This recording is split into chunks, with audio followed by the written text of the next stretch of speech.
The classroom was still buzzing with noise, and amidst the chatter you could hear someone cursing at this damn game. A classmate looked over, curious, and chimed in, "Ha, Do-won grinding that game again." Do-won was confused, wondering what he meant, but other classmates jumped on the bandwagon, mocking him for gaming in a place as sacred as a school. "Some crazy bastard," Do-won cursed under his breath, thinking, "Are you kidding me?" But the murmurs didn't stop with comments like, "Look at his gaming skills," while Do-won just sat there lost in his own thoughts. The truth was, Do-won was multitasking across several devices.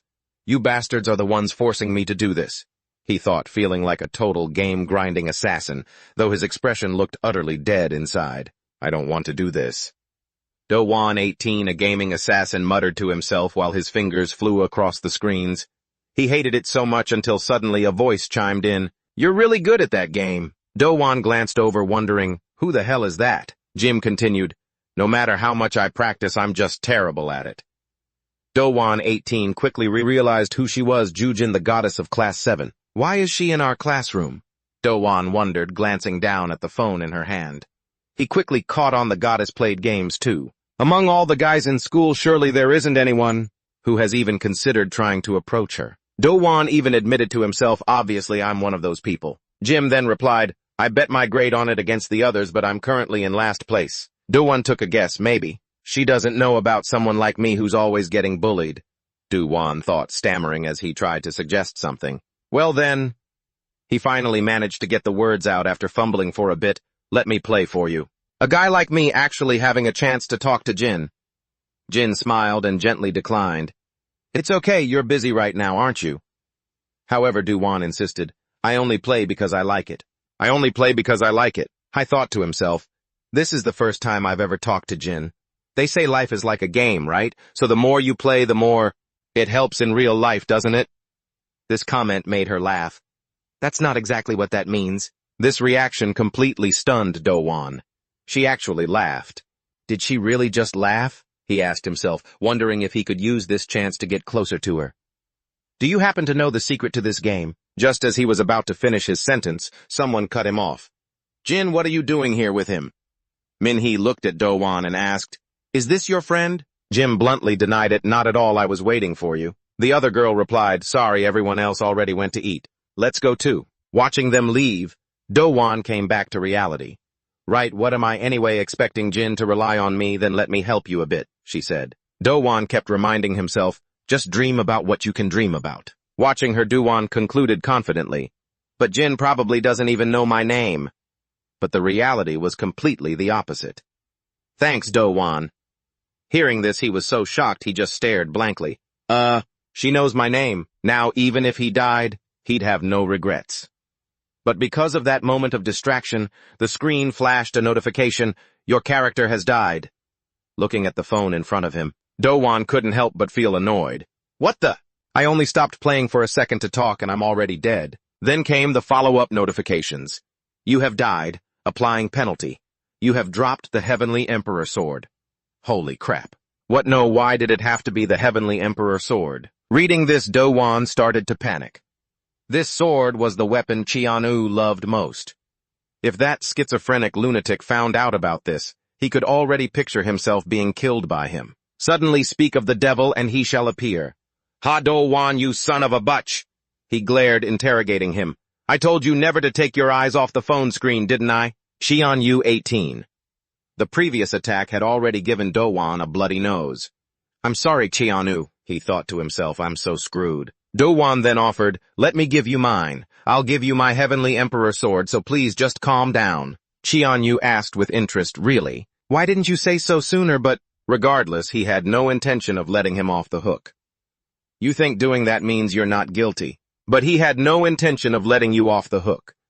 "Do you really think just doing that means you're off the hook? Here we go again," Do-won thought to himself, his face contorted as he took another hit. "Every time this happens, I always have the same thought. That saying life is a game only seems to be true for guys like them. The truth is people like them just trample on the weak to get a kick out of it." He wants to climb the school social ladder, and his only goal is to show off his strength. In their eyes, after a brutal beating, I'm just a piece of trash they need to hunt to level up. Do-won lay crumpled on the ground. Just then, Cheon-woo chimed in, mocking him. "Try harder, Do-won. If you don't know how to do anything but play games, you should at least work hard at that, right? Right. The guy continued, seizing the opportunity.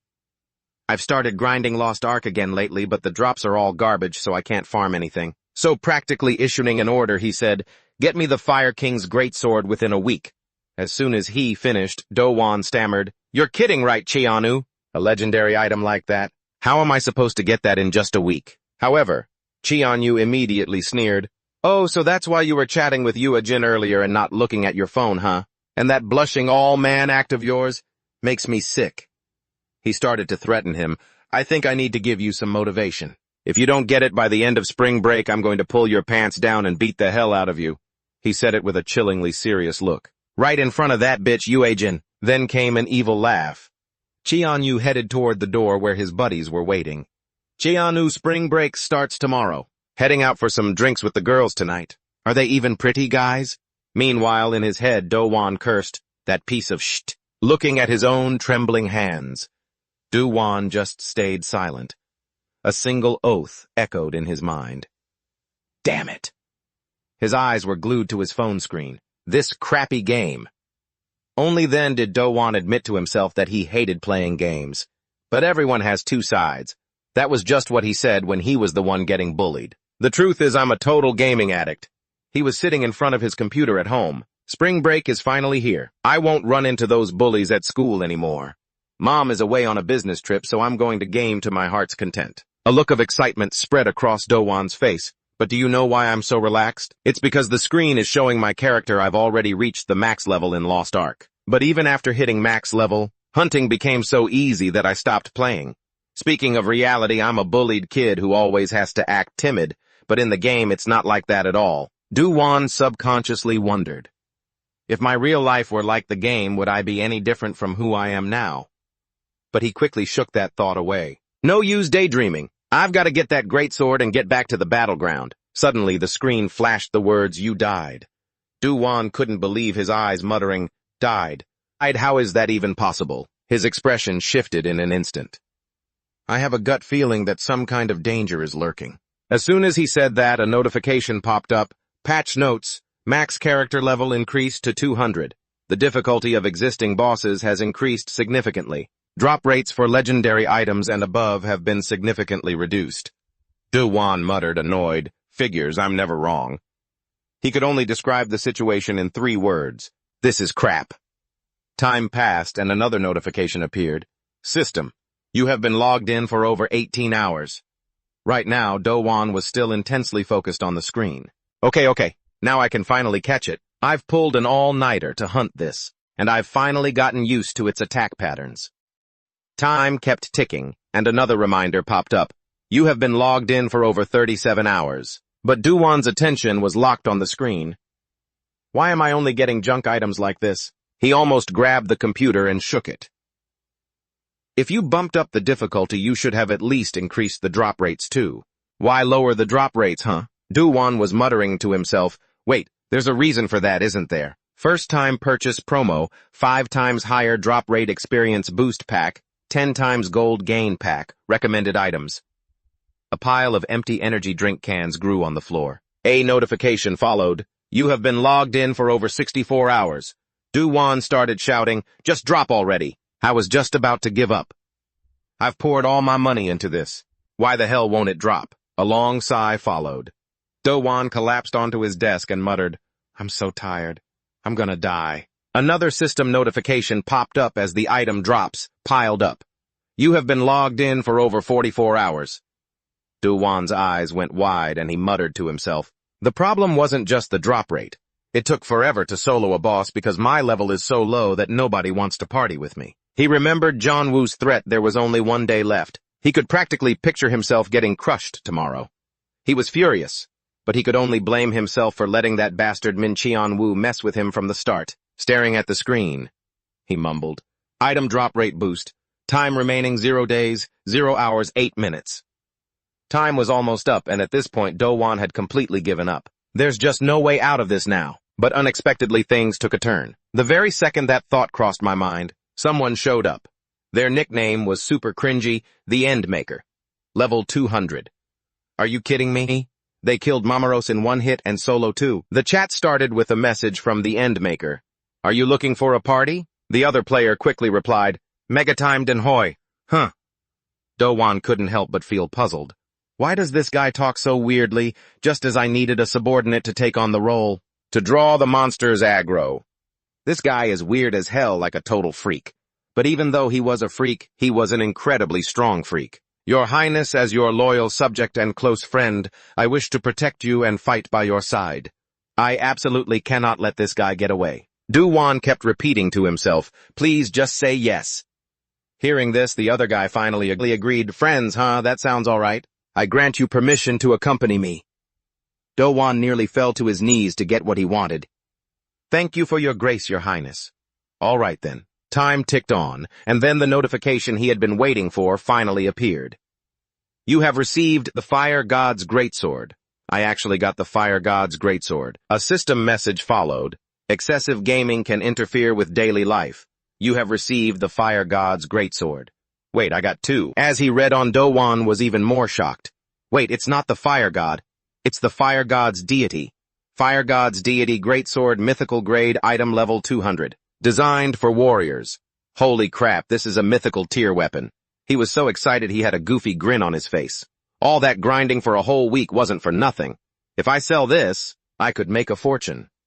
He looked back at the monitor and muttered, Hey, your highness, don't be too greedy. I kept reminding himself it was all thanks to this cringy, freakish guy. Their chat went like this. Megatime Den Hoi, hey, your highness. The Endmaker, take this. What are you seriously giving this to me? That's right, Endmaker. I've been hunting until today just for this. Look at how happy he looks. Dowan smiled, finally feeling a sense of relief. His eyelids felt like lead ready to crash. He stood up from his chair and muttered, amazing. And my spring break is over too. I'll just close my eyes for a second before school. But the moment he left his chair, he collapsed. Dowan was stunned for a moment, and his mind quickly flashed back to a series of news articles. Sleep deprivation, malnutrition, way too much caffeine for a week. On top of that, the sudden physical shock from the excitement. Dowan's eyes widened. Oh, so that's what it was. It was death. Only then did he realize it. Excessive gaming leads to death. Dowan reached a hand out, whispering, Mom, I'm sorry I'm leaving before you. When you come home later, don't be too surprised. His face looked completely blank. To think I'd end up dying while grinding a game for a bunch of bullies. That's just pathetic. Dowan's eyes were closing.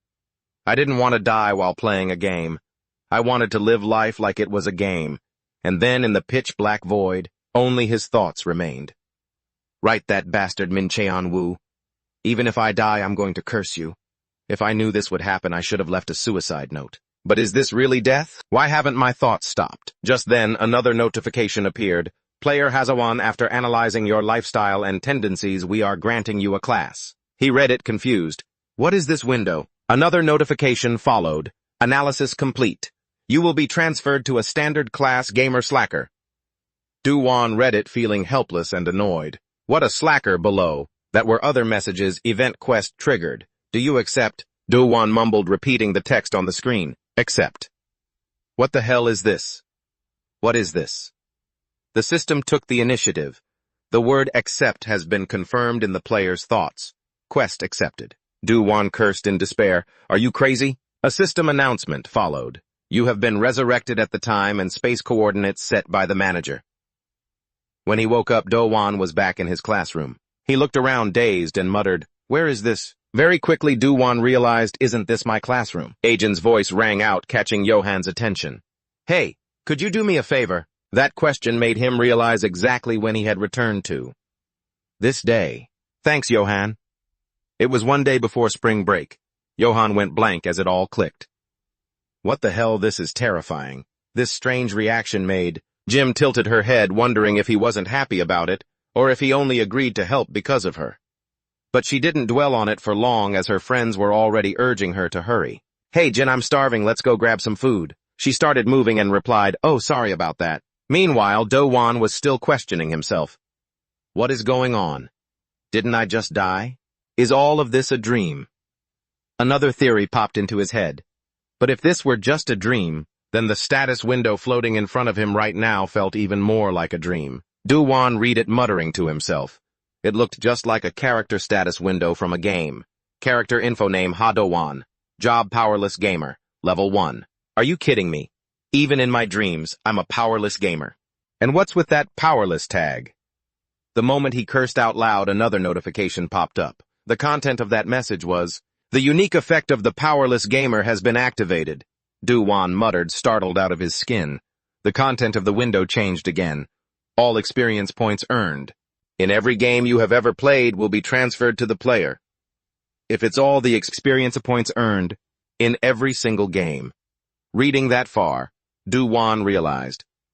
Does that mean every game I've played since I first became a gamer until now? He started doing the math in his head. If you add all that up, this is no joke.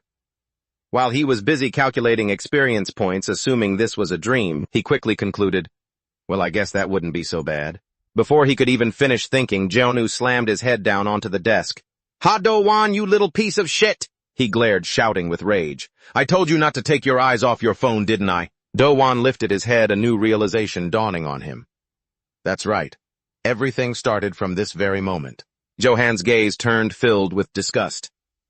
Because of you. Because of you, look at everything I had to go through. This shift didn't escape Jeonu's notice. Ha-Do-won, how dare you glare at me? Do-won could only think to himself, this bastard. He's terrifying even in a dream. He wondered.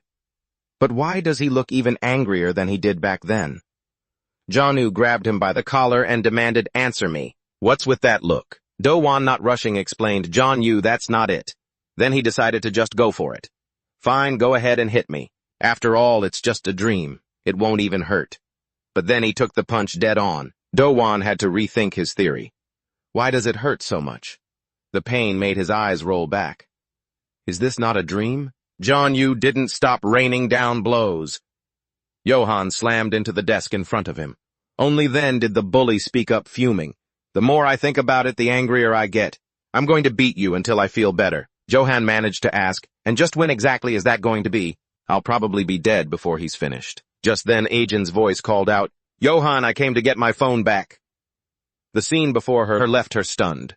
Johan could only look over as Jeonu's fist came flying. Ajin, why is she here?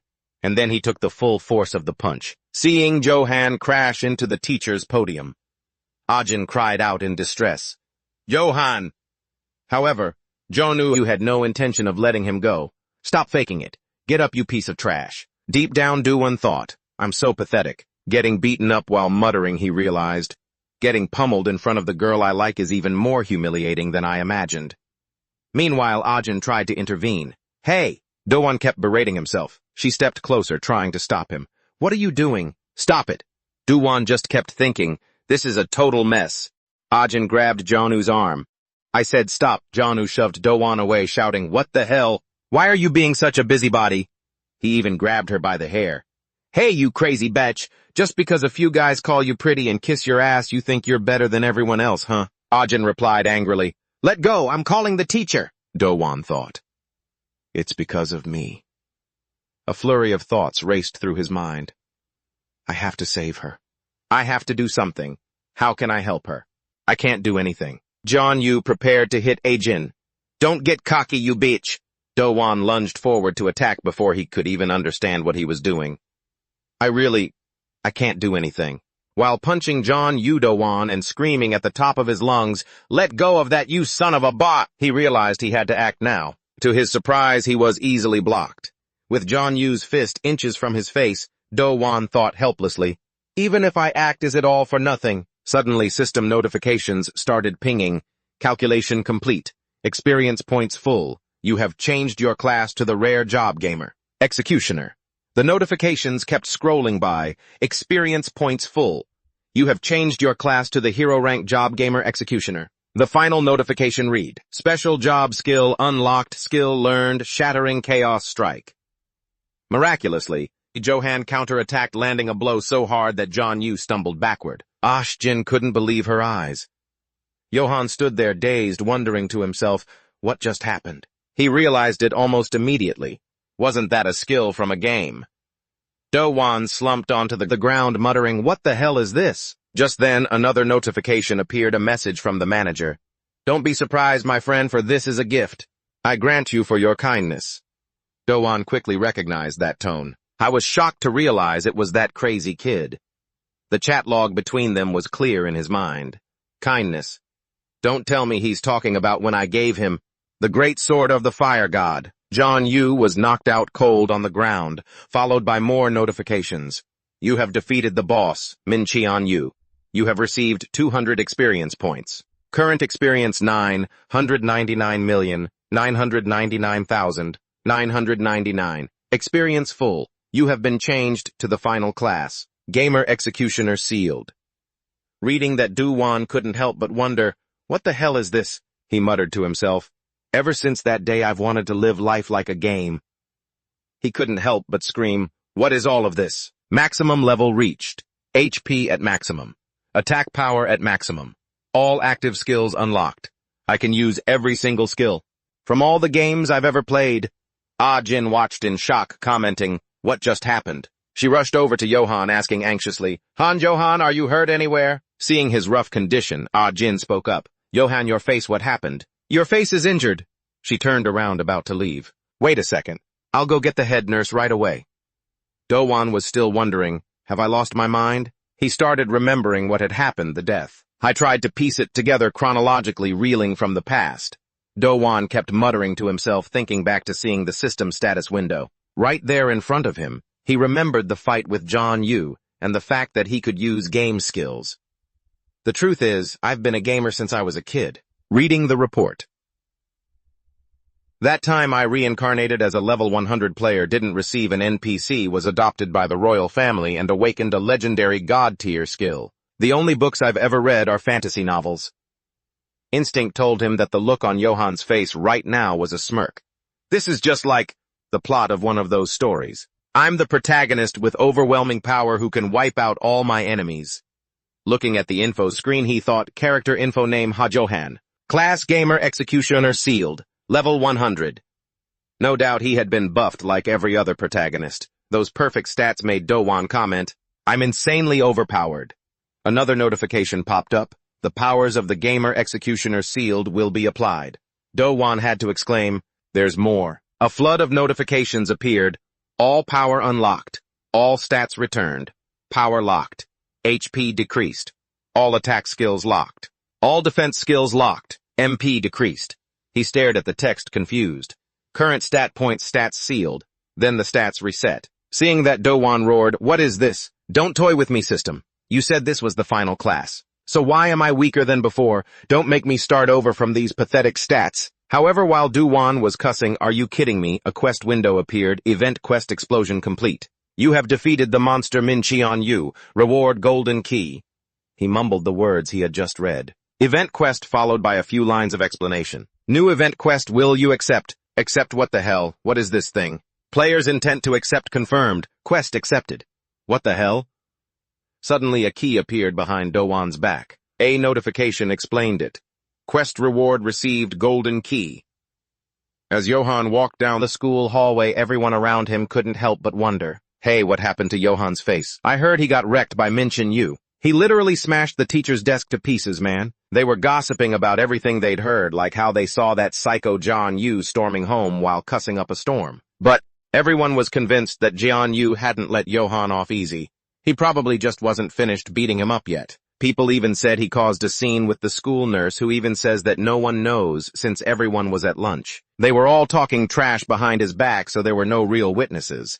It was all just speculation. If someone caught that on video and put it on YouTube, it'd be gold. Dowon, meanwhile, was busy thinking about the key in his hand. No matter how many times he looked at it, it was just a plain, ordinary key. Not only that, its info popped up. Golden key legendary item. This is a golden key. Function insert and turn to unlock. Even the description was boring. What kind of vague description is that? Dowon kept walking down the hallway. Whatever, just forget about it for now. It's not something I'm really interested in right now anyway. I'm more curious about the abilities that administrator gave me. Speak of the devil. I just got a notification about it. Message from the administrator. My friend, don't be surprised. This is a gift to show my good intentions.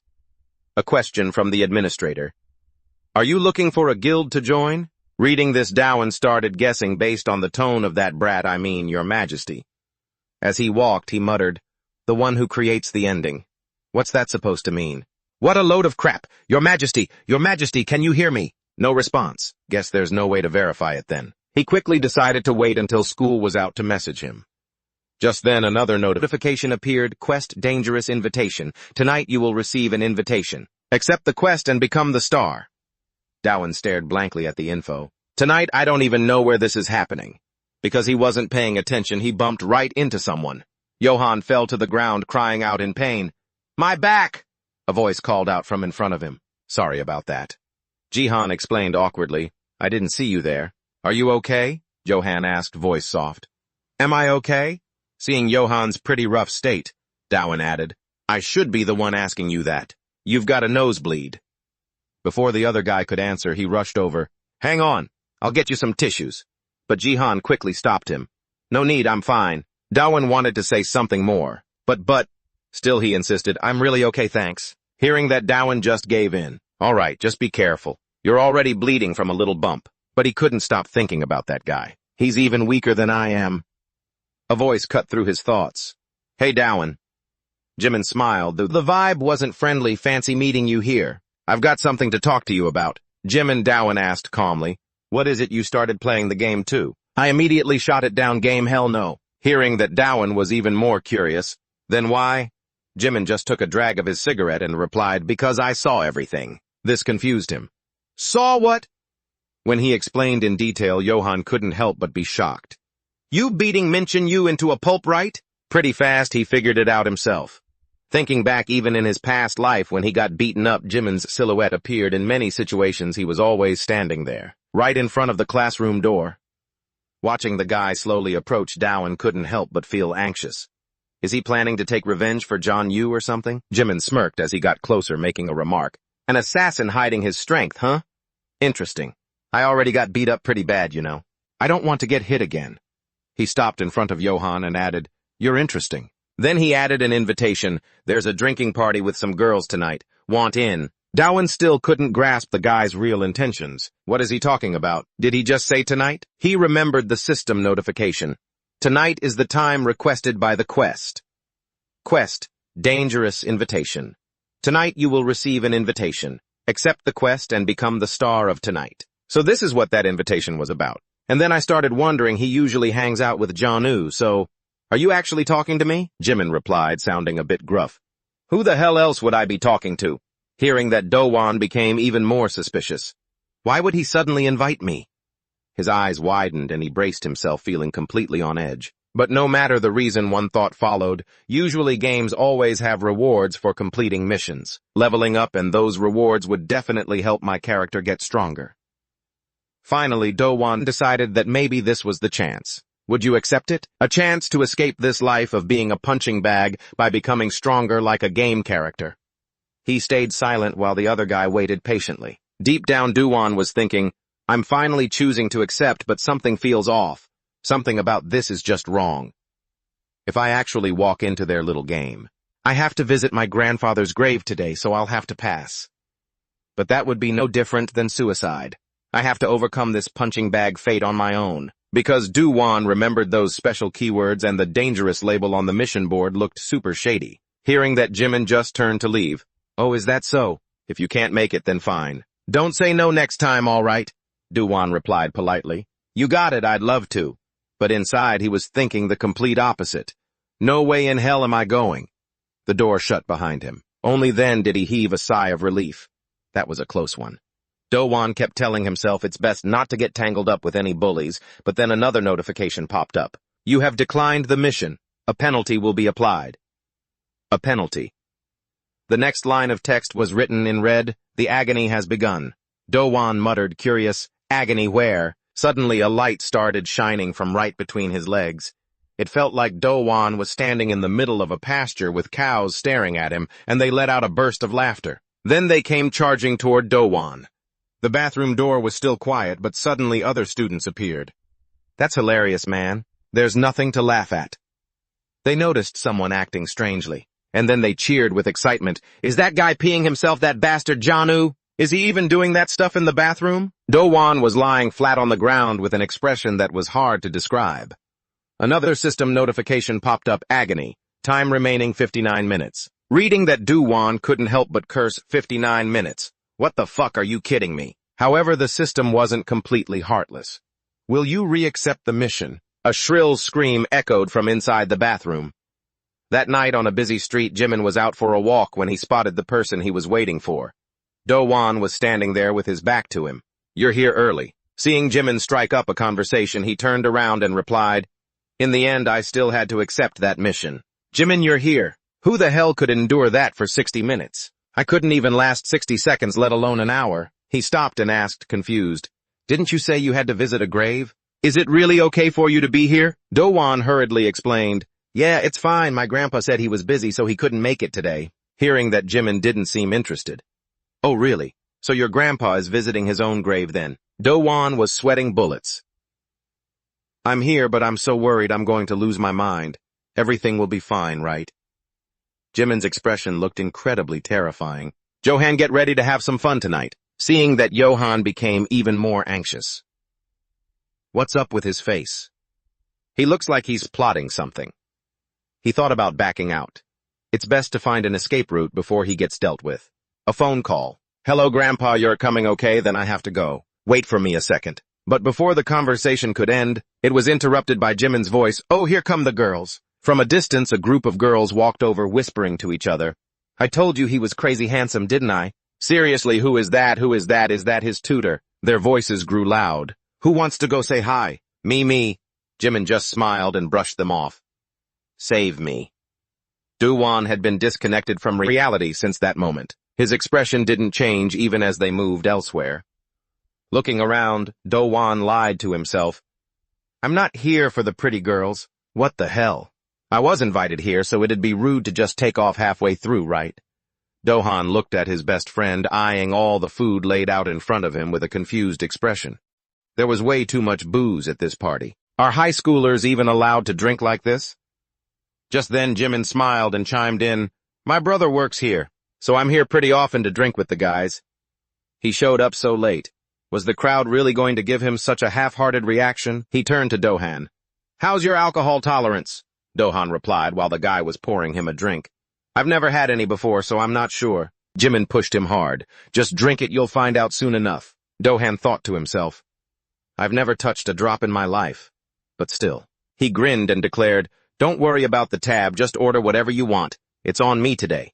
That attitude made Do-han feel incredibly grateful. Thanks, man. Why is he suddenly being so nice? Is he really paying for everything? But Do-han's heart was quickly softening because of the atmosphere. Maybe he's not such a bad guy after all. Just then, Jimin muttered under his breath, my wallet should have been here by now. Shouldn't it? Only Do-han noticed something was off. What? The door swung open, and before he could process what was happening. What did he mean by my wallet? Jimin cheered excitedly. Right on time! Jihan, did you take care of the bill? Jihan, standing over there, stammered out. I already booked it for another 2 hours. Seeing Jihan, Do-han immediately remembered. That's the guy who bumped into him earlier this morning. He's Jimin's wallet. Is that what he meant by wallet just now? Jimin started laughing. You think we're only hanging out here for 2 hours? Yet his face looked incredibly tense. You idiot. Jihan immediately took the blame. I'm sorry, Jimin. The crowd started whispering. He's so clumsy, right? Meanwhile, Do-han was secretly assessing the situation. The atmosphere just changed in an instant.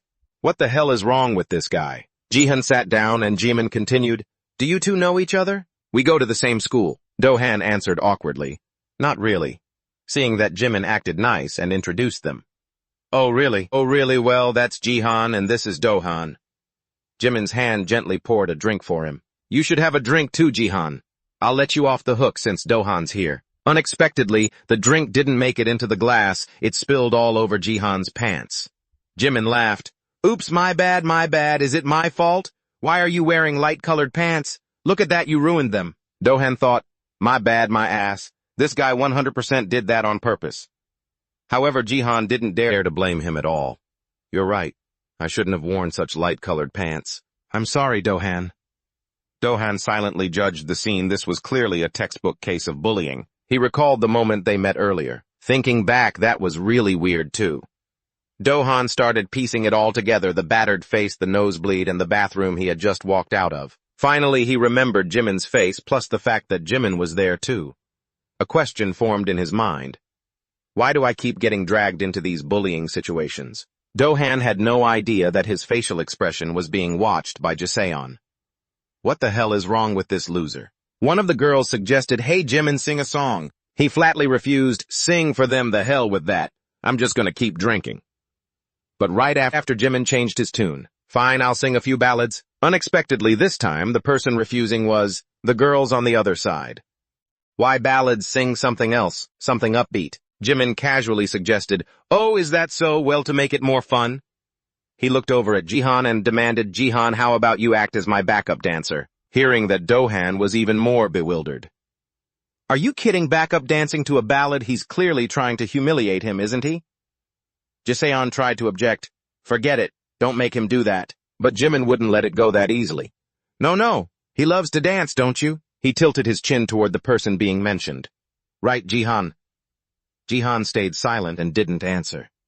That's when Jimin spoke up again, a question filled with menace. "Why are you staring at me like that? Trying to embarrass me in front of these girls?" He just said that and sat back down. At this point, Jihan agreed. "Okay, I'll do it." Jimin scoffed. "That's Jihan for you, so cool." The girls were all cheering. "He's so funny," Do-han thought to himself. "He's actually going to dance. Does he have no self-respect left?" But very quickly he felt a wave of empathy for the guy. Meanwhile, the girls were busy cheering him on, saying, "He's so funny," while one of them wondered to herself, "Is he actually going to jump? Do you have any self-respect left?" But before long he found himself empathizing with the guy. But still, if I were being threatened like that, I'd run too. He's been spinning him around like a toy top. Johan suddenly stands up. "Jimin, I'm going to the restroom real quick, okay?" I didn't ask anything more, so I just left. I couldn't sit there for even a second longer. Once it's inside the bathroom, Do-won handles his business while thinking to himself. The only reason he hasn't touched me is because he thinks I'm an assassin with hidden strength. My body's trembling nonstop, and it's actually just because of that weird sealed power level thing. I don't have any skills or powers. Do-won knows one thing for sure. It's only a matter of time before my energy runs dry. When that happens, I'm done for. If it wasn't for that penalty, I would have his eyes suddenly go wide. Wait a second, I'm at this party. Only because I was invited. So I can just leave whenever I want, right? Then Johan bolts toward the door. That's it, I have to get out of here before I get caught up in something even worse. Sorry, my friend, the assassin guy, but I can't help you. He freezes just one step away from escaping. I don't have the power to save anyone. Getting out of here is the best plan. In his heart, Johan recalls the threat Jimin made earlier. Who gave you permission to stare at me like that, huh? Trying to humiliate me in front of the girls, are you? Subconsciously, he remembers Janu. Who gave you permission to look at me like that, huh? He draws a comparison. He and I are stuck in the exact same situation. The door is pushed open again. Jimin chirps excitedly, "There you are. I thought you just left since you were gone for so long." Do-won replies calmly. "Where are they?" Jimin answers nonchalantly. "The girls. They went to the bathroom to freshen up." However, he denies that. Pointing at Jihan, he asks, "Then where are his pants?" Facing this tension, Jimin explains with a smirk, "I was just worried about him, that's all. He soaked his pants in a bucket of water. I felt guilty about spilling the alcohol on them, so I'm just washing them for him." To his surprise, Do-won freezes. "That bastard. Now I'm jealous. I shouldn't have opened my mouth to ask, should I? No, don't be afraid. I only have one choice left." He reaches out his hand and says coldly, "Hand them over." Pretending to be an assassin with hidden strength. Do-won thinks while doing this. If I just act tough, maybe he won't be able to do anything. Unexpectedly, another shadow enters the room. I hit a few snags on the way here, so I had to stop and deal with them first. Manchun stops behind Do-won. Manchun asks, "Who is this little brat?" Jimin replies excitedly, "You're here, say hello, that's my friend. I told you about him earlier, right? His older brother works here." Observing the guy, Do-won thinks to himself, "This is a high school student. He looks like he's got 15 years of experience in organized crime. What's with those bloodstains? What did he just deal with?" Jimin changes the subject. "Oh, right. What was it you wanted me to give you?" Do-won is immediately flustered. "Damn it, I'm screwed. Now I'm stuck in this situation again. What do I do now?" He blurts out an excuse, "The mic. Give me the mic, I want to sing." Jimin hands him the microphone and replies, "Is that so? You should have just said so from the start. Only then does Do-won breathe a sigh of relief. Safe. Hidden strength my foot. I almost kicked the bucket back there. However, the system doesn't let him off the hook. Dangerous invitation mission complete. The quest chain has begun. Do-won is momentarily stunned as a system info box appears in front of him.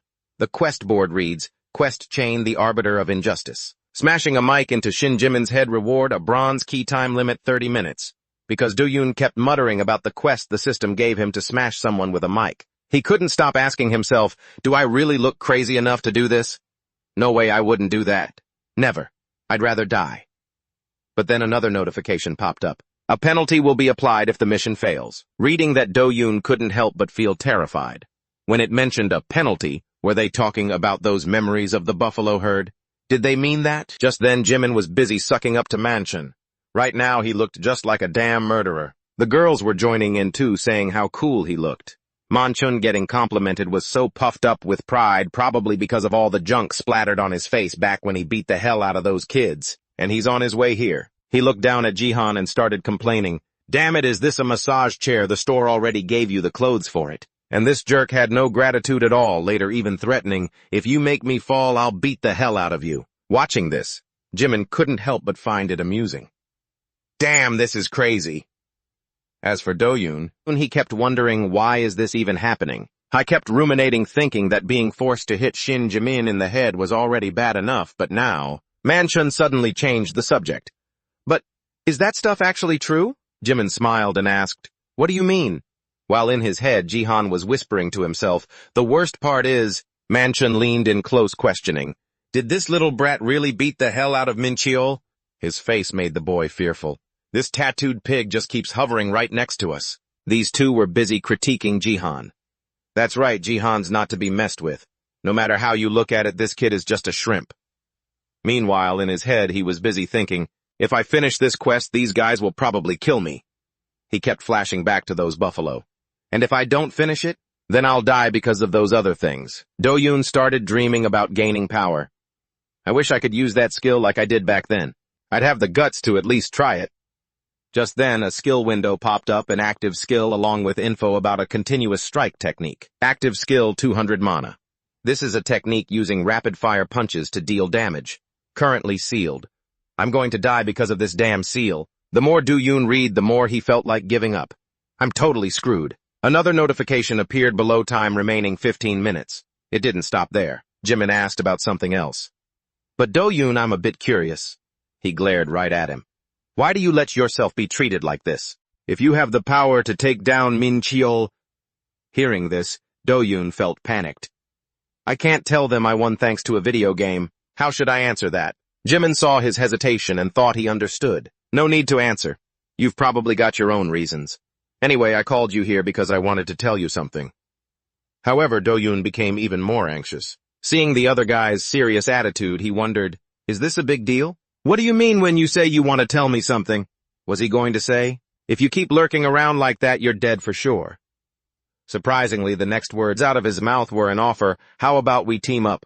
Do-yoon, confused, asked back. Team up? Did he mean he wanted to become an ally? Jimin smiled and explained, I need someone strong like you. Join our group. Do-yoon, we can eat up all the 1 AK rolls together. Hearing that, he couldn't help but wonder, why the hell would you want to eat this 1 AK roll? Go eat it all yourself, you psycho. Jimin glanced in another direction, adding, of course, this isn't a bad deal for you. For example, he looked at the items laid out on the table. Alcohol and cigarettes, among other things he listed. Money and power, that's a given.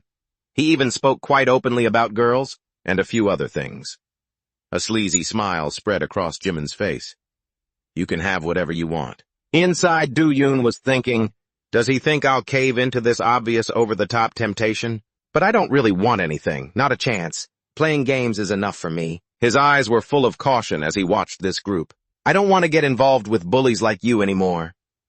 Do-yoon hadn't expected the next words he uttered to hit a sore spot for Jihan. Do you really want to keep being a game grinder for others? The corners of Jimin's mouth curled into a smile as he followed up.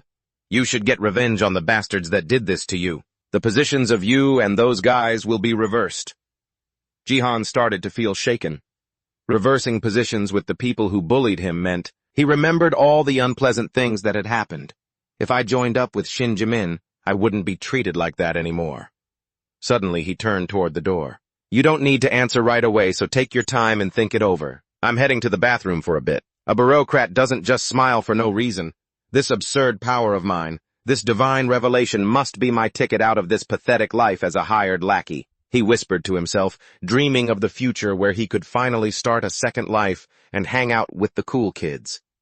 Suddenly, Jihan spoke up. Is this yours? Was that a quest reward? No way. And why do you have my key anyway? I found it when we bumped into each other in the hallway this morning. Do-won instantly remembered. He hadn't even realized he'd lost it being so preoccupied with the mission. He took the item with a polite thanks. Then Jihan added, Hey, I know this might sound awful, but you really shouldn't hang out with Shin Jimin. Do-won was taken aback. Was his good intention being taken as an insult? Why would he suddenly say that? Is he telling me to just keep on being a loser? Why are you saying that out of nowhere? Do you think I'd just let this chance slip by? I don't want to live like you. Jihan's answer was disarmingly simple. I just don't think you're a bad guy. Jihan even added, Sorry if I offended you. The system notification popped up again, 3 minutes remaining. Do-won started to panic. What the hell? How did that much time pass already? Am I seriously going to lose my life in 3 minutes? He shot up telling himself, No, this could be the turning point of my life. I just need to endure this for 1 hour. Then I can walk into school with my head held high. I can't look like a pathetic loser in front of the girls. He looked outside and thought, I need to make a call, so I'll just stay out here until the time is up. He suddenly thought of elephants and remembered this little story. When an elephant senses its own death, it wanders away from the herd to accept its fate in solitude. It felt just like this, like a restricted area, no unauthorized entry. Are you in there brushing your teeth while taking a system penalty? Is that really what you're doing? Do-won. I'm scared to death here. The notification chimed, 30 seconds remaining. Do-won was trembling all over. If I want to join Jimin's crew, I really shouldn't complete this mission. The system kept counting down, 20 seconds remaining. Do-won kept drilling it into his head, if I want to escape this life as a lowly lackey. 20 seconds remaining. He finally reached a conclusion. This was the only way. It was time. Manchun suddenly chimed in, I'm feeling pretty buzzed, I want to belt out a song. Put on Cold Winter for me, track number 01817. No sooner had he finished speaking than the girls shot him down. That song is so outdated. You're so old-fashioned, Manchun. He just chuckled and shot back, What do you know about how a ballad can move a man's heart? Give me the mic. But then Ji-seon realized, That's weird, where'd the mic go? The door pushed open again. Jimin walked out with an incredibly foul look on his face. Damn it, did they serve rotten lunch at school or something? He muttered to himself, oblivious to the fact that Do-won was standing right behind him. My stomach hurts like hell. A strike like a lightning bolt landed, accompanied by a fierce declaration. I'm not joining your crew, you piece of trash. Jimin was in so much pain he spat out his drink and collapsed to the floor. Right then another notification appeared. Quest Arbitrator's Link counterattack complete. Do-won panted and muttered, No matter how much I think about it. His face twisted with complex emotions. I'd rather live as a loser than become a piece of garbage bully like you guys. I swear I'm not doing this just for the penalty. Next, Do-won began dealing with Jimin. I'm glad he passed out after one hit. I need to drag him somewhere quiet before anyone spots us. He started calculating his next moves, but that tattooed pig was still inside the room. Still, his attention shifted to Jimin's phone. Inside the room, Manchun was still singing his heart out, but he was interrupted by a text notification. The message read, You pig, you can't sing for crap. Reading that, Manchun immediately flew into a rage. Jimin, the sender, was none other than Do-won. Well, I've already done something crazy, so might as well consider this a bonus gift. I eagerly sent a barrage of insults. You singing pig. Seriously, though. You must have eaten the whole universe, huh? That's what's in my heart. Are you disagreeing with me because you're drunk? You want to fight. Tell everyone to leave, then you wait right there. That should be enough to lure him away, right? Do-won was so lost in thought he didn't realize the opponent had appeared right behind him. Guess I should start running. Manchun stood tall like a mountain while Do-won looked up bewildered, wondering how he'd even ended up here. Another mission notification popped up, an emergency quest. Manchun, already enraged by the other player's mockery, realized the battle was about to start and thought, I'm screwed. Manchun kicked Do-won away instantly without saying a word. Do-won slammed into the ground, crying out in agony, and only then did the guy sneer, You little shrimp, you know who you're dealing with. As he spoke, Manchun grabbed Do-won by the collar, growling, "Jimin doesn't text when she's drunk." He unleashed a full-force punch, then added, "Jimin's actually taken an interest in you." Manchun's massive hand clamped over Do-won's entire face, beating him while cursing, "Is this how you repay someone who reached out to help you, you punk?" Manchun suddenly stopped, looking behind him in confusion. "You're just a nobody, so why would he want to recruit this trash? And why was he sprawled out like that?" Manchun finally realized what was happening, muttering curses with a foul expression. "Damn it, I knew it!" Manchun's gaze locked onto the microphone tucked inside Johan's pocket. "Did you beat him up with that thing? What a spineless coward." Do-won finally shot back. "The real cowards are you two." Johan yelled even louder. "The real cowards are you guys, always bullying the weak and stealing their money. You think I'd ever join you?" Before he could finish, Manchun threw him aside. "Shut the hell up." Manchun slammed Do-won into a pile of junk, shouting, "You loser, being weak isn't my fault, just wait, you're gonna end up just like this." As Do-won groaned in pain, his eyes landed on a key nearby. When he picked it up, the item details appeared: golden key, legendary item. It was a golden key. It said it would open something when turned, but where on earth was he supposed to insert it? Do-won's eyes widened as he saw another line of text below. Administrator message. "Doesn't a key have to go into a keyhole?" Do-won was baffled. "Yeah, but there isn't a single keyhole around here." To his surprise, another notification appeared. Do-won stared at the skill window confused, but then it clicked. "Wait, this shape. Is it?" Do-won used the key, inserting it into thin air. He skillfully activated the skill and turned it. A flash of light left him stunned. Meanwhile, Manchun was worried about Jimin. Hey, you okay, still alive?" he muttered. "Getting beaten by a shrimp like that? How embarrassing. This hurts like hell." Suddenly, Do-won spoke up. "It hurts. It hurts like crazy, but if I don't fight back now, I can't call myself a man anymore." Manchun didn't hesitate to reply, "I see, so you've got some pride after all." Even while stuttering, Do-won declared confidently, "Of course, I can't accept a battle that leads to a penalty. This is a man's pride." Manchun laughed, excited. "I absolutely love that." They lunged at each other. "Bring it on, you shrimp." Inside his head, Do-won wondered, "I've always asked myself this." He stepped forward slowly. "Why did this game system give me power?" He accelerated. "And why does it keep pushing me into these dangerous fights? Now I get it."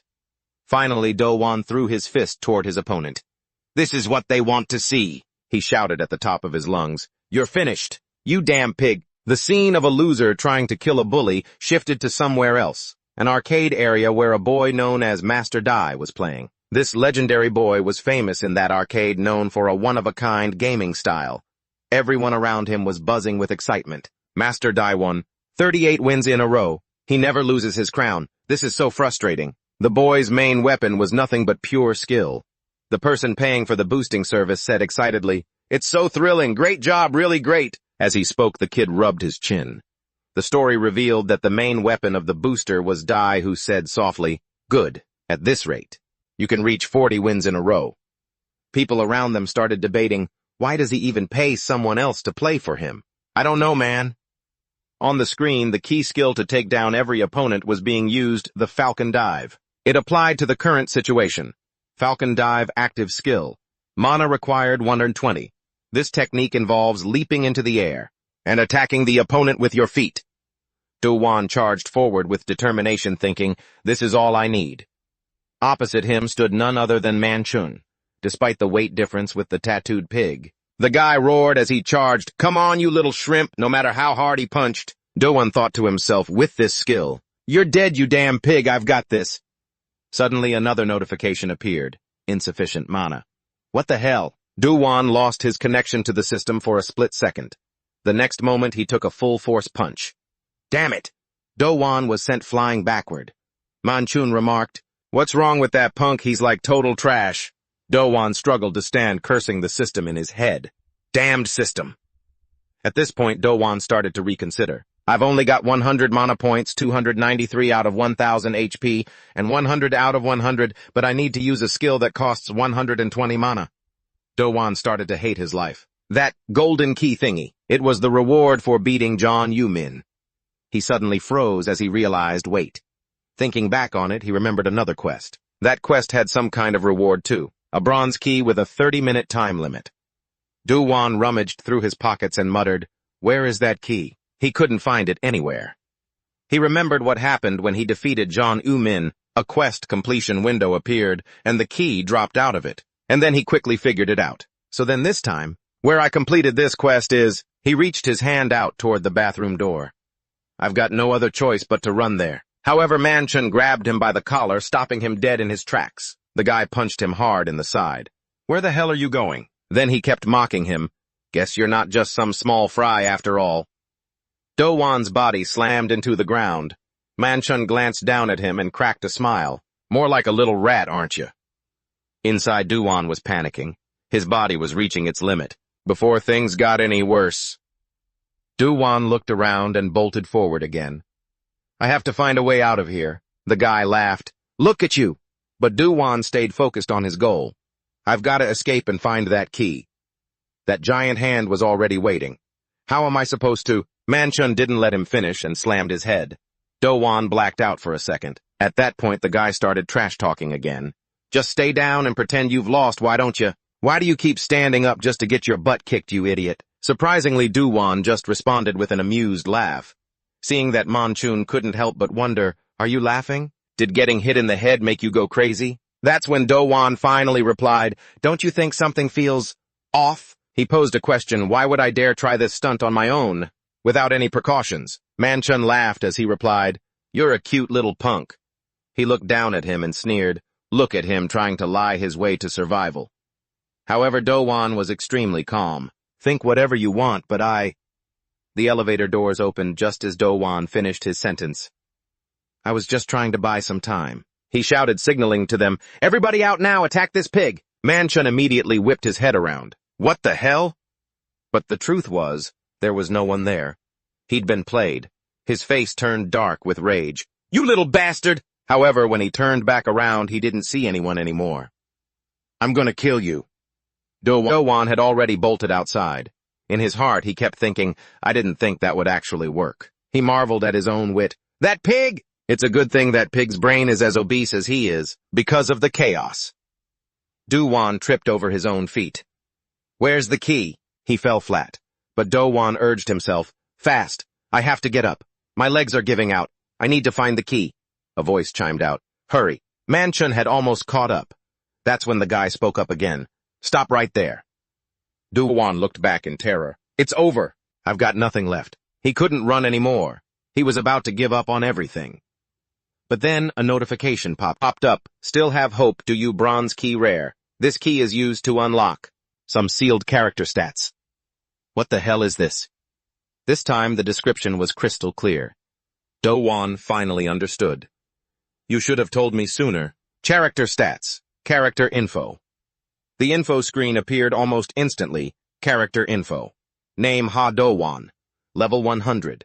Title The Professional Gamer sealed. Do-won's eyes locked onto one point. The keyhole. Manchun started to speed up. "Hurry up." He hurriedly shoved the key in while muttering, "Hurry up." His face showed obvious impatience. "Hurry." But just then the system gave him an option. Choose one stat to increase permanently. Stat selected. Do-won quickly made a decision so he could use that skill. "I have to fill up that missing mana." He tapped on the mana stat. Right at that moment, Manchun arrived. "Die." A system notification popped up again showing that his stats had been unlocked with megapixel increasing by 100 points. All because Johan skillfully ducked to dodge and even seized the chance to kick the guy. One then leaped backward behind him, flying into the air as he prepared to activate a skill, a special move associated with that technique called Falcon, landing with force. Johan slammed his foot down onto Manchun's head, causing the guy to spew ketchup everywhere as his eyes rolled back. Another notification line appeared. Monster Mansion help has been defeated. At this moment, Johan muttered to himself, "Damn, I'm actually..."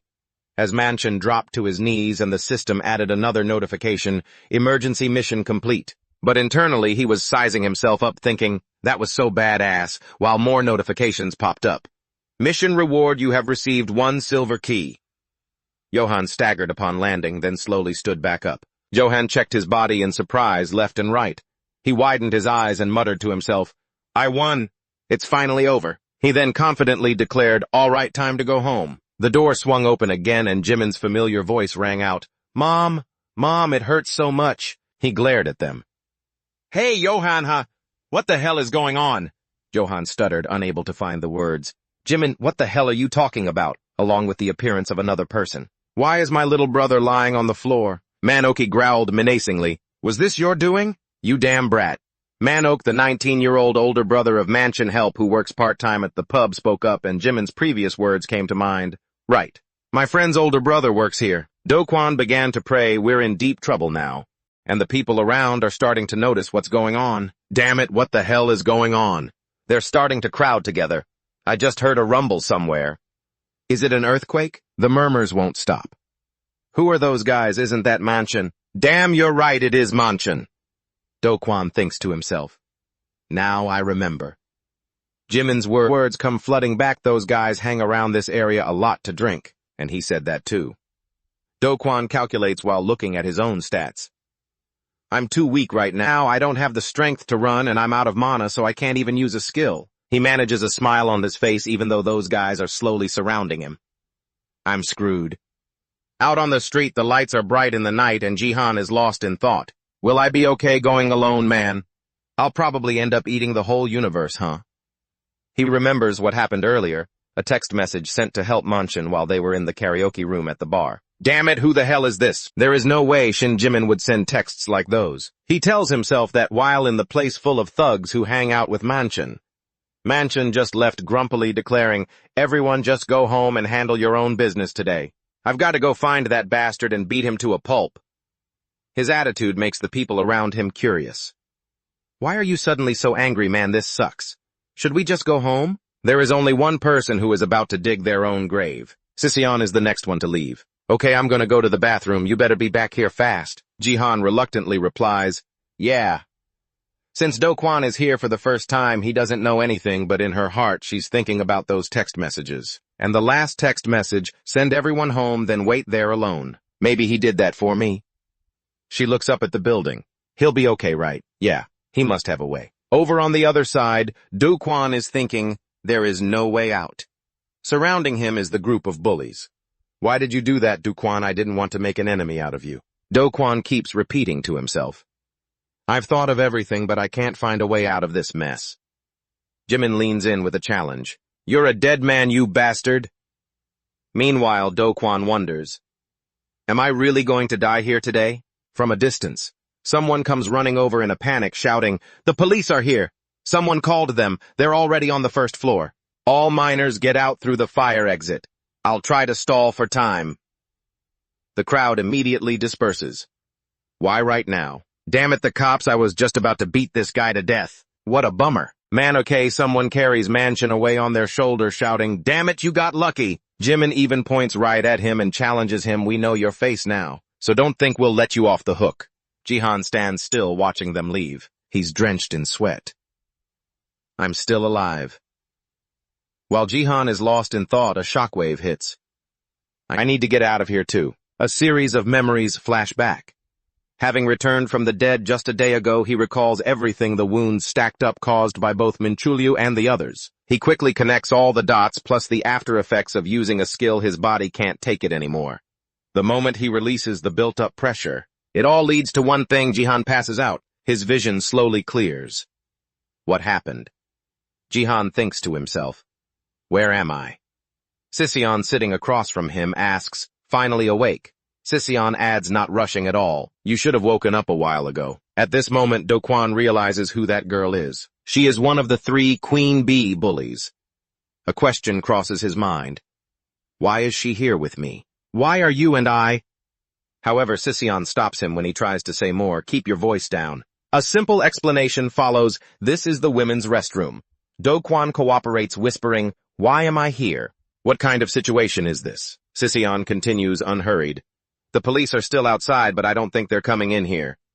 Meanwhile, Sisyeon is busy explaining to the police, what do you mean minors? How could that be? Do-kwon asks another question. Okay, who called the cops? Sisyeon holds up her phone and replies, me. I told them someone was selling alcohol to minors. This catches him off guard. But you were drinking too. Don't tell me you did that to save me. Hearing this, she slowly explains, I saw it. Sission saw the scene where Manchin was getting wrecked while you were fighting. Her eyes widen, accompanied by a remark, I thought you were just a loser, but turns out you're not half bad, even if you clearly didn't account for the after effects later. Hearing this, Do Kwon starts to get a big head. Good grief, has she actually fallen for my unexpected charm? Thanks for helping me out. How can I ever repay you? Kyan replied indifferently. Don't sweat it. Followed by a request of her own. I saved you once, so just give me what I want and we're even. Gizon closed the distance between them. Can you do it? Johan didn't hesitate to agree. Sure. Back at the building at that moment, the phone on the bed was ringing loudly. Johan reached for it, and as soon as he picked up, a noisy voice blared from the other end. Why didn't you answer your mom's calls? Johan stammered as he replied to his mom, then made up an excuse to explain. I haven't been in touch for a day, Mom. Why are you? I was so exhausted that I just crashed the moment I got home. His mom replied gently, A day?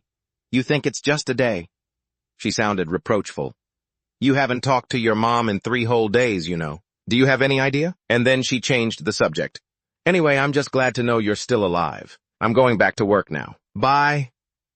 It was only then that Johan realized had he really been asleep for 3 days, he started thinking about other things. The day I went to the karaoke bar, I was so hungry that I passed out as soon as I got home. Johan muttered to himself while scrolling through his phone. Well, that makes sense, I guess. Should I order some fried chicken? This was the first time in my life I'd actually gotten into a fight. Snippets of memory came flooding back, and it was against 3 thugs all in one day, even if the second guy was a bit different. Johan started heading to the shower. When you're actually fighting, it feels real. This wasn't that big of a deal either. Maybe I'm pretty strong. An easy victory, right? And then he got ready to play some games.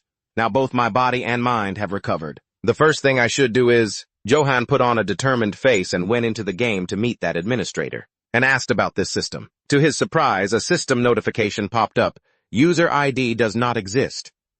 This wasn't entirely unexpected for Johan. Yeah, I knew this wouldn't be easy. But then why did that guy take the great sword of the fire god? He realized almost instantly that the ID had been deleted. He doesn't want to contact me. He only sent me a one-way message through the system window. Johan continued to ponder, if that's the case, all right. Today is the day the goodness event begins, right? Does that mean I have to figure out the system on my own? First, I need to know 3 things. His gaze became serious as a plan began to form. First, this system is designed like an RPG game, and I'm no different from a game character. The screen displays basic information like levels, stats, and rankings. I can even use skills. Johan shifted his thoughts to other things. Second, those thugs are monsters to the system. He remembered the system rewards. When I defeat them, I get a key, kind of like when you take down a monster. You get an item, right? Johan stood up and started rummaging through his pockets. Third, using the keys makes me stronger. Let's see, where is that key? He pulled out a silver key. Hero item. This key unlocks a sealed passive skill. Including this silver key, he received it at the end. There are 3 types of keys that unlock specific abilities. Bronze for character stats, silver for passive skills, and gold for active skills. Abilities that have been unlocked won't be sealed again. The skill stats were also displayed. First skill, Destructive Strike, has been upgraded to the final rank. Professional Gamer is sealed. Special effect of Professional Gamer is sealed. All active skills cannot be used, because they were sealed right after being unlocked due to the rank's special effect. Johan muttered his conclusion, I can only unlock it again with a key. After that, he remembered something unpleasant. Other information he had about the penalties, but the biggest problem was, Johan thought unconsciously of Jimin's group. I've turned Shin Jimin's group into enemies. He couldn't stop calculating things carefully. Well, it's already done. I have to carefully consider my next move. Fried chicken. A bright smile appeared on Johan's face. So for the rest of the spring break, I'll slowly think about that. To his surprise, another quest popped up. Quest from a boy to a man. That girl wants it with you. Accept the quest and satisfy her. Johan practically choked on the spot. A mumble echoed as the door was pushed open.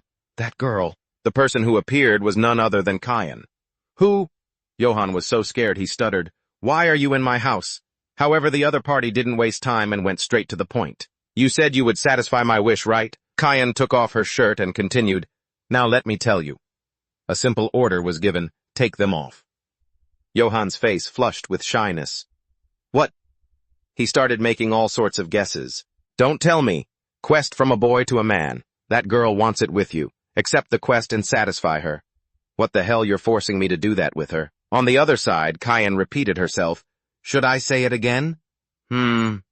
The order she gave was slow. Take your clothes off. Meanwhile, Johan kept whispering to himself. I've never done this before. A system notification appeared. Do you accept? The system displayed the quest details again. Quest from a boy to a man. That girl wants it with you. Accept the quest and satisfy her. After reading it, Johan felt confused and asked, What on earth? Say that again. You looked her straight in the eye and calmly told her to take off her clothes. After hearing that, you started questioning yourself, wondering, did I really just say that? Though you felt awkward, you were also a bit excited. You peeled off your shirt, mutt. You do have other clothes in your room, right? Asking for clarification. It wasn't until this moment that he realized he'd misunderstood her. Isong immediately hugged his body and shouted, Then why do I have to be shirtless? She, on the other hand, walked straight into the house completely at ease. She didn't forget to comment, It's way too hot in your place. Turn off the heater. Do-won blamed himself for being so focused on the mission that he hadn't noticed her putting his shirt back on while turning to ask Isong, Why did you come here without even telling me? And where did you even get my address? She opened his wardrobe as naturally as could be and replied, I don't have your number, so I couldn't reach you. The CEO continued to explain the address situation, saying that the last time he fainted and she had to drag him away, she found his apartment keycard behind his phone. If found, please return to the mailbox for room 502, building 103. While she was saying this, she wondered aloud, Wait, is this really all the clothes you own? It's all stuff for nerds to wear. Do-won hurriedly tried to explain, My mom bought them all. Isong adjusted her attitude from a moment ago and said, Just kidding. An observation that didn't help much, and he suddenly felt restless, thinking to himself, What exactly is going on between us? Isong decided to suggest going shopping for clothes first. Do-won felt excited, thinking, This is the first time in my life I've gone shopping with a girl. The street was crowded with people.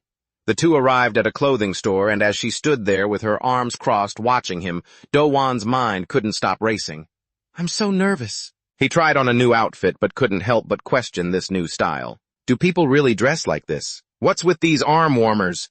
Even Isong commented, This doesn't really suit you. Deep down, he admitted this wasn't the kind of shopping trip he had imagined. She continued explaining, You'll be with me all day, so it would be a bother if you looked weak. Do-won looked at himself and retorted, No matter what I wear, I'll probably still look weak. Surprised, he asked, All day? Isong replied curtly, Yes. There's a place I want to go with you. Then she added her request, so don't try to resist. Try this on. Hearing that Do-won could only agree, okay. While he tried on the clothes, Isong kept picking out items until she heard Do-won ask, How about this? Seeing his new look, she gave a compliment. Not bad. Meanwhile, he felt shy, thinking to himself, This is the first time I've ever dressed like this. It felt so strange hearing Ision's comment made his face light up instantly. So Do-won asked nonchalantly, Really? That's when he suddenly remembered, Oh right, this is a mission. But he'd been so happy he completely forgot. The Becoming a Man Level 2 mission was to ask her out for a meal, and he'd already moved on to the next task. Do-won looked off into the distance, telling himself that since this was just a game, it probably wouldn't be hard to talk to her about this. And with that thought, he spoke up. Hey, are you hungry? Let's go grab something to eat. I know a great restaurant nearby. And Giseon agreed immediately. So Do-won, seeing everything progressing so positively, felt secretly glad, thinking, I guess this makes me feel a bit more confident, huh? And now I want to punch myself for thinking that. At this moment, Do-won felt incredibly tense, panicking as he sipped his soup, thinking to himself, It's been 30 minutes and we haven't said a word. Does she not like the food? But this place gets a lot of YouTubers coming here, doesn't it? Do-won tried to think of something to say, then remembered he still didn't know the singer's name, so he asked, and Iseon replied calmly, Singer On. And he gave a strained smile, thinking, Singer On. What a nice name. After saying that, they both fell into silence again, and Do-won thought to himself, I miss my mom so much. When suddenly she asked, Anything else? Is there anything else you want to know? Caught off guard by the question, he replied, Well, to be honest, I don't know anything about you at all. Where should I even start? As Iseon stood up and said, You'll learn more eventually. We'll be seeing each other often in the future. she said, as she quickly moved toward a secluded corner, continuing, "Let's go, we still have time," and Do-won followed, wondering to himself. Often. What does she mean by that? The system displayed the mission details, becoming a man. Level 3, watch a movie with her. And as the two sat together in the theater, Do-won felt tense, thinking, this feels like a dream. Next came another request, becoming a man. Level 4, spend time alone with her in a cafe.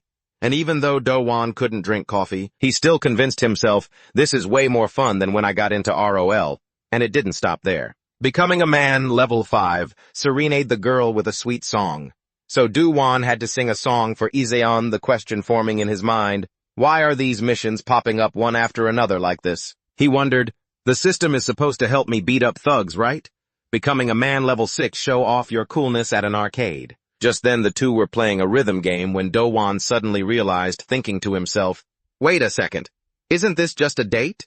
You played that game with everything you had, leaving everyone around you stunned. What kind of insane rhythm is that? Is that a star? Rising in the world of rhythm games, finishing the game. Johan gently wiped the sweat from his face and spoke. You've been completely shaken by a hot man's heavy breathing, he thought to himself, wondering if his charm would be enough to win her over. She'll definitely like it perfect. The two other gamers excitedly struck up a conversation with Johan. Hey, why don't you join our group? You're pretty amazing, seriously, it'd be awesome. But he didn't care at all, only keeping his eyes on Sejong. She was busy looking at the anchovy plushie claw machine. After thinking for a moment, he suddenly rushed off, not forgetting to tell Sejong, I'm going to the bathroom for a second. Leaving the two of them behind as they called out to him with regret. Time passed, and 10 minutes later, Do-won returned to the same spot clutching a pile of caught anchovies. He thought happily, with this many, will she like them? If she suddenly gets touched and falls for me, well, that wouldn't be too hard. He called out, Sejong, where did you go? I was overjoyed to see her waiting and shouted, there you are! Do-won excitedly called out Sejong while still innocently thinking this was the happiest day of his life waiting for her. From out of nowhere, a hand appeared pulling his hair back as someone asked, who are you calling punk? He glared and demanded, who the hell are you to call Sejong's name with such an affectionate tone? Do-won screamed in pain, my hair is all being pulled out. Confused. He wondered what on earth was happening. Who was this guy? Just then Naaman stepped forward and asked, what's with this pile of anchovy dolls, man? Sunyeon also asked, who is this shrimp? Do-won was also curious, did he know Sejong? He looked somewhat familiar. Someone remarked, people actually call these anchovies. Suddenly Sejong spoke up, let go of him, Sehun Kang. Meanwhile, she and the others kept asking him, you're going to give me this, right? You're giving it to me, right? Sehun suddenly let go, causing Do-won to crash to the ground in pain. Sehun said to her, sorry. Do you know this guy? Do-won stared at Sehun dumbfounded and shaken.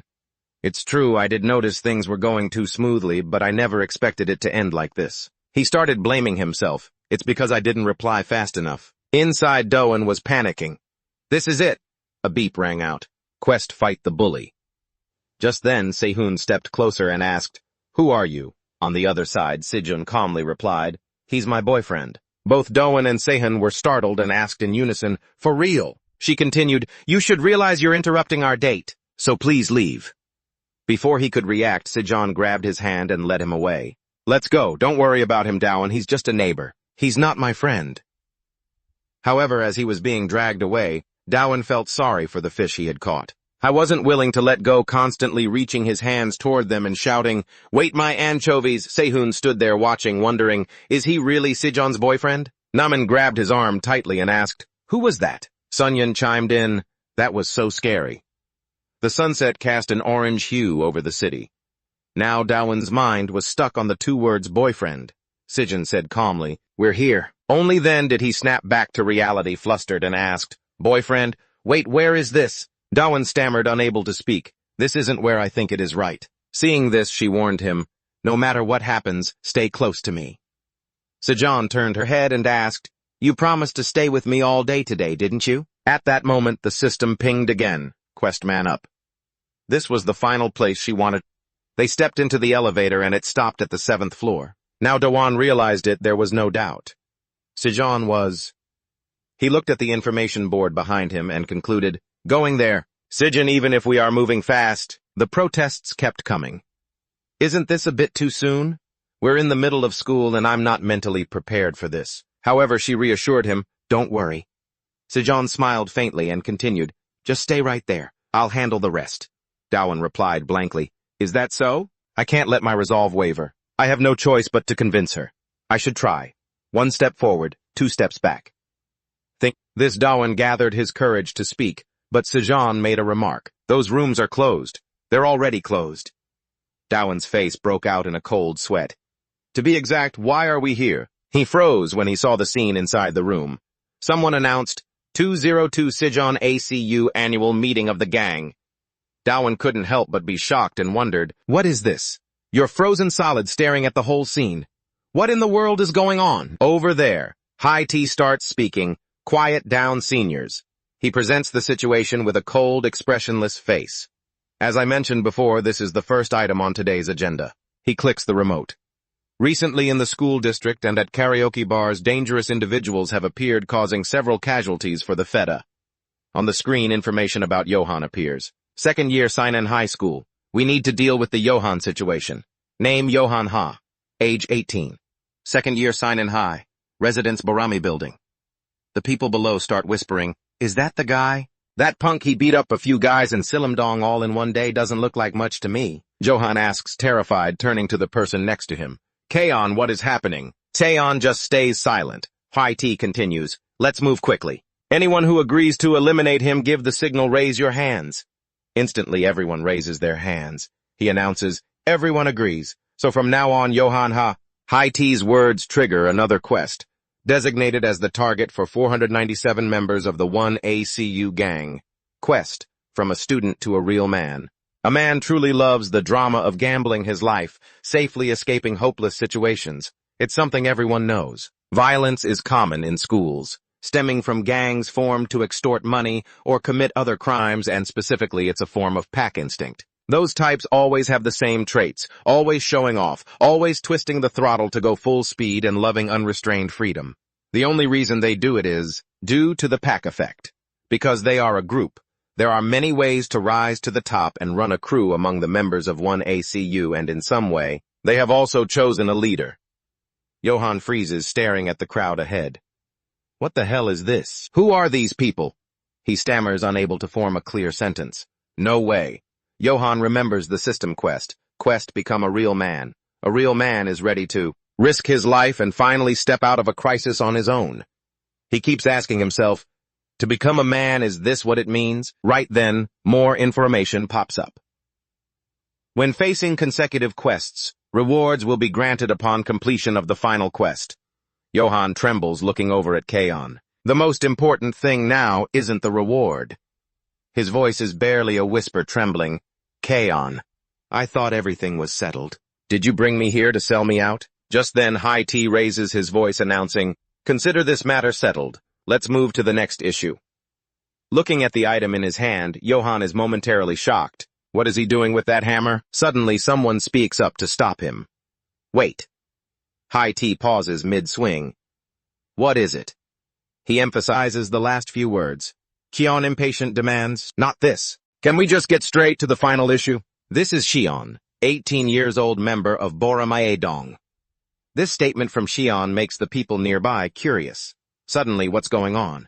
Who is that person walking next to her? Oh my God, Xion is the best. Johan is covered in cold sweat. Surely everyone is staring at him now. Will I get kicked out or punished? T's voice continues. The next product. Suddenly, he lightly adjusts his glasses. We are talking about the vacant position. Waiting for the election for the leader of Boramaedong. He tilts his head, trying to sneak a peek behind him. Election for leader. Are they planning to hold a caucus or something? These people are all insane.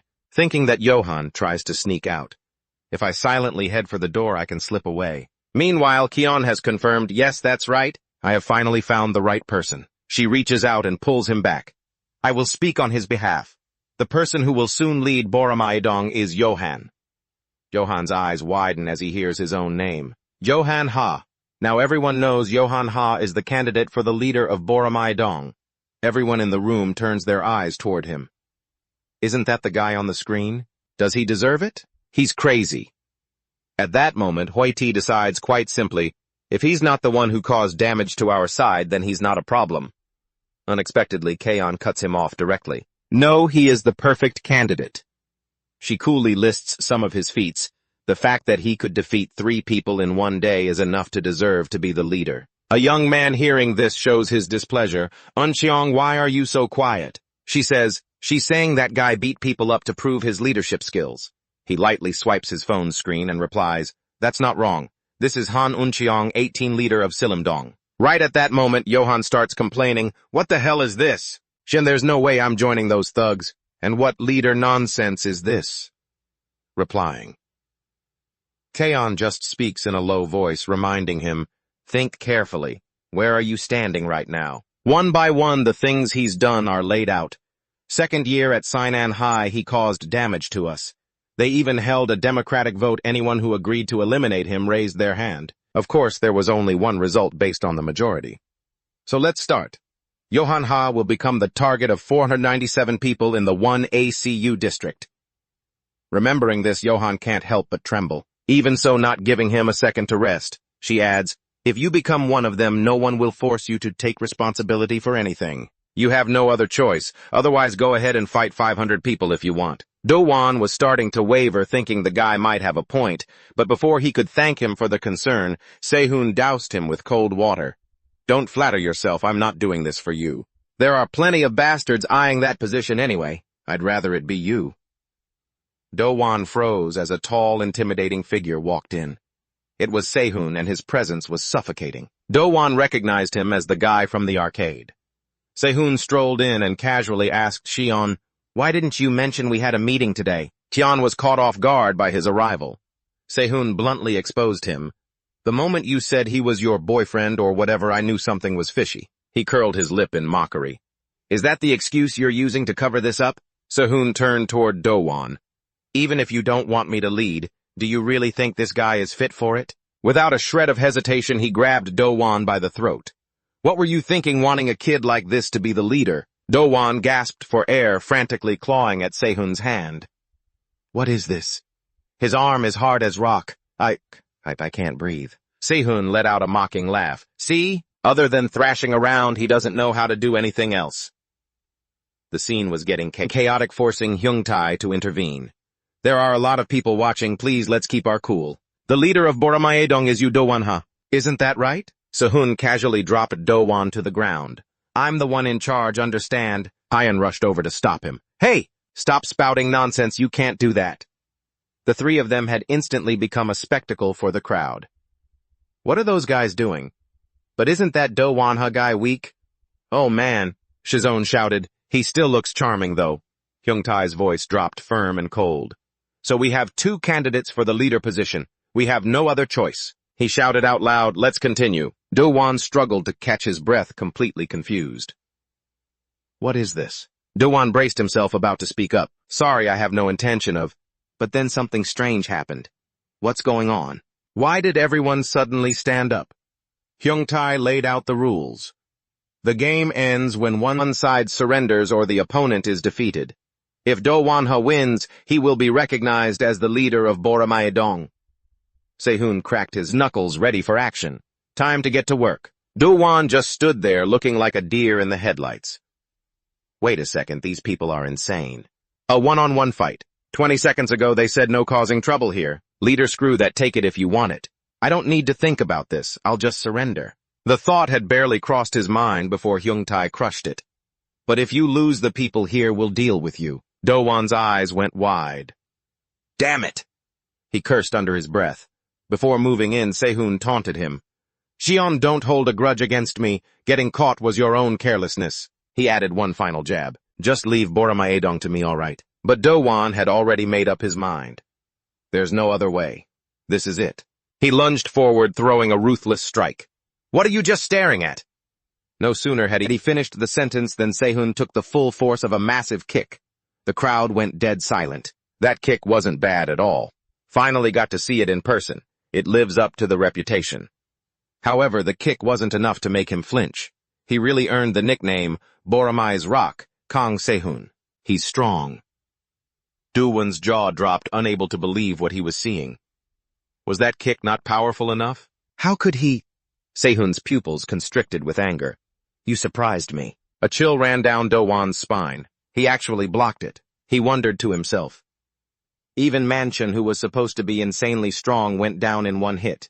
The system display turned red with a warning, you do not have enough mana. My skills are like one-time items. If I don't have any left, how am I supposed to win?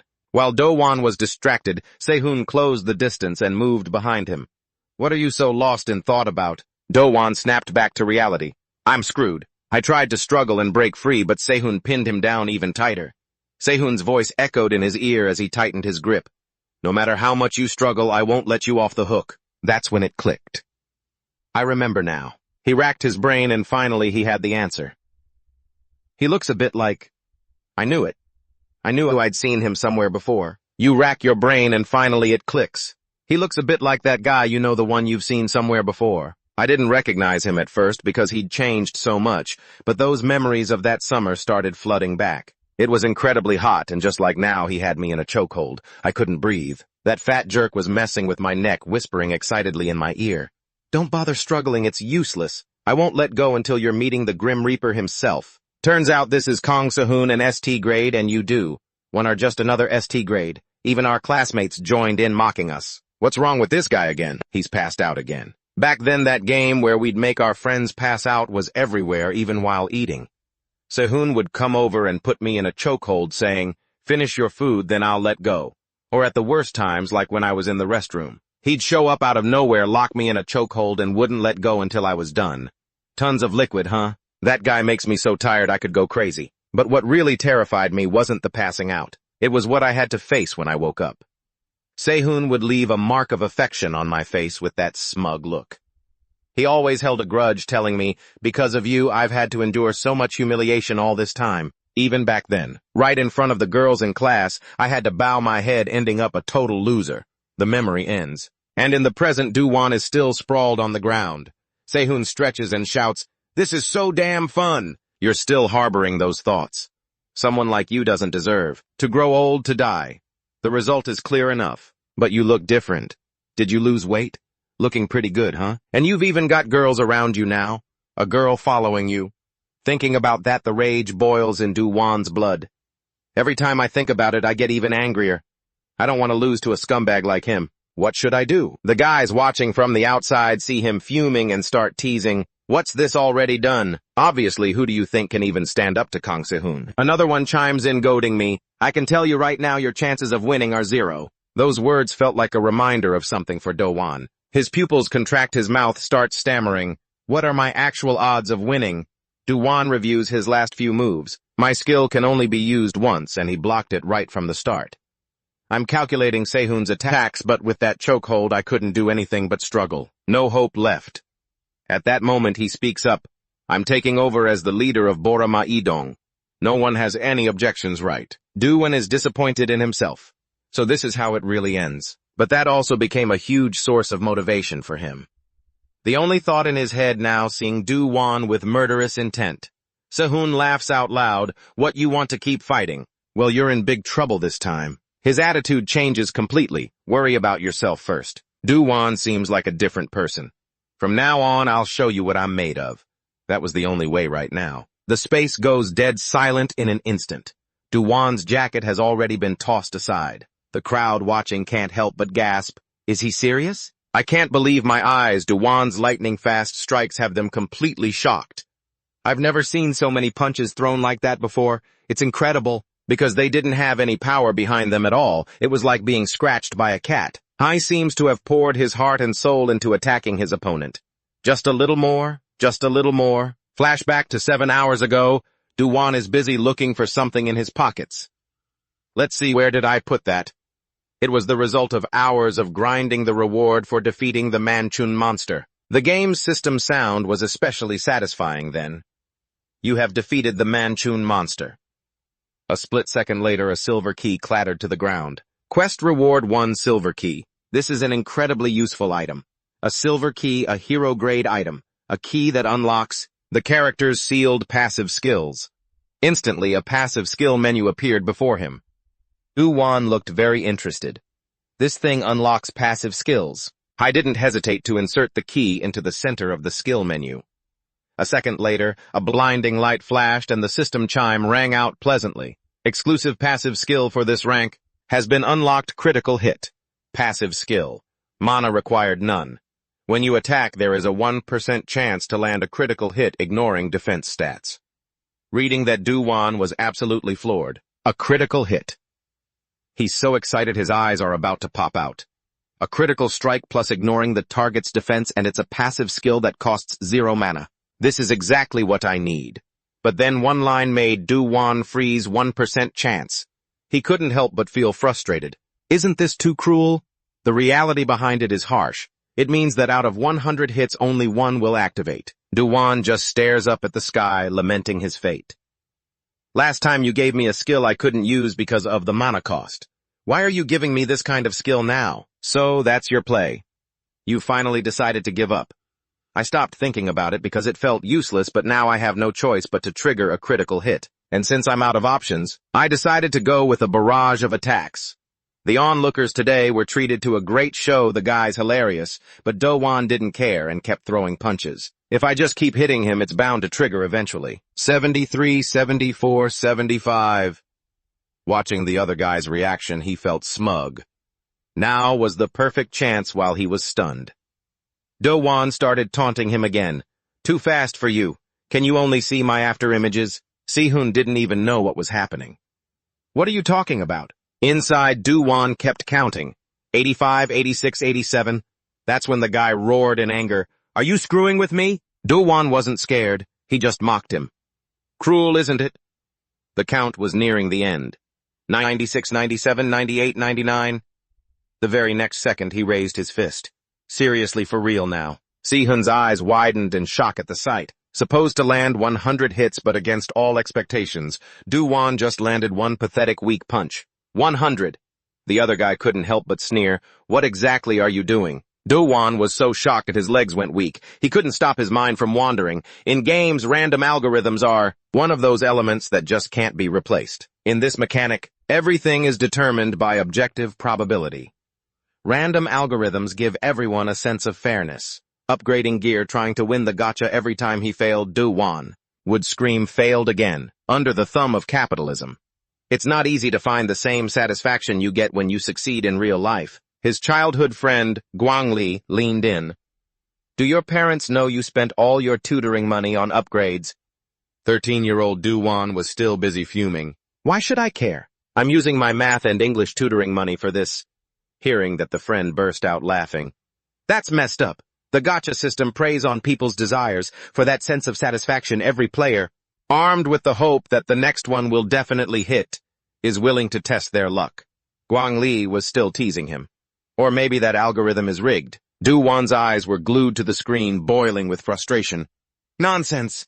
I'll get it this time because I've failed so many times already. I'll get it this time. The feeling of failure pulls them in deeper. Even so, the friend, sensing something was wrong, warned him, stop now or you'll go broke. Are you sure? Someone as competitive as you, how could you stop?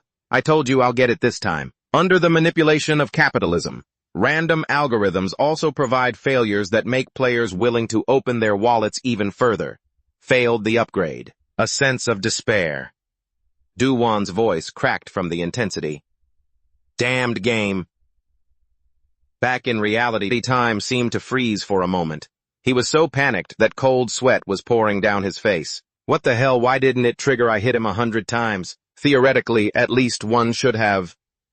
Before he could finish his thought, Se-hoon grabbed Do-won by the collar. What were you trying to do with those weak-ass punches? And just like that, he tossed him aside, like a weightless plastic bag. To win a fight, he slammed Do-won into the ground with a loud thud. You need to land a destructive blow. Do-won was in so much pain his mouth hung wide open, but he couldn't make a sound. Se-hoon brushed his hands off nonchalantly. And here I thought you were plotting something with all that nonsense. But it was all a bluff, huh? Well, even if that guy really had a plan, as it turned out, he had once gone through a period of insane training to transform himself to shed that 130-kilogram body. I trained every day until my skin tore and my bones ached. You can't even scratch this body. By now, Do-won had slowly regained consciousness. Yeah, you really... His voice trembled from the pain, but he still tried to provoke him. Back in middle school, you were just a fat, trashy scumbag. Sehun looked a bit surprised. You know me, who the hell is this guy? Dowon hissed through his teeth. Of course you don't remember. That's typical for a piece of garbage bully, isn't it? Then the nightmare footage of those days flashed through his mind. Victims have to carry that pain forever while the perpetrators forget it so easily, as if it were nothing. Just then Dowon realized he'd slipped up. He'd said too much. Sehun pretended to ponder, then stepped closer. What did I do? I really don't remember anything. He was so scared he kept backing away. Don't come closer. Dowon couldn't help but scream, Don't come near me! But it was too late. His ankle was caught. What now? The next second, Sehun threw Dowon hard toward a pile of stacked chairs. He looked down at him like he was trash. Aren't you the same? Your thinking is so twisted. You don't even remember every single toy you played with as a kid, clearly, do you? Over here. Sisseon saw his friend getting beaten up, but couldn't do a thing. Dowon was caught off guard. A familiar face appeared in his sight. Give up. Her voice carried unmistakable astonishment. Han Sehun spoke flatly. Doing this is just a waste of time. His gaze fell upon Do-gyun, who was crawling on the floor. One side had completely lost the will to fight. His whole body was trembling uncontrollably. I'm such a fool for believing in that 1% chance. There's no way I could ever beat that monster. Meanwhile, Sehun was stretching comfortably. It's been a while, so my shoulders are a bit stiff. Do-gyun was completely disheartened. There's no chance I can win against him. But if I give up, these guys are going to finish me off. It was noisy all around, but he couldn't hear anything anymore. What should I do to get out of this situation? Sehun spoke up, offering him a way out. The fight is over. But suddenly, Do-gyun slammed his hand hard against the ground. No! Then he slowly stood up to everyone's shock. Not yet. Sehun was provoked to the point of gritting his teeth. That's disgusting. Are you not tired of repeating this over and over? And Do-gyun was just as shocked. No way. He's been beaten this badly already. And he still wants to keep fighting. Do-gyun's eyes had long since regained their fury and determination. In reality, his gaze was directed behind Sehun. Escape through there. Just try to distract him for a second, he thought. Do-gyun started provoking him. Thinking back now, we were actually pretty close in middle school. In his head, he was mapping out an escape route without looking back. Looking back is the best thing I can do. The judgment of the school bullying committee or whatever. A flash of murderous intent flickered in Sehun's eyes, and his hand cracked as he flexed his knuckles. Why all of a sudden didn't you just call me a fat, trashy bastard a moment ago? But something feels more and more wrong. I just need to beg my mom to let me move to some remote island. I just need to run to that emergency exit. His expression looked no different from a madman's. Friends tease each other all the time, right? You know that, don't you? Inside his head, he was timing it perfectly. That moment is now. The next second, Do-gyun lunged forward. Now. But then he tripped over his own feet. What the hell? His whole body lost momentum and pitched forward. I shouldn't have taken off my jacket. He instinctively grabbed Sehun's shirt. A second later, a surge of force blasted out, blowing him away. Sehun's bulky body slammed into the lockers behind him with a crash, and he slumped over unconscious. The onlookers immediately erupted into chaos. Did you see that? What the hell was that? Kang Sehun got blown away, and Saizeon looks like his head is about to explode. After that, the boys couldn't help but gasp in excitement. This is insane! What just happened? Damn it, I knew it! Then he spewed a string of theories learned from martial arts movies. Channeling energy into the palm and pushing it into the enemy's body. A forbidden technique that destroys bones and internal organs at the same time. Do-gyun looked cool at that moment. Iron Hand Fire Fist. But inside he was cursing. No, you crazy idiot. The system menu appeared almost immediately after. Critical hit landed. His face couldn't hide the joy. Finally triggered it right in the chest. I didn't expect much since it's a passive skill. But this is so powerful. While Do-gyun was busy rejoicing, Sehun suddenly woke up. How did I win this fight? He looked absolutely wretched, totally different from his arrogant self just moments ago. Have you had this kind of power the whole time and just been pretending to be weak? His momentum immediately deflated. What's wrong with this guy? Sehun's eyes were bloodshot like a predator. Are you playing with me? Kill him! I have to kill him! Do-gyun was already terrified out of his wits. With that hit, and he can still stand, it's over for me. Seeing that, the crowd around them immediately burst into laughter. Look at him shaking, he's a goner. It seemed like he was different from before, but when they looked closely, they were stunned. He was smiling. Under the manipulation of capitalists, despair is fair to everyone. Do-gyun, at 53 years old, had once spent all his tuition money on gacha and got nothing. Most players have been through that. The desire to possess drives players to grind endlessly. Even so, they never stop trying. Seeing his friend acting like a fool, Guanlai waved his hand. Are you okay? You didn't get shocked to death, did you? Then he tried to pull Do-gyun up to leave. If you've spent this much and still didn't get it, then it's time to give up. But just then something else pops up. A server notification hits Johan's eyes. Player F2 PBTV Kika has successfully reached level 25. The Royal Saint Kwangli snorts coldly. Someone is still clinging to those random algorithms, huh? But hope starts to flicker in you once again. Success also breeds competition. Your competitive nature starts to bubble up. Just once you just want to see the gift of success. Johan's whole body starts trembling with excitement. Look, that guy actually did it. No way. There's no way I could do that right. So he decides to scrape together his last few pennies, his extra tutoring money. Johan falls back into his bad habits again. Despair turns into hope. After reminiscing, he suddenly lunges forward, charging past the other players, and throws a powerful punch at Sehun, pouring all his hope into that random algorithm. Johan screams like a madman as he rushes at Sehun. He lands another punch on the guy's chest, but his opponent is no slouch and immediately starts to block. I won't fall for the same trick twice. But unexpectedly, Johan's fist goes straight for his face. If in the ocean there's an apex predator, it's 6.1 meters long, weighs 1,900 kilograms, and is 85% muscle, the ultimate ocean killer, the great white shark. If you accidentally drift into its territory... Damn it, George, I think we've drifted too far from shore. But his buddy George doesn't seem to take it seriously at all. What, you scared already? Right then a dark shadow appears from underwater. You never think you'll run into one in the open ocean, but before the shark could do anything, Steve accidentally kicks it right in the snout, touching the snout. He doesn't know what he stepped on and gets terrified. Oh my God, something touched my foot. Then he gets laughed at by George for being a coward while the creature is forced to retreat, nursing its pain.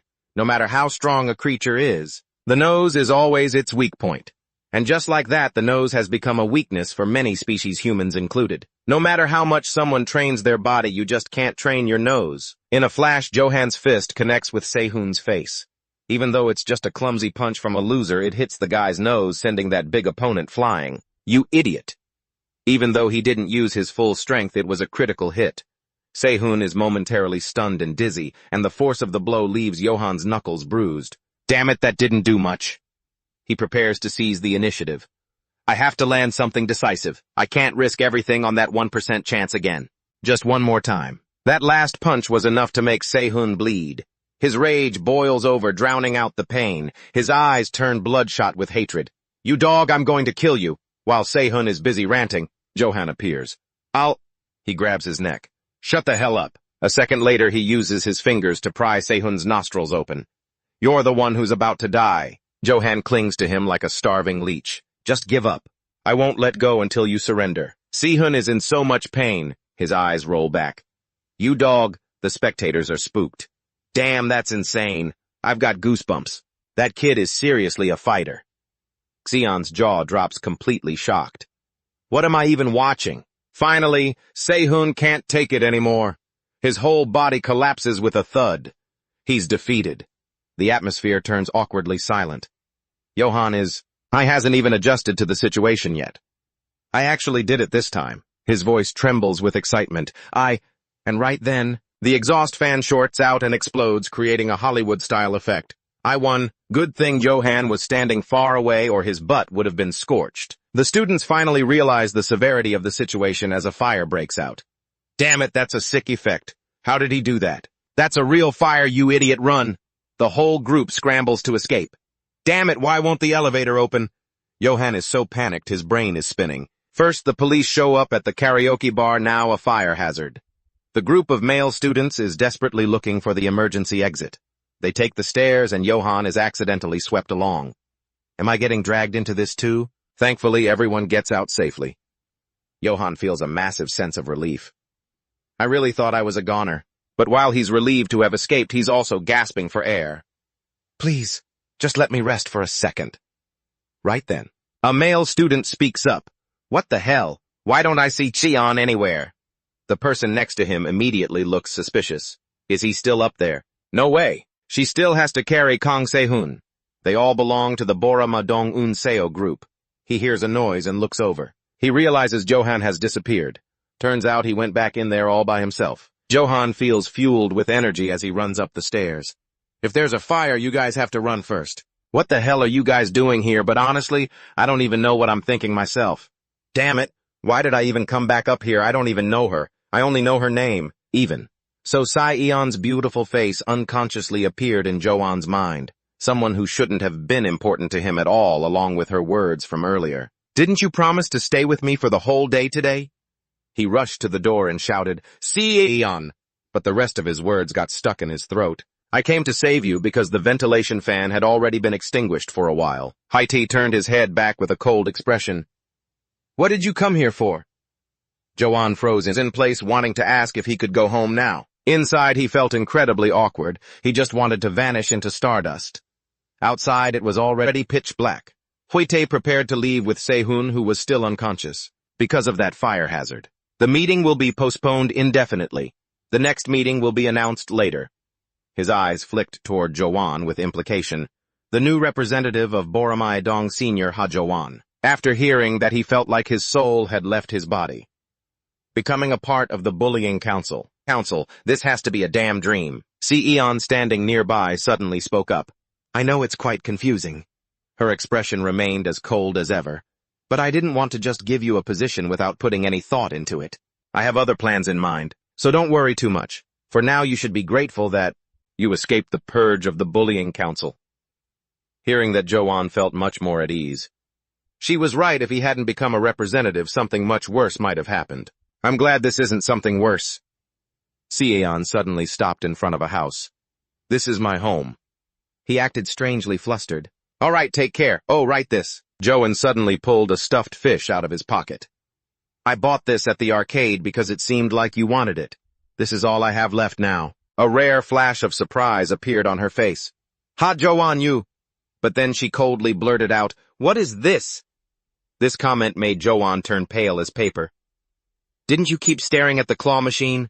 The toy. Se-eon finally remembered. I wasn't looking at the stuffed animals. Her attention had long since fallen on something else. I was looking at the wanted notice posted in front of it. It's a troublemaker at the arcade. Wanted for clearing out the claw machines. Identification: wearing a sports jacket and shorts, in winter wearing headphones and flat sandals with a large nose. Reward 151. Please catch him. Johan was so disappointed his face went completely blank. Good heavens. Se-eon was about to enter her house but stopped. But thanks for earlier. He hadn't yet realized what she meant. For what? She turned around and smiled radiantly, still holding the fish plush. For running back to save me. After saying that, Se-eon left immediately. Take care. But she didn't see Johan's face red as a tomato. Yeah, you too, Se-eon. Just as he turned around, a system board appeared right before his eyes. Johan silently breathed a sigh of relief. Finally, it's done. A pleasant sound rang out. Quest from boy to man completed. Seeing that he was so angry, he cursed, Man, my foot, I turned into a bully, you jerk. Another system board appeared. You have completed a total of 8 quests. I was calculating the reward points. This number shocked Johan. I did 8 of them. Those dates weren't too bad, actually. So he began to focus intensely. What kind of key will I get this time? A second later, he only heard a ding. The quest reward appeared in front of him, making Johan's jaw drop. This is... The next morning, when the first rays of sunlight appeared at the school gate, apart from a janitor, there wasn't a single soul around, because no one was as crazy as Johan to come to school this early. Today was the first day of 12th grade. It turned out he was being controlled by the quest system. He had to get to school before others to finish an important quest. Johan crept up to this classroom, arms full of components. The gaming setup needed to be finished before anyone discovered it. I have to finish installing it in the meeting room soon. Johan was so tired he started stuttering. Let's see, where is it? But unexpectedly, another male student had arrived before him. Someone had even come earlier than he did. He planned to ignore him and sneakily do his work. He needed to install it to optimize his gaming in here, but because he put the components down a bit too forcefully, the noise was a bit loud. Is it too loud? Joan was only afraid the other person would jump up and hit him. Sorry. His eyes suddenly fell on the name tag on the other person's desk. Student ID Han Eun Seong Sinan High School. Wasn't this one of the people who came to watch the fight? Han Eun Seong. Joan finally realized it. The name sounded familiar. He unconsciously recalled his conversation with Saeon last night. Now he remembered she had mentioned that name back then. The representative of Seoul Im-dong Han Eun Seong to warn him that this person was a more formidable opponent than Sehun, the most dangerous person among all the bullies in District 1. While Joan was trembling with fear, Eun Seong woke up. You're here. He stood up from his chair, making a chilling sound. Don't be afraid. You're a representative of the bullying council now too, even though he said that cold sweat was already drenching Joan's face. So regardless of what happened, the pile of components was forcefully knocked to the ground by Eun Seong. Now that he thought about it, he grabbed Joan by the collar. It's best to take care of you right here. I'm afraid you won't be able to leave this place in one piece now. Don't ever cross paths with him. The voice echoed from inside the classroom. Is that you? The other person stood up and slowly continued. Don't be scared. You're one of the representatives now, aren't you? Meanwhile, Joan worriedly wondered to himself, what is this? It felt like a bunch of chains snapping all at once, but come to think of it, that wasn't the case. Eun Seong, neither fast nor slow, declared he'd deal with him right there. Meanwhile, Joan whispered to himself that he shouldn't mess with him. Joan was so scared he started stuttering. I'm part of the committee now too. We're on the same side, aren't we? Aren't we supposed to not fight each other? Eun Seong grabbed his opponent with one hand. The same side, huh? His voice was filled with killing intent.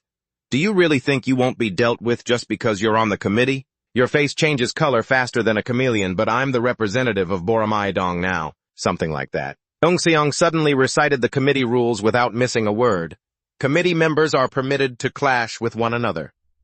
There's a rule like that. He lifted Joan even higher. In this world, hierarchy based on strength is crucial, so I can absolutely beat you. The next second, Eun Seong suddenly swung his hand, seeking revenge on the fool who dared to touch Selim-dong. He could only close his eyes, waiting for the slap. Yet he didn't really want to go through with it. Actually, I don't even care about that. Eun Seong looked indifferently at Joan, who collapsed to the ground. He spoke as if he were looking down at him with the gaze of a superior. That's right, too. We're on the same side now. This sentence left Joan completely dumbfounded. Eun Seong just walked away looking cool. I'll tell the others, so rest easy. From now on, no one from Selim-dong will bother you anymore. Before long, the classroom was packed. Joan sat in his chair so exhausted he didn't feel like doing anything. It's only the first day of sophomore year and I almost crapped my pants. But then he realized something. Wait, Han Eun Seong isn't even in my class. Why would he be waiting for me here? Joan's face darkened instantly. And it wasn't just that. During the second period break, nobody paid any attention to him. Why by the third period break are the students still busy talking about nonsense? Why on earth? By lunchtime, Joan was all alone with his pile of parts. No one was there to make him grind games.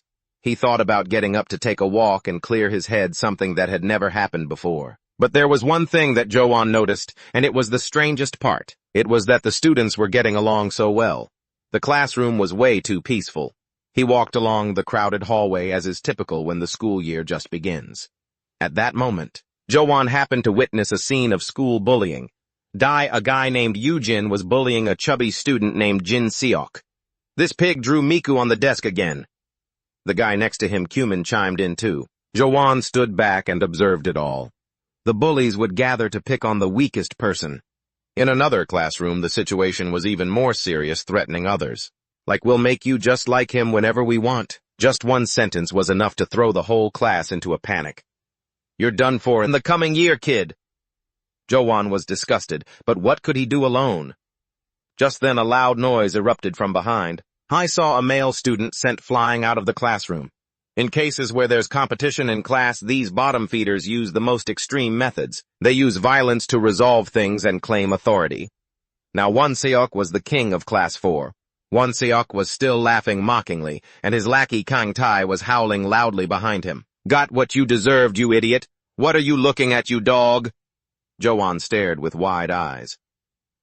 Everyone was striving to claim the throne. He felt like he was standing in a safari watching beasts tear each other apart. Schools in this era operate on the law of the jungle and natural selection. It's a wild world. Feeling a bit scared, Jo-won ducked into the restroom. Only then could he mutter, "Oh man, those brutal people." Suddenly a familiar voice rang out.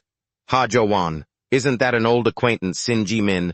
The memories of that fight flashed through his mind. This is crazy. I forgot he was at this school too. He must be looking for me because of the karaoke thing. The next second, Ji-min rushed over. "Ha Jo-won." He was so scared his limbs went rigid. Unexpectedly, he greeted Jo-won warmly. "Congratulations, I heard you became the representative of Boramae-dong."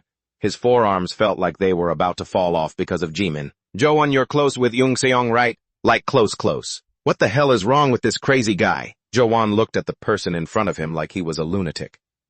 "Why is your attitude so different from before?" But he didn't answer and just looked at his wrist in a panic. "Oh man, I'm so careless, it's already time for self-study." I was left completely speechless. He didn't even have a watch. Ji-min just zoomed off. "I'm heading out. Jo-won, tell Young Seong I said hi." Johan didn't even bother to answer. Had he hit his head on something or what? After taking care of business, he headed straight back to class and sat there looking completely zoned out at his desk. Honestly, nobody bothered him at all since Do-won had completely bought into Eun-seong's word. Just looking at Shin Jae-min's attitude, you could tell that guy really meant what he said. "I'll tell the others, so don't worry. From now on, no one from Su-lim-dong will mess with you anymore. He truly is one of the most dangerous guys around. You've really got someone looking out for you now." Han Eun-seong's words were real. He meant it. Do-won let out a faint sigh. A peaceful life at school like this is something I've wanted for so long. His gaze drifted to the pile of parts in front of him. I don't need these things anymore now. But still he couldn't bring himself to feel at ease. In a situation like this, I should be happy enough to cry. So why do I feel so restless? I thought the system gave me the job of wiping out evil. At first I assumed the missions would force me to fight against a bunch of thugs, but those words from White felt like a slap in the face. The new representative of Boramae-dong. Man, this whole situation is just absurd. In the end, it turned me into an official council member. Do-won just sat there dazed. What is the system's true purpose? Is it using me to do something? The more he thought, the more tangled his head got. Maybe I'm just overthinking it.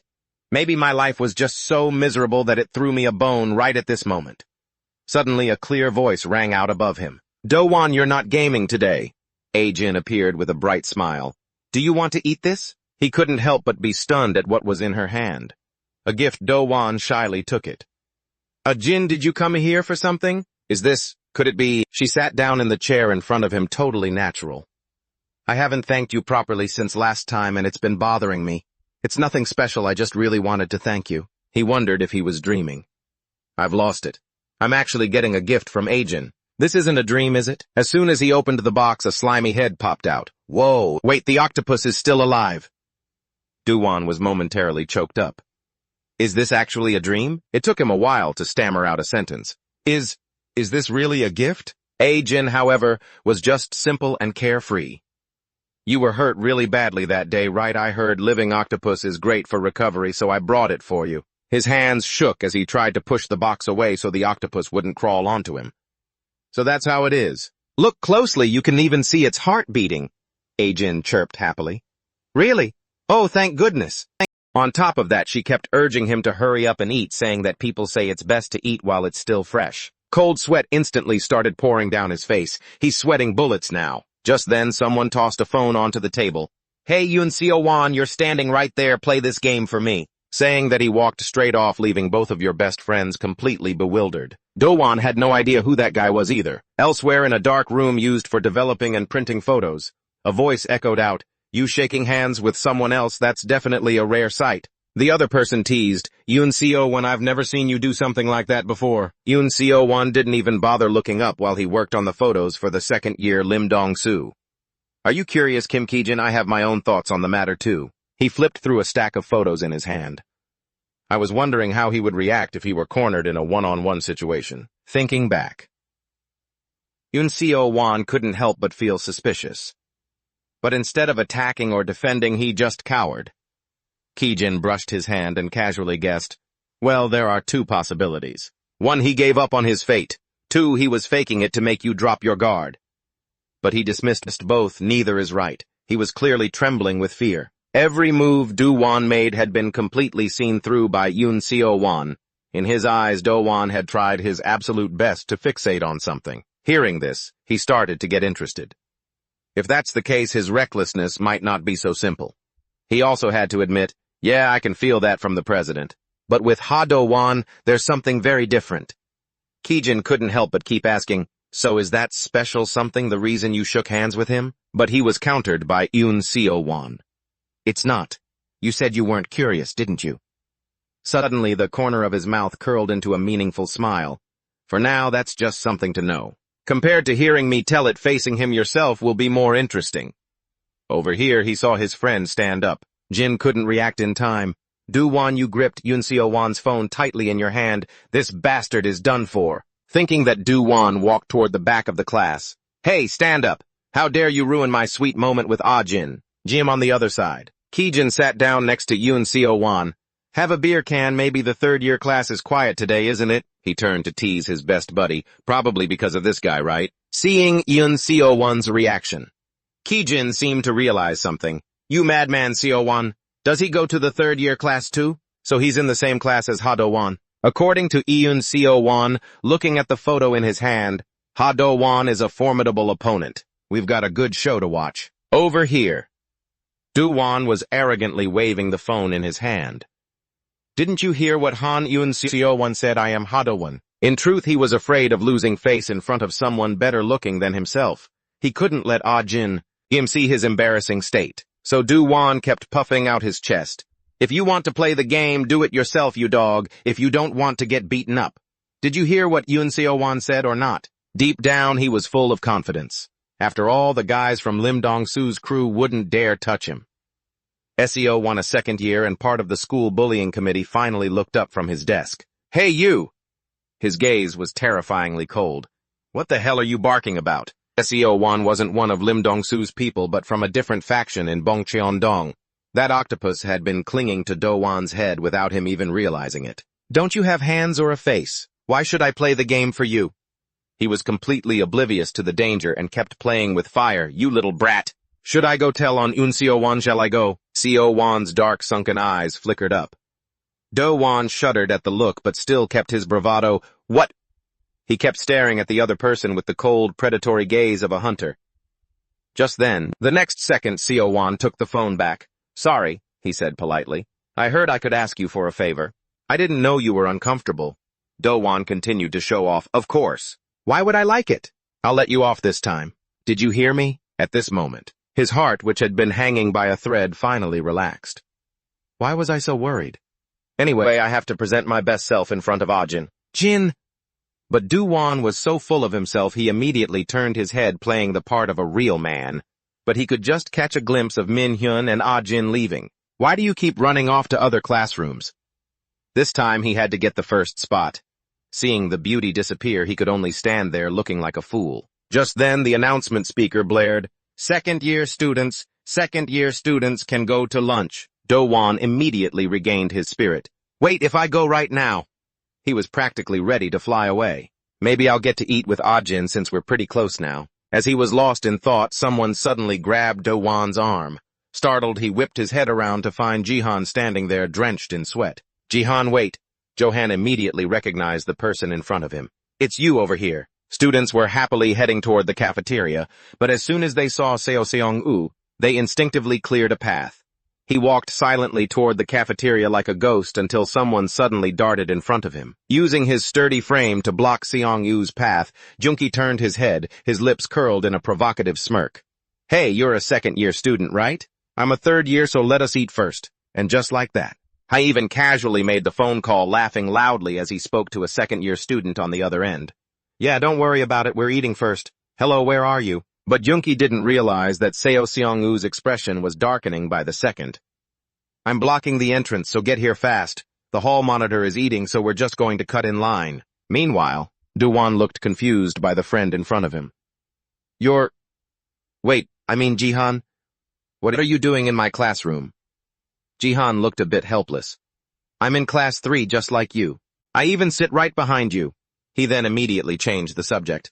Anyway, that was really dangerous back there. You should be more careful from now on. Do-won looked increasingly baffled.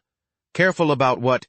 Seeing this, Jihan grew even more anxious. About what you did in front of So Seong-woo. Do you really know nothing about So Seong-woo? Do-won could only give a dry laugh and honestly confessed, I don't know much about this school because I spent all of my freshman year playing games. Then he naively asked, but what's wrong with him?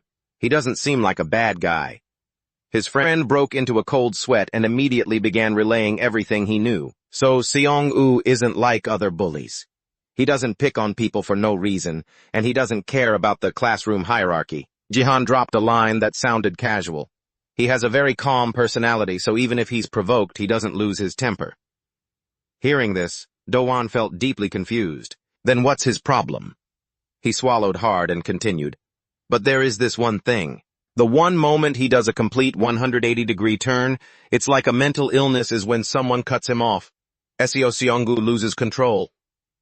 Nearby Yoongi was being intimidated by him, terrified to his core. What the hell kind of look is that? You think it's okay for upperclassmen to eat before you?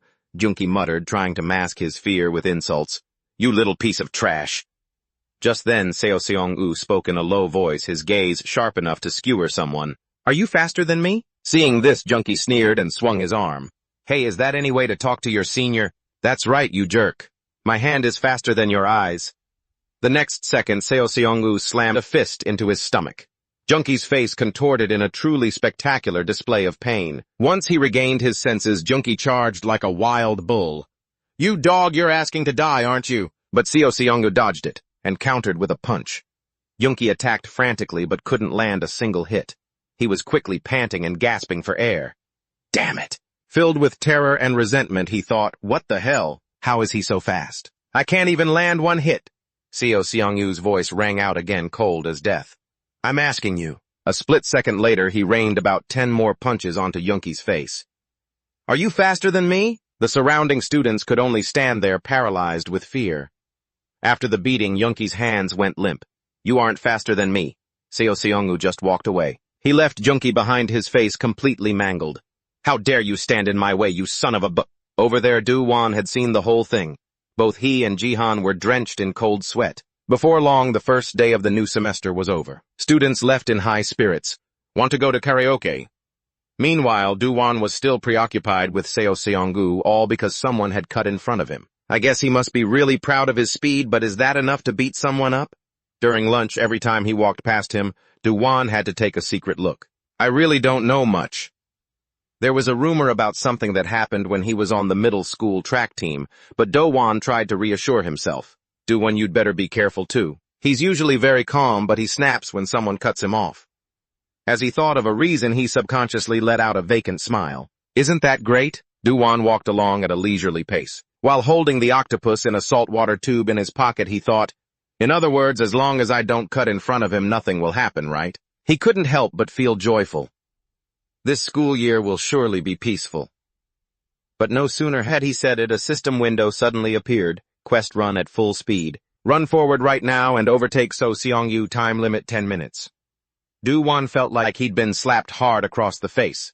No way is this actually happening, for crying out loud. I immediately screamed at the empty air. Damn it, why is this happening to me again? Everything between me and him is fine today. But it feels like the sky is about to collapse right in front of me because of him. I've made it past Shosanju, so what now? Obviously my next quest is to fight him. I look at that 10-minute time limit. Isn't there any other way? That's not the point right now if I don't want to fail the mission. Without another thought, Johan immediately took off sprinting. I need to find Shosanju as fast as possible. No one knows that in a quiet alleyway there's a truly ugly scene unfolding. Thud. Daxich is being beaten to a pulp. All he can do is groan in desperation. Help me! He screams at the person in front of him, hoping for some pity. I'm sorry, I was just rushing because I was late for my tutoring session. Daxich quickly crawls towards Seonjin's feet. Seonjin, I didn't know you were in front of me. I didn't mean to bump into you. Seonjin's voice rings out cold as ice.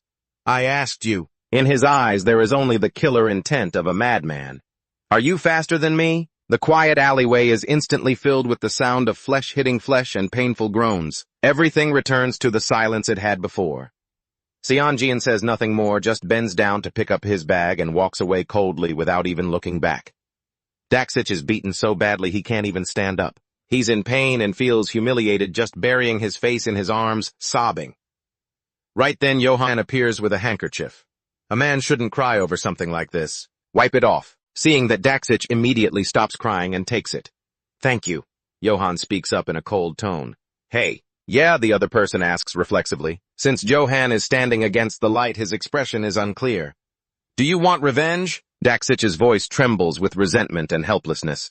I want revenge, but I don't have the strength to do it. On the system board, the timer is counting down. 2 minutes left, but he is still standing there frozen. This familiar feeling, like something is welling up in his chest. After thinking for a moment, Johan slowly begins to share. It reminds me of my past. I used to be a loser just like you. He listens, sounding a bit surprised. Really a person like you. His tone shows clear determination. Don't worry about being a loser. Inside Johan, the self-confidence of a winner begins to rise. Right now, I feel like I can do it. And then he boldly declares, from today on, I won't be acting like that anymore. Because in Johan's hand are the shiny gold keys. I'm going to beat him until he never forgets it. Thinking back to what happened 6 days ago, Ian calls out from afar, take care on your way. Johan's face turns bright red as he waves back. You take care too. Suddenly, the system board appears before his eyes, leaving him stunned. Johan thinks to himself, well, it's really over now. The system displays the mission info, young man be a man, completed. Johan stands there confused. What kind of man? You turned me into a thug, didn't you? Damn system. Suddenly, the system keeps popping up. You have completed a total of 8 missions, calculating bonus points, giving you the mission reward. I instinctively lets out an exclamation, looking completely bewildered. Huh. Johan mutters to himself. The system displays a few more lines, mission completion reward. You have received a bundle of keys. Johan looks at the items appearing on the ground full of doubt. A bundle of keys. His eyes widen in surprise and he collapses to the ground. Are you kidding me? You're giving me the whole bundle just like that? Even though it's true that the quest chain was long, looking at these things, a smile appears on Johan's face. 1 gold key and 4 bronze keys. Should I try using the gold one first? Before Johan can even finish the thought, another notification pops up. Notice when using the key bundle, you must use all 4 keys consecutively. If you use the first key but do not use the remaining ones, the items will be destroyed. Hearing that, Johan triumphantly says, honestly, even if you didn't say it, I was planning on using all 4 anyway. Good stuff shouldn't be saved. But he quickly asks himself, wait, if I use the gold key, I unlock a random skill. Please select an ability. A portion of the selected ability will be increased permanently. Below that is a different parameter board. Unlike the gold key with the bronze keys, the player can choose the skill themselves. So I can use the bronze keys to unlock the skills I want. The corners of Johan's mouth curl into a smile. That means I can boost my abilities to counter my opponent's traits in the next fight. Just thinking about that, Johan's hand can't hold back anymore. I'm dying to use them. Calm down, right hand. Save it for a bit longer, he reminds himself, until the next mission appears. Suddenly, the system notifies him, 2 minutes remaining. Johan regains his focus and stands up. Damn it! Does that guy really have no weaknesses? What a pity. Once he's done, he leaves the alley and looks around. Seeing no one paying attention to him, Johan rushes off. Running to a secluded corner, he stops panting. My heart is going to explode, Johan thinks to himself. There's not much time left. Open skill board, I need to use these keys quickly. In a place with no one around like this. As he jammed the key into the slot, he muttered to himself. Starting with the gold key. Please just give me something useful. The system suddenly flashed. Weak point strike. Mana cost 20. An ultra-fast attack on an opponent's weak point. Duwan marveled to himself. That's a low mana skill. A smug grin spread across his face. I can avoid those unfortunate situations where skills only work once like before, but I'm still low on mana. Without thinking much more, he pushed the key in. Mana point, use a bronze key to open the mana point. A notification popped up instantly. Unlocked ability. Megapixel increased by 100. Duwan's face was full of nervous anticipation as he inserted the next key. Hurry, hurry, with the remaining 3 keys, what should I open? He thought of Junki and mused, that guy is from the track and field club. Duwan calculated carefully, watching how he fought, and realized he was pure speed. After a moment of hesitation, he made his decision. All right, for these last 3 keys, I'm going all in on this. While Duwan was fiddling, a vehicle drove by. Da-young was panicking, chasing the bus when she suddenly bumped into someone. Da-young quickly turned her head back and said, "I'm sorry," while Seong-woo just kept walking without a word. Only after catching up to the bus did Da-young breathe a sigh of relief. "I survived." She smiled and added a thank you to the driver. Suddenly, Seong-woo reached out from behind, aiming for her head, but before he could touch her, Do-won pulled her back. A notification board appeared. Quest run at full speed, completed. The bus and Da-young left safely. Do-won stopped in his tracks and muttered, "I really messed up now." Seong-woo's face darkened as he glared at Do-won. As the boy spoke, Seong-woo asked with a trembling, sarcastic tone, "Can you accept my apology?" Suddenly, the system updated, transition to quest chain. Do-won cursed under his breath. "Damn it!" The system displayed the requirements. Quest chain, go all out to settle the score. Defeat monster Seong-woo. Reading that, Do-won thought to himself, this situation isn't entirely unexpected. However, he quickly steeled his resolve. If it was an unavoidable battle, he received the quest and lunged straight at Seong-woo, aiming for his weak point. Do-won's face showed unmistakable determination. Strike first, strike hard. After taking Do-won's hit, Seong-woo grabbed his stomach in pain. Nice, the boy thought. But to his surprise, Seong-woo gritted his teeth full of pain and rage. "You little bastard." Seeing Seong-woo like that, Do-won scrambled away. "This is terrifying." He glanced back occasionally, thinking, first I have to distract him, then use the skill again on his back.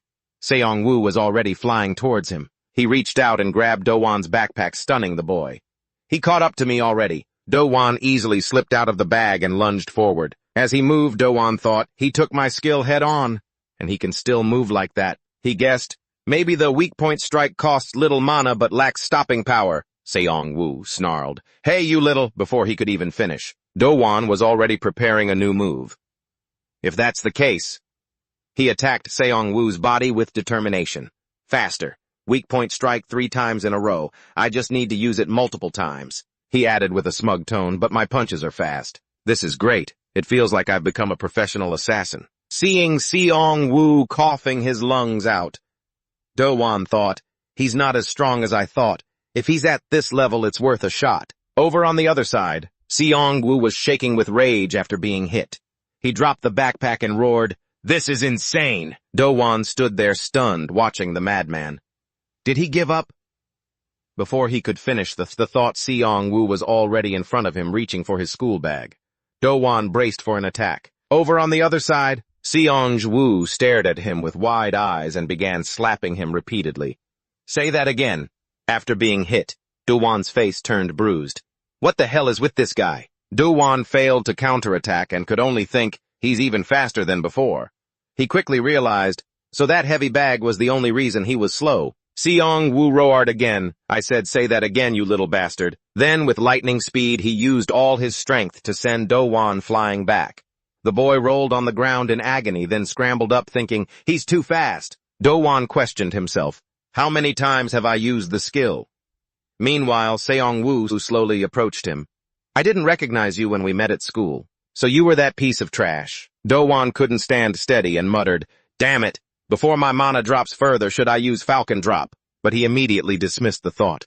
No, with a guy like this, the chance he'll dodge is huge. If I waste mana like that, it's game over. Do-won wondered, how do I fight someone this fast? Seong-woo saw him not reacting and said, "Okay." Do-won just stood there bewildered. "I have no experience fighting," Seong-woo growled with murderous intent. "Vegetable or paralyzed from the waist down, which one do you prefer?" Seeing that, Do-won gritted his teeth. "This is getting dangerous. I have no choice." He decided, "I don't know if this will be useful, but..." Do-won took a breath and lunged. "I hate both of those options, you blockhead. I'm out of options, so I unleashed my skill 3 consecutive stabs at his blind spot. But Seong-woo is quick. He dodged them all easily. What kind of cheap trick is that? I don't know what you're planning, but..." He closed the distance, ready to counterattack. "That stuff won't work on me," he said. Just as Seong-woo was speaking, Johan's fist was already right in front of him. "It didn't do anything, you idiot." A punch landed square in his face. Seeing a stunned Seong-woo, Johan challenged him. "Who said it didn't do anything that wasn't a high-speed stab?" I laughed. "It was a slow feint." "All right then, let's talk about fighting games. To win, you have to master the absolute basics. That technique is baiting." Johan grinned confidently, thinking to himself, I know this is how you fight, but that only exists in games. So I decided to bet on it. It actually works. I remembered what happened earlier. When I unlocked my ability, I realized I couldn't win a pure speed battle. That's when the system notified me. Attack power plus 10. So instead of speed, I boosted my attack. Johan clenched his fist, checking his status. Attack power 31. It's a bit heavier now. Seongu charged again, and I thought, that's right, it's not hard. From now on, I'm treating this fight like a game. Seeing him charge. I took a stance. I never lose when I'm playing a game. With laser focus, I watched Seongu rush toward me. Assume this fight is just a game. The first thing I need to do is... I calculated his stance while he threw a punch. Is to figure out his pattern. Hit the blind spot. My eyes were locked on his every move. As soon as I dodged his attack from behind, I had to counter with a punch immediately. Johan scrambled to put his hands up. First, keep your face protected, then look for an opening. But before he could even try, Seongu launched a kick straight at Johan's face. The sudden strike sent him crashing to the ground while he landed calmly. Seongyu's expression didn't even change as he declared, You're never going to beat me. Johan was trembling, sitting on the floor. Right, he's on the track team. His legs are way stronger than his punches. I crawled up, muttering, lucky it hit my forehead. If it had caught my face, I would have been done for. That was almost a disaster. Johan knew the longer this dragged on, the worse it would be for him, so he lunged forward. My head is made of stone, you know that, you dog. Let's do this. The two kept circling each other. Johan faked a few more strikes, waiting for the perfect moment to counter. There's the opening, he thought, desperate not to let it slip away. But then he realized his fist was caught in Seongu's grip. Huh, Johan muttered. Before he could react, Seongu kicked him square in the chin. What the hell are you doing? Johan was completely dazed from the kick, and Seongu just kept pushing the advantage. He landed several clean, brutal hits right on Johan's face. The blows were so strong they sent Johan flying backward. You really think those little tricks work? He glared at him, adding, You don't have anything worth showing off, you little rat. Johan lay face down on the ground, completely still. His body felt limp. He started coughing, and his face turned pale as he clenched his fists. Was that chin shot too hard? My body won't listen to me. He kept telling himself he had to do something before the guy closed in. I have to find it. Johan checked his status window. Blind spot attack. Skill window. His attack patterns.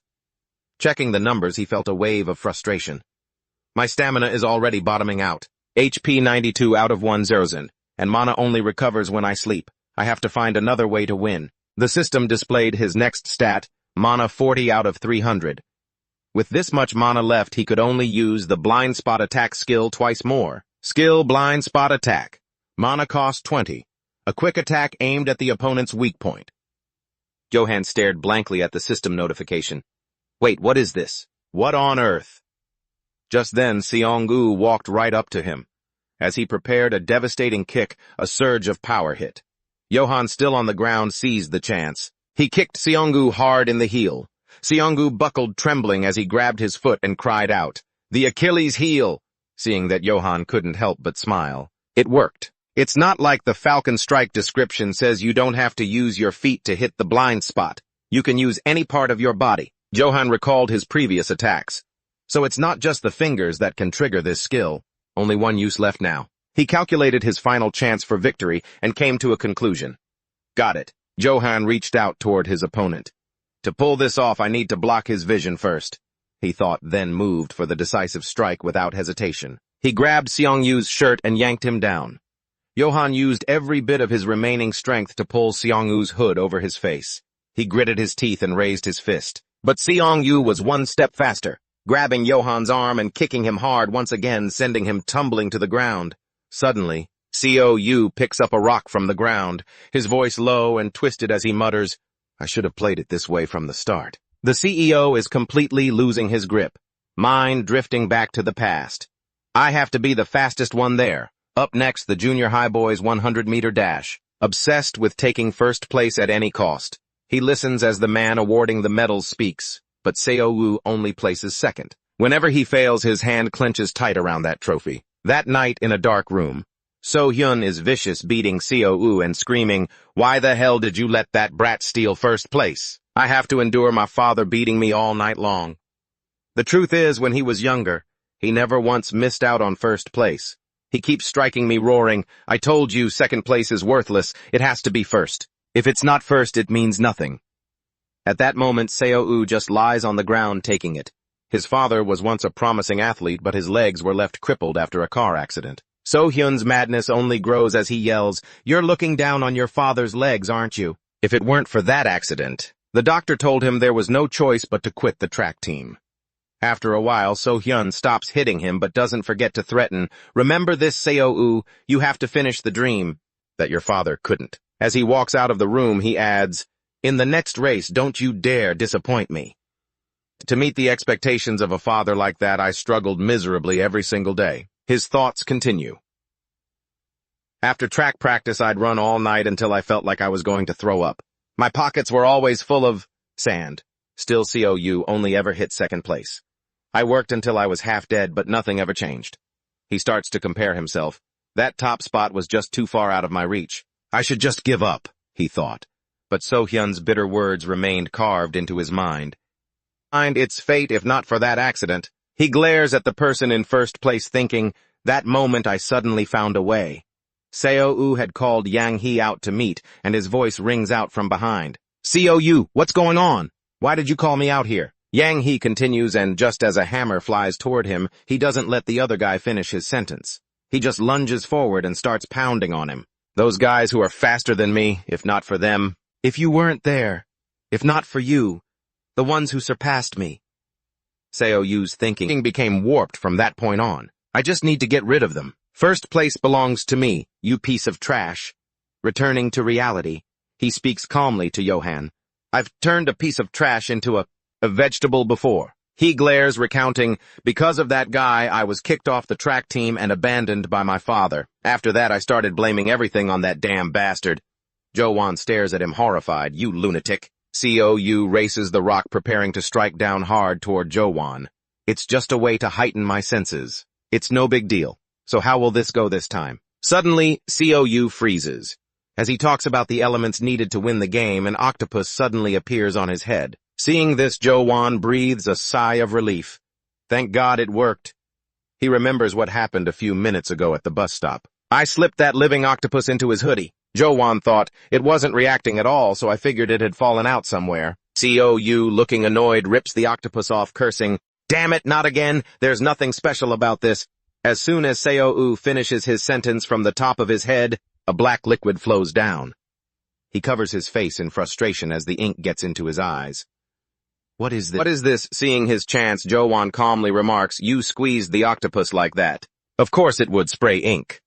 Having successfully blocked his vision, he doesn't waste time and lunges immediately. He only needs one strike to the remaining blind spot. If used in the usual way, the damage would be too low. He couldn't win. A thunderous punch is prepared. He has to make sure he finishes it in one go. Seo-woo, losing his cool, screams madly, I can't see a damn thing, you son of a bitch. But Jo-won rushes toward Seo-woo, using all his strength to deliver the finishing blow. In his heart, he remembers his friend. Thanks, Ajin. Jo-won closes his eyes tight. This victory. Then he swings his chin up, smashing it into Seo-woo's chin. After the attack, Seo-woo is sent flying backward, his body slamming hard into the ground. His face looks pathetic. Jo-won then speaks indifferently, I told you. He stops in front of Seo-woo and continues, my head is tough. Immediately after, the system announces strategic battle mission complete. Below that is another line of text. Mission completion reward, you have been granted a keychain. He happily looks at the keychain on the ground. Another keychain this time, huh? Is this really the hardest level? Am I going to reach the top level? Jo-won's body suddenly reacts violently. I'm so tired. He can't even stand steady. My body. I can't stop wondering, is my stamina running out? HP 3 out of 1,000. It's dropping. Jo-won subconsciously remembers the time he used up all his stamina and passed out. But looking at Seo-woo in front of him, he quickly reminds himself, if I pass out here, and if that guy wakes up, who knows what he'll try to pull. I just opened the notification board and I'm already muttering to myself, there has to be a way out of this. I quickly used the key to unlock my physical potential. As soon as I unlocked it, the system announced HP capacity increased by 500. Even after the notification, I couldn't stop panicking. Then the numbers shifted. HP is now 501 out of 1,500. Only then did I let out a sigh of relief. I'm alive, I actually survived. Picking up the bunch of keys, I muttered to myself. I didn't really have a choice, did I? I carefully calculated my next move. I'll just have to use up the remaining keys. Maybe this will turn out for the best. Obviously, I'll use the metallic key first. Right on cue, a notification popped up for a specialized skill. Below that, it listed the details for my new active mana skill, Storm Fist. Requires 200 mana to unleash a rapid-fire barrage of punches to damage the opponent. I couldn't hide my excitement. This is insane. This is actually insane. I've been waiting to get a skill like this forever. Finally, I quickly realized there was one downside: it takes 200 mana to use, but then I spoke up. System, increase my mana. The system immediately followed the command. Mana capacity increased by 100. I weighed my options. There's only one key left. Might as well use it to boost my mana, right? At this point, I slowly stood up. All right, time to end this. If it wasn't for this living octopus, I would have been done for. I picked up the item and looked around nervously. I can't eat this thing, so I'll just take it home. This is the thing Ahjin gave me, if I have to name it. I guess I'll call it Candy Gummy. I froze, realizing I needed to find something. Wait, where did it go? Johan stood there dumbfounded for a second. Huh! A cat had the octopus in its mouth and took off running. As I chased after it, I let out a desperate cry, Candy Gummy! By now, the sun was setting. Johan, filled with sadness, hugged the photo of the octopus. I'm sorry, Ahjin. I felt like a shell of a person muttering to myself, I'm sorry I couldn't protect Candy Gummy. Suddenly, my phone rang. Yes, Mom. A voice came from the other end. How was the first day of your second year, son? Without hesitation, I opened up to her. I really thought I was going to die today, hearing that she sympathized. I know. Studying has been really exhausting lately, hasn't it? I went through a phase like that too. Worried, I asked, Mom, you're always traveling for work. You must be so tired, right? Where are you right now? My mom replied. Right now, I'm at a convention in the United Kingdom of Great Britain and Northern Ireland. I was so shocked I started trembling. In that famous country. Don't tell me this whole world. She added, what do people call it again? England. Right, anyway, make sure you're eating well. Then she suddenly shifted topics. Tomorrow is your father's memorial service. You remember, right? I obediently replied, yes, of course I remember. She wasn't finished. I'm so swamped with work that I can't go visit him myself. But you have to go visit him for me, okay? I accepted the responsibility with a short, I know, Mom. Don't worry. Only then did she hang up. Thanks, son. I've got to get back to work. Hang in there. Johan stood there staring blankly at the family photo, then shifted his gaze to a piece of paper noting the Hazino shelter. He sat there in a daze for a long time before finally stretching and letting out a long yawn. Time to eat. Why am I suddenly craving stir-fried octopus? Meanwhile, at a construction site, a figure looked down from several stories up. A voice rang out. So basically, Baek Jong, tapping a wrench against his hand, he countered. Are you telling me Seo Cheon-yu is so pissed off that he's fighting with the Boromedong representative? Finally, he finished his question. You couldn't argue back, could you? Seo Cheon-yu heard him and immediately replied, yes, that's right. Hearing this, Baek Jong furrowed his brows in annoyance. I thought I made myself very clear. I told you not to cause any trouble there, didn't I? Jae Baek Jang, an 11th grader and vice representative of Bong Cheon-dong, roared with fury, you bastard Seo Cheon-yu. Then Baek Jang started cursing wildly. Do you have any idea how much trouble we'll be in if the representative finds out Bong Cheon-dong robbed Boromedong? As he spoke, Baek Jong kicked Seo Cheon-yu hard. I hate guys who love to show off the most. He slammed his hand against the wall behind him. You pathetic kid who got abandoned by your dad. I felt sorry for you and took you in, and this is how you repay me. Baek Jang stepped closer and asked, what's wrong now, you blockhead? Suddenly, he noticed the items scattered on the ground. Still bummed out that you don't get to play sports, huh? Every word of his was dripping with sarcasm, or perhaps he was still lingering on his father. He hated those kinds of obsessive habits the most. A voice rang out.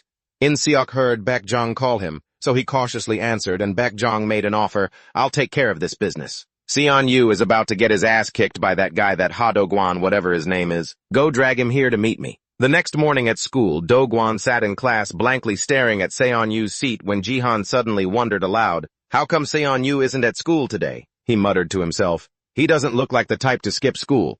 Did something happen? Hearing the question. Doguan smiled and replied, I don't know. Maybe he's sick because of that fight we had. Along with that, he added a remark, that crazy bastard, I hope he never shows up to school again. That'd be great. After hearing that, Jihan laughed loudly. No way that's happening. At this moment, Doguan sat there blankly thinking.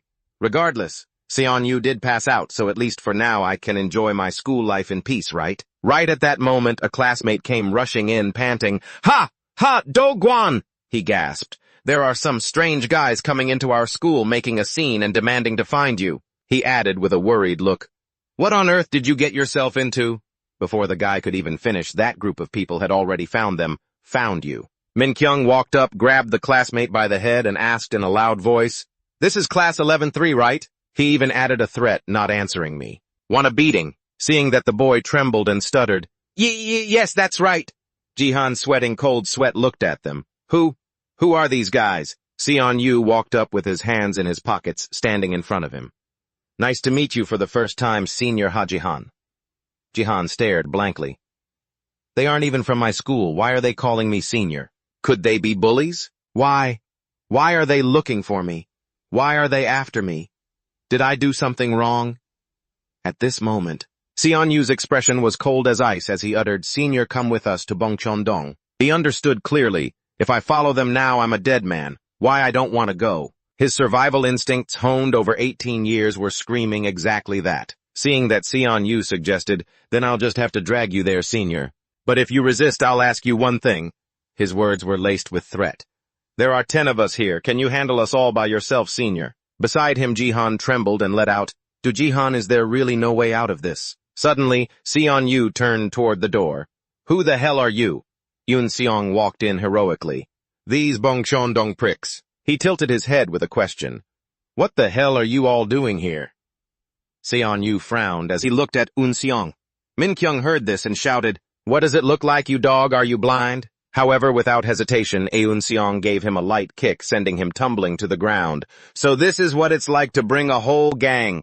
Doguan witnessed the scene and just stared with his mouth wide open. Min Kyung in pain screamed, My leg, my leg. Eun Seong spoke to Seon-yu solemnly, You can't take Ha-Jihan away, but if you insist on being stubborn, then I'll ask you one thing too, he said, his voice serious and clearly challenging. Only 10 of you. 10 of you, and you think you can take me on? Min Kyung lay on the floor, writhing in pain. Beside him, Eun Seong stood calmly. Doguan trembled, thinking, what is happening right now? With just one kick, he turned him into that. Jae-tae lunged forward, aggressively swinging a punch while shouting, You bastard! But before he could land the punch, he was hit first. Even as he stood still, his face was punched so hard it was bruised, swollen, and his nose was gushing blood. Yoon Seong's expression didn't show a single emotion. Tae-gwang picked up a chair intending to smash it from behind, but Yoon Seong caught him out of the corner of his eye. The guy slammed the chair down, shouting, Die! By the time Tae-gwang realized he had only hit a locker and blinked in confusion, Eun Seong had already slipped behind him and landed a punch that sent him flying several meters. Tae-gwang's back slammed into the wall, cracking the window above. Ji-tae saw the scene unfolding and could only tremble. He saw Eun Seong approaching him and instinctively backed away, muttering, Don't come any closer. Suddenly someone shouted from behind, I told you not to come. It made him look back. Eun Seong was now trapped from both sides. One of the two attackers said triumphantly, In this narrow, stupid hallway, you can't keep an eye on your back. Ji-tae and Yong-hyun lunged at the same time, but Eun Seong remained incredibly calm. The guy shouted, You stupid dog! Suddenly the two of them punched each other instead. Meanwhile, Eun Seong had skillfully slipped out and he managed to stomp on each of their heads as he passed. Once finished, Eun Seong turned back, not forgetting to taunt, You guys are such a nuisance. In Seok saw his underlings getting beaten to a pulp and just stood there. Suddenly he sneered and Eun Seong spoke up. Like this from now on. Suddenly In Seok ordered, All of you go at him. Instantly everyone around rushed toward him, but they were quickly taken down. Some were hit even worse, slammed into desks or lockers. Jihan and Jihan couldn't help but be shocked at the sight. He thought to himself, This is insane. Taking on 9 guys at once. Jihan's face was covered in sweat. Han Eun Seong, the representative of Silim-dong, delivered a final remark. This is the most dangerous drill in the Ichin Student Council's military training exercise. The classroom is in shambles with people lying everywhere, and right now Yoon-seong and In-seok are staring each other down. Hai immediately takes a defensive stance when the other speaks up. If that's the case from now on, Yoon-seong lunges forward so fast that In-seok doesn't even know what's happening before he finishes. It's just you left. He breaks out into a cold sweat, feeling the punch land right under his chin as the other asks, "Right." Then Yoon-seong pulls his hand back and orders him, "Go take care of that mess." He adds, "And make sure you clean it up properly." He mutters under his breath as he walks away, "Clear up this garbage!" Do you really think we're just going to let this slide? In silence, that came with a declaration, "I'm not staying in Bongcheon-dong for long." But Yoon-seong ignores the comment and suddenly calls out, "Ha Jo-won." Jo-won jumps, startled, and replies, "Ha me." An invitation follows, "Let's head to the cafeteria." The two of them walk to the school cafeteria together. Jo-won stammers, Thanks for helping me out back there, Yoon-seong." He replies calmly, "Don't sweat it. It was just on my way." Jo-won is secretly thrilled, though he's still sweating from nervousness on the outside. Thank God, at least he's on my side. Just then, Yoon-seong continues, leaning his face uncomfortably close to Jo-won's. It makes him spit out all the water he was drinking. What's the reason? Jo-won curses in his head. Damn it. Startled, he thinks. What reason? Yoon-seong just replies in a low voice. Falling into such a lucky situation that you end up as a representative of the Ushin Student Council. He adds in a quiet voice, and it doesn't stop there. You have to tell me the reason why you absolutely had to mess with the Ushin guys from Bongcheon-dong over there. Jo-won tries to calm himself down. Stay calm. He tells himself to just say that. I'll just make something up. That should work. He puts on a tough front and jokes, because I'm an Ichin hunter. As soon as he says it, Jo-won realizes something is off. That doesn't sound right. Yoon-seong sees through his act and glares, thinking, wait, this guy is one of the Ushin people too. I doesn't think I'm mocking him, does he? Guilt-ridden Jo-won reminds himself to surrender immediately. Yoon-seong chuckles, which startles him. He offers a remark, this is actually pretty interesting. Yoon-seong's attitude leaves Jo-won confused, thinking. He's laughing.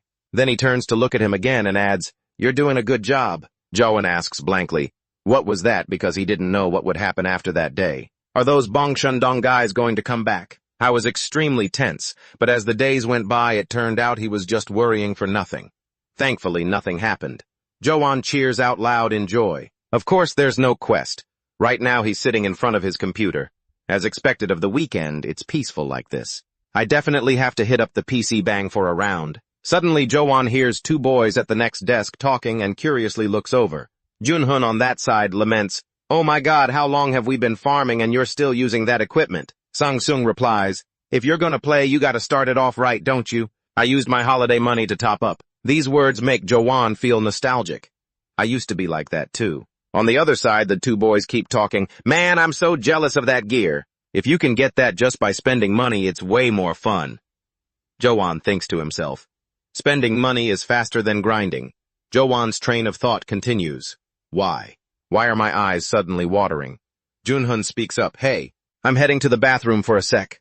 Sang-sung follows, I'm coming too. Suddenly a voice rings out, you ordered noodles, right? Jo-won is surprised. Once they recognize each other, he calls out, Jin. He sits up straight and asks, are you working a part-time job here? Jin puts the items down and replies, I'm not working here, my dad is the manager of this place. So I just come to help out sometimes. Jo-won turns away and exclaims, her dad is the manager of this PC Bang. That's so cool. That's awesome. I'm so jealous.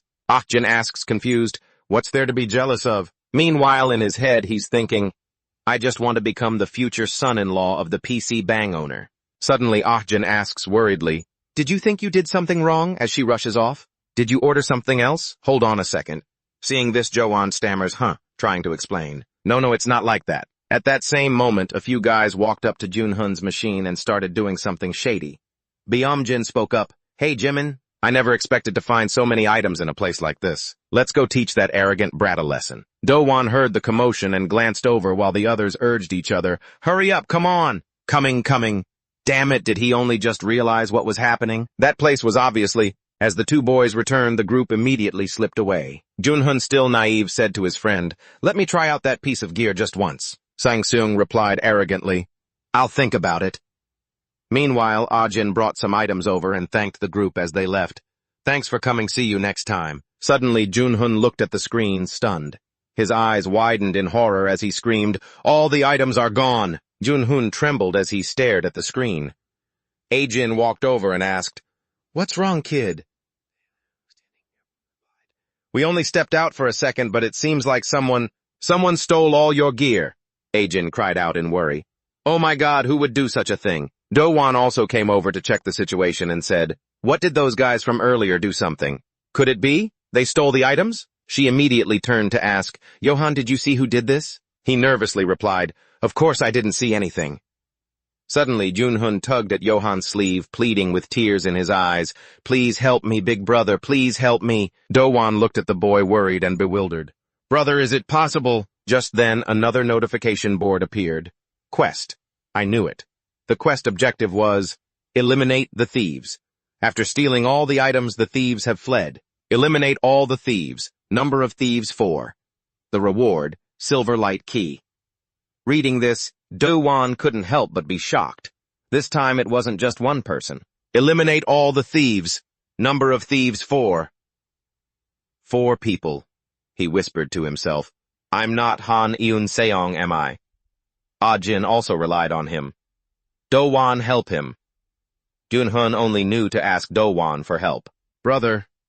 He was worried and tried to calm the two of them down even though he was just as anxious himself. How could he possibly beat 4 people? This is impossible. However, another notification popped up. There is a hidden reward in this quest. In the alley nearby. Byom-jin was reminding his underlings. Post these on the item trading site right away. Sell them. Yuhai UK chimed in. Good idea, boss. The guy puffed on his cigarette and continued. If we sell all of this, not only can we afford drinks. Suddenly, something was thrown straight at Byom-jin's head, making him slam forward and drop the phone in his hand. A string of profanities immediately erupted. What the hell was that? Do-won shouted. Crushing a newbie's dream like that? To a gamer, that is something absolutely unforgivable. The reason he was risking his life like this was because the hidden reward was a date with Ajin. Do-won shouted, fired up, Hey, you thieving bastards, get over here. You thieving bastards, hurry up and get over here. The kid's voice kept pleading, Please help me. Ajin also called out to Johan. Junhun, with tears in his eyes, kept begging. Johan silently read the quest notification. Bonus reward, a date with Ajin. After reading it, he stepped forward and patted the boy's head. Kid, Do-won said gently, Don't worry, just play a round of the game and wait here. Then he walked away looking incredibly cool. Before the instant noodles are ready, I'll be back. The sound of cursing echoed through the deserted alley. What, you little piece of... Do-won appeared aggressively provoking them. Come on and fight me, you thieving bastards. He succeeded. A challenging smile appeared on his face. If you guys don't come at me... But just then Johan wondered to himself. Since the time I took one down, things are still the same. What do I do from here? Suddenly the thief Johan had hit scrambled to his feet. Byom-jin glared and yelled, What the? Now even he felt a sense of panic. He hadn't even been knocked out. Yuhai UK looked surprised. He looks like a high schooler. Inguk chimed in, First time I've ever seen a high schooler act like this. Do-won backed away, trembling. Wait, hold on. But the next second he took off running. In the middle of the standoff, seeing him run, Byom-jin shouted furiously, Hey, catch that son of a bitch! So the whole gang of thieves chased after him closely. Don't let him get away. Byom-jin laughed out loud when he saw Do-won turn a corner. It's a dead end over there. The fool lunged straight in. Gotcha! But Byom-jin froze immediately because there was no sign of Do-won inside. This left him confused. He whispered, It's clearly a dead end. The Yuhai UK gang finally panted their way over. That bastard, he's not here either. Byom-jin casually replied that he didn't see anything, all while secretly eyeing the white jacket peeking out from Johan's spot. Where the hell did he go? The thieves started acting along slowly, surrounding him. Seriously, I don't see him at all. He's hiding pretty well, not a single trace left. Inguk laughed, feeling smug. I'm definitely having boiled duck for dinner tonight. Little did he know Do-won was ambushing him from above. What an idiot. Suddenly, Inguk sensed something and looked up just as Do-won unleashed a flying kick, sending him soaring. Hawk kick. Inguk collapsed, lying motionless on the ground. A system notification popped up. Thief defeated. All right, took him out in one go. Do-won thought, feeling fired up. Uhyuk rushed over to check on his buddy. Are you okay? Donghwan stuttered, unable to process it. What the? How did that happen so fast? Byung-jin stared in shock, whispering, that son of a he's probably not just some regular high schooler. Dowan lifted his chin, asserting his dominance. You blind idiots! Don't you know who you're messing with? This is getting boring. They seemed terrified by the kick he had just landed. Every word he spoke was a provocation. If you guys knew who I was, you'd be regretting this right now, because of everything you've said and done. I am. Before he could make his big declaration representing Barame High and scare them off, the opposition suddenly snapped back. Do you think we're stupid or what? One of them scoffed. Who the hell do you think you are trying to act like some big shot? Byung-jin charged at him. You're dead, Dowan thought to himself. Damn, he didn't fall for it. He countered using his skills, striking right through an opening. Byung-jin took the hit, clutching his jaw and groaning. Dowan, now bloodthirsty, kept provoking him, compared to Seo Seong-woo. You're nothing but a coward hiding in a shell. He slowly pressed forward against the four thieves. All right, I'm doing great. Just keep pushing like this. Donghwan finally spoke up to reassure the group. Don't be scared, he's just one guy. He ordered Byung-jin and Woo-hyuk to just attack him together. Dowan got into a stance, preparing to unleash his skills. You guys have no idea, do you? As he toyed with them, he thought. In a game, numbers aren't everything. He mocked them with a grin. You're all just pathetic trash. Pathetic trash? Yeah, that's right. I can totally handle these middle school level punks. Dowan's internal monologue continued, and to top it off, the group started cursing loudly. Damn these little brats! Although he was trash-talking, Dowan told himself, I'm just a loser too. If it weren't for these skills, one mistake and I'd be finished. He lunged as soon as his opponent moved. Done. Just like this, just a little bit more. By now, Woo-hyuk was losing his mind. Hey, why the hell are you guys backing up? Donghwan blurted out. Because he keeps walking toward us, you idiot. Suddenly, Byung-jin spoke up. Calm down. I've got an idea. A signal was quickly given. On the count of 3, we all charge and surround him. 1, 2, 3. Johan interrupted him flatly. When you're dealing with trash, do you know what the most effective method is? Suddenly, Byung-jin's back hit the wall behind him. What the hell are you rambling about, you psycho? Having cornered them, Dowan coolly delivered the finish, the hunt. He decisively unleashed his strongest skill. Storm Fist. The system notifications kept popping up. Thief number of kills 2, thief number of kills 3. They collapsed right in front of Dowan. He was so stunned he couldn't believe it. Dowan stood there, dazed, wondering, what the? It was the same when I fought Seo Seong-woo, and it was the same just now when I hit these guys. He looked at his own hands in disbelief. This feels exactly like playing a game. But then he quickly warned himself, no, this is dangerous. I can't lose my humanity like this. Suddenly, Donghwan crawled out begging, please save me. He promised, I'll never steal again. I'll give back everything I took. Dowan seemed to snap out of it. He hadn't expected to hear a plea like that. A question arose in his mind. Do I really look like one of those bullies? He coldly demanded, return all the items you stole from the PC Bang and apologize. Donghwan immediately obeyed, yes, of course. Dowan picked up his jacket, feeling determined. I'm not a psycho. At least I haven't lost the last bit of my humanity. Suddenly, as he was dusting it off, he stopped. Dowan turned and asked, but what if I let you go? Donghwan answered fearfully. Yes. The system still showed the count of thieves defeated 3 out of 4. Dowan hopped a few steps toward his target. I immediately threw a kick, deciding to finish off the last thief. I won't be able to get the bonus quest reward otherwise. Donghwan took the hit full force and fell backward. The system quickly displayed the notification. Thief number of kills 4. Thief hunt complete. Watching this, Dowan laughed with delight. As expected, the highest reward. The system granted the reward on the spot. Quest complete. Received silver key. His eyes were full of anticipation. Now all that was left. Dowan excitedly headed back to the PC Bang to collect the rest of his bonus rewards. All 4 thieves bowed their heads and apologized to the victim. We will never steal ever again.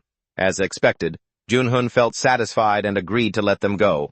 All right, I'll forgive you this time. The 4 thieves promised everything under the sun. Thank you for forgiving us. From today on, we'll become different people. We'll work hard and be better human beings. Dowan shouted a threat at them. If I catch you doing this again, I'll beat you to death. Yu-hai and Yuki panicked and immediately replied, yes, ma'am, we understand now. Dowan suddenly pulled out his phone to check it. His accomplices urged him from behind. What is it? Let's get out of here, move it. Ah Jin was overjoyed and couldn't stop praising him. Thank you so much, Do-won. If you hadn't caught those thieves today, our PC bang would have been shut down. I was scared to death seriously seeing that. Do-won generously replied, is that so? If anything happens in the future, just give me a call, okay? She immediately suggested, can you wait a moment? The other staff members have arrived now. Let me treat you to a meal. Your eyelashes are all curled up. Do-won heard that and couldn't help but feel excited. Huh, really? Ah Jin happily continued. Then let me go change and I'll be right back. His mood felt like he was floating on clouds. I'm actually starting to date Ah Jin. Suddenly, she looked a bit hesitant. But Ah Jin nervously adjusted her shirt. Is it okay that my top is a little short? Back in the classroom, Ju was suddenly shoved to the ground. Wang Sai looked down at him and challenged, Hey, you told the teacher, didn't you? Yong A frustratedly added, Are you speechless? You don't even know why you're being ostracized, do you? The girl thought fearfully, I'm still... Suddenly, someone stood up to defend her. Hey, stop bullying the weak. This boy was Hazawa, a first-year student at Flower Road Elementary. You pigs. At that moment, he was extremely surprised. Perhaps Ah Jin had forgotten the first time they met because Ah Jin was the first girl. Another girl shouted fiercely, You're pretty interesting too. Do-won thought back and felt a pang of pain clutching his chest. The girl who had just thrown a punch was Ju Ah Jin, the big boss first-year student at Flower Road Elementary. You idiot, do you want to be ostracized too? The twins praised her endlessly, as expected of the boss. From then on, Do-won was terrified of her. Because Ah Jin was such a scary person, he always tried to stay out of her sight, to live a normal school life. What happened next was very simple. After that, she and he didn't have any special contact, and he and Ah Jin didn't even attend the same middle school. Do-won had told himself, I thought I'd never see her again. On the first day of school, someone reminded Do-won, Hey, you dropped this. He murmured, Huh. Ah Jin smiled brightly. Is this yours? Do-won was equally shocked. He had met Ah Jin again in middle school. In his heart, he thought, she looks completely different from before. Although he didn't remember much, his heart started racing again. He stuttered as he took the item. Thank you. Ah Jin happily remarked, This is... She simply exclaimed, It looks pretty cool. Do-won's heart felt like it had been blown away. He was smitten. Returning to the date, Ah Jin gently said, I'll go change and be right back, okay? She muttered to herself while walking away. Is it okay that my top is a little short? Do-won was marveling. The random bonus reward is on another level. He flopped onto his seat, grinning like an idiot. A supreme reward, huh? Thinking back. Do-won looked at the key in his hand. There's also this. A plan quickly popped into his head. Before Ah Jin comes back, I have to try using it. As he inserted the key, he kept chanting, Please don't let it be a probability-based skill. After inserting the key, the system immediately displayed a notification, Unlocked Profession-Specific Passive Skill. Weapon Master Passive Skill. Mana requirement significantly increased weapon usage capability. Only effective when facing enemies armed with weapons. Do-won stood there stunned and thought to himself, So now, if I hit someone with a weapon, wouldn't that be premeditated murder? But he immediately denied this speculation. No. If the skill is only effective against armed enemies, then it counts as legitimate self-defense right. The system highlighted one requirement. Only effective when facing enemies armed with weapons. Suddenly, Ah Jin appeared. Huh. Do-won, what are you doing there? He scrambled to answer, I was just... His face turned bright red when he saw her. Do-won whispered, dazed, Ah Jin, you changed into that outfit? She asked shyly, Does it not suit me? As soon as she finished, he firmly insisted, No, that outfit was made for you.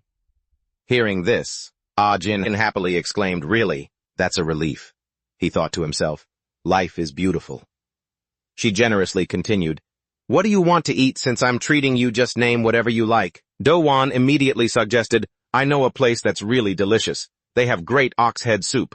Suddenly, Ah Jin interrupted him. How about I decide? She made a suggestion. There's a spicy rice cake place I frequent. None of my friends can eat there, but I absolutely love spicy rice cakes. Do-won was stunned, thinking, really spicy. Ah Jin hesitated and added one more thing. For you, it might be a bit too spicy. Are you okay? But Do-won was so sure there wouldn't be any problems. If I can handle spicy chicken noodles, a rice cake dish shouldn't be an issue, right? But when they went to eat, the bowl of rice cakes was a strange shade of green. This made Dowan stammer and mumble, though Ajin was still as excited as ever, insisting it was mint chocolate rice cake. This is my absolute favorite. None of my other friends can eat it, though. Dowan finally realized that Ajin's standards weren't about finding someone with the same tastes. Still, he was having an internal struggle. How on earth was he supposed to eat this? But then Ajin looked at him with those sparkling eyes, asking if maybe he didn't like it. Dowan's heart melted and he started gobbling it all up. It's so good I can't stop eating it. Ajin cheered happily. Really, that's amazing. Hai gave her a thumbs up and kept praising it, saying it was truly delicious and that he could go straight to bed tonight without even brushing his teeth. Dowan wore a satisfied smile, thinking, I'm so happy I'm actually on a date with Ajin. Suddenly she noticed something and asked, Wait, why aren't you chewing? Dowan started reminiscing about the past. Now that I think about it, this is only the second time I've ever dated a girl. The first time was just because of a quest, so I had to force myself. But suddenly a doubt crept in. Hold on, why would they use a date as a quest reward in the first place? Could there be some other motive? He finally asked the question, Ajin, why did you bring me to such a strange place today? She looked shy and replied, Actually, there's a place I've been wanting to go with you. Dowan nervously wondered where it could be, but Ajin still hesitated to say it. Dowan, that place. A moment later, he was so tense he was out of breath. I'm going to pull this piece out. His body felt weird, sweat pouring out like erupting lava. Turns out Dowan was playing Jenga with Ajin. Got it. She cheered happily. That's incredible. How did you do that? I was the only one having a blast, his competitive spirit burning bright. Ajin eagerly added, Okay, my turn. His eyes went wide as he watched her, but then, Hey, Ajin, about this? Looking at the towering stack of wooden blocks, Dowan didn't know what else to say. You're really good at this. So Ajin is still focused on pulling more wood, right? I don't know about the other games, but I'm actually really proud of this block stacking one. That's why I really wanted to come here with you. If we're talking about games, you're the best Dowan. Even when you were pushing your luck and the tower came crashing down, you still spoiled her completely. Let's try a different game now. Dowan's heart was racing, thinking to himself, she's so cute. The next game was a lie detector. Dowan asked the first question seriously. Do I think I'm very pretty? Ajin didn't hesitate and answered immediately, yes. The machine announced that it was a truthful answer. Ajin excitedly asked, Do I think I'm very handsome? Before she could even finish, Dowan replied, yes. To everyone's surprise, the machine confirmed it was a truthful answer. It was Dowan's turn to ask, and the question was, Ha Dowan, what are you doing? A golden opportunity like this might never come again, so he decided to make the most of it. Now was the time to ask the most important thing.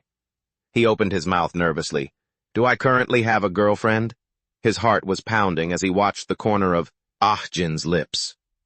To his shock, she answered firmly and clearly, yes. Dowan's spirits were crushed instantly.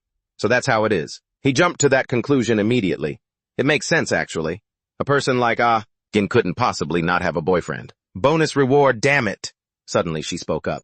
What is that? Is this thing fake? Dowan froze, not understanding. Ajin quickly said, Don't just keep telling the truth like that. Try lying for once. He realized she was just joking. So that's it? That's a relief. Ajin happily played along. Of course you had your eye on this fake machine early on. What a relief. Only then did Dowan feel a surge of gratitude. Thanks for the bonus reward. Ajin excitedly suggested, This time let's try my game, shall we? I eagerly agreed. Sure, let's do it. Out on the street, a string of curses echoed. Where the hell did that damn bastard go? The interrogations didn't stop. Are you sure he went this way? Dong Hoan confirmed it angrily. Yes, boss, I saw him walking with that part-time girl. I only took my eyes off him for a second. The guy walking next to him laughed triumphantly. Well, if that's the case, he must be close by. And you look at you trembling. He added a reassurance. Don't be so angry. That bastard made my junior's adorable face look like that. Minyu declared with a cold, furious expression. Today, I'm definitely going to find him and smash his face in. He patted Dong Hoan's head and continued the search. Just then, Ajin walked outside happily saying, We got so caught up in playing we didn't even notice the time flying by. Dowan followed her nodding in agreement. Yeah, that's true. He excitedly thought to himself, the atmosphere right now is so good. I feel like I've become really close with Ajin already. She pointed ahead, beaming, Dowan, let's try this one. He looked over, curious, The stall in front of them displayed countless stuffed animals and other prizes. Ajin called out loudly, Come on, let's hit some childhood nostalgia. Give it a try. Use the hammer to hit the nail and take home a big doll. Unexpectedly, he missed all 3 swings. Ajin felt sorry for him. You didn't hit even one. Ajin whispered sadly, I wanted a doll. Hearing that Do-won rolled up his sleeves, leave it to me. I was fully encouraged by Ajin. It's okay. This young man looks like he has a bit more strength. Do-won calmed himself down. No problem. This nail-hitting game, I've got the skills for this. His mind started calculating. After extending his arm into a straight line, he adjusted the distance between his hand and the nail precisely. He just needed to rotate on his axis and strike the target. He had it locked in. In an instant, Do-won had a plan. I'll use this doll as a gift for Ajin. This will be the highlight of our sweet date. Suddenly, a system prompt rang out. Ajin suddenly saw Do-won freeze up. He thought to himself in shock, I used all my strength. Could it be? No way. Do-won stopped because the system had issued a quest. The hammer quest had arrived. Use all your strength to strike the top of Ajin's head. Reward dungeon map. Time limit 5 minutes. She asked with concern, What's wrong, Do-won? While inside, he was screaming internally. This can't be real, right? Do-won was absolutely stunned. What is this? The system kept displaying the quest. His heart was in turmoil, screaming these kinds of quests. It's not just about showing up when you need to catch some scumbags. Do-won turned to the person next to him, thinking to himself, Ajin is looking at me and I have to do this. She tilted her head and asked softly, What's wrong? Do-won looked at her completely torn. He couldn't bring himself to do it to Ajin. Johan's face was already drenched in sweat. If he couldn't finish this quest, as Johan thought that his hand trembled.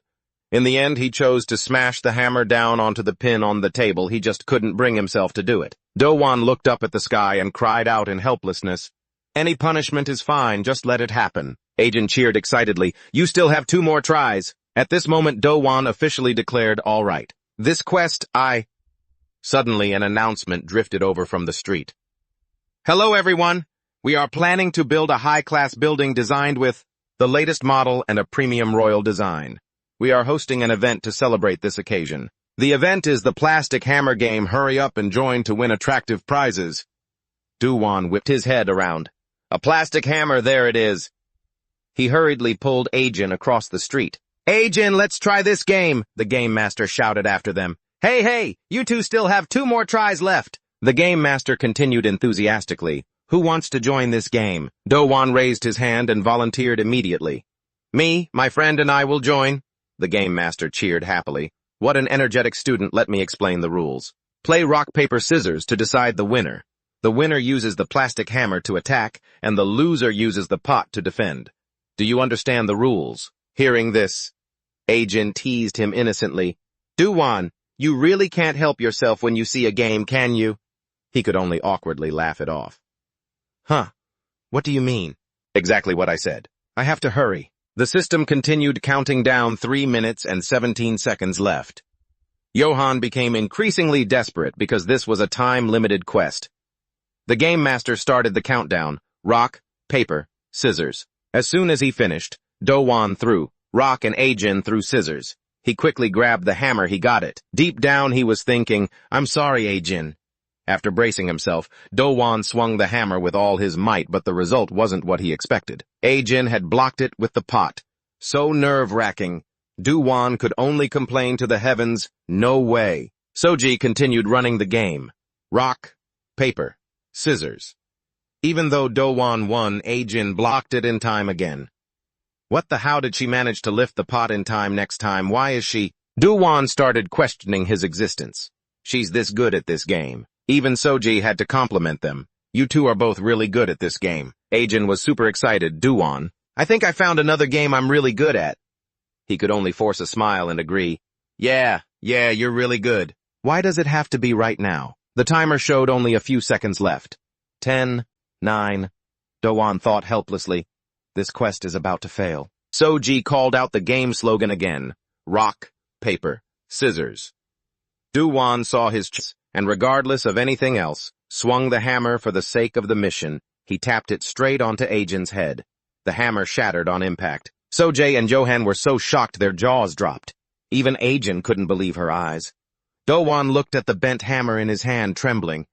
Does this mean something else happened? The system quickly displayed the confirmation quest "The hammer is here" completed. The game master personally handed him the prize. "Congratulations, student, here is your gift." The system continued to announce, "Additional reward received." Johan asked honestly, "The hammer is broken though." Johan replied bluntly, "Just take the hammer and go." After that, the sky suddenly turned much gloomier. Johan walked silently beside Ajin. He was sweating, secretly glancing over at her. Only now did Dowon feel regret. "If I had known, I should have just given up the quest and taken the penalty." A long while later, he finally dared to speak. "Ajin, are you very angry?" But she burst into laughter. Dowon was stunned, wondering why she was acting like that all of a sudden. Is she not normal?" he asked awkwardly. "Ajin." She was laughing so hard she was shaking. "Just thinking about it, I can't stop laughing. Since I was born, this is the first time I've laughed out loud like this." Dowon tried to explain, "I'm sorry. Even if you got hit by me, you shouldn't be that okay with it, right?" But Ajin didn't mind at all. No, it didn't hurt at all. Her phone rang, interrupting their conversation. "My dad is calling. I have to go back to the PC Bang now." Ajin didn't forget to add, "Thanks to you, I had such a fun day, Dowon." Only now did he dare to respond with relief. "Me too, Ajin." She even leaned in and whispered, "Let's go out together again next time, okay?" Ajin waved goodbye and happily walked away. "See you at school." Johan stared blankly as she walked away. Suddenly, Mingyu appeared, slinging his arm around Johan's shoulders. "What game were you two playing?" Dowon quickly pulled away, flustered. "What the—" The guy was still talking on the phone. "Yeah, that's right. I found that idiot in the white puffer jacket." Mingyu finalized the deal with whoever was on the other end. "Okay, I'll wrap this up quick." Dowon silently realized Mingyu's true intent. "Is he looking for me?" Guarded Dowon asked. "Is there something you need from me? What do you want?" The guy bluntly challenged him. "I heard you beat up my boys today, so I'm here to have a little talk." Dowon vaguely guessed, his boys. Could he be talking about those thieves from earlier? Another thought crossed his mind. If he's here for revenge, isn't he just here to fight me? Memories quickly rushed back to the fight before. "I spammed my skills, so I'm completely out of mana now." The stat display clearly showed his MP was below 400. Dowon panicked, thinking, "If I fight him now, I'm definitely going to lose." Mingyu was slowly closing in, but then a declaration, "I don't intend to get revenge anymore." Dowon, confused, watched as the guy turned to walk away. "I've got something more urgent to do. You're a lucky bastard." Dowon bowed politely, seeing him off. "Yes, go ahead. I'm alive. I actually survived." Suddenly, the guy asked, "The person with you earlier, they went to the PC Bang, right?" Dowon answered honestly, "Yes, why do you ask?" Mingyu whispered with a twisted grin, "Why nothing?" He crudely gestured while adding, "I wanted to play a game too. A real heated one." But before leaving, Mingyu didn't forget to add, "If I see your dog face again, I won't go easy on you." He sneered at him. "You look disgusting." Suddenly, Dowon grabbed the guy's collar and yanked him back. His expression shifted completely. Gritting his teeth, Dowon provoked him, "Shut your mouth and come with me, you piece of trash." Mingyu adjusted his hat, smirking mockingly. The guy glared, threatening. "This kid doesn't know what fear is, huh?" A system notification appeared. Quest triggered due to the player's provocation. Sun Mingyu is now enraged. Immediately, the fight began. In a nearby alley, Dowon was now facing off against Mingyu. The guy laughed loudly and landed a painful punch on him. "What's this? I heard you took down 4 people at once. I thought you were actually tough." Dowon cursed under his breath while Mingyu continued to mock him with delight. "Aren't you just a pathetic little rat?" Even so he wouldn't give up. "This time I have to land a critical hit to take him down." He scanned his surroundings and concluded, "Since I have no mana, this is my only choice." He successfully calculated his plan in his head, determined to try until he succeeded. "I can't let this scumbag get to Agent's PC Bang." Dowon braced himself. "You are absolutely not going anywhere." Mingyu became even more excited. "Can't touch your girlfriend, is that it? What kind of look is that?" The guy's eyes narrowed as he declared, "I can't stand you anymore." Dowon immediately recognized what he was wearing on his hands, brass knuckles. "Isn't that a dangerous weapon?" Mingyu tapped his brass knuckles together repeatedly. He lunged forward, roaring, "I'm going to smash all your teeth in." Surprisingly, Dowon countered with a strike straight to his chin. He unleashed a flurry of chaotic blows. It forced Mingyu onto the defensive.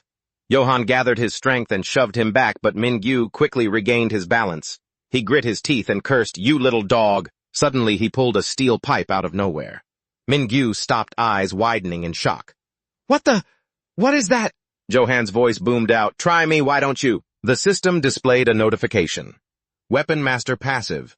When mana is low, weapon proficiency increases infinitely.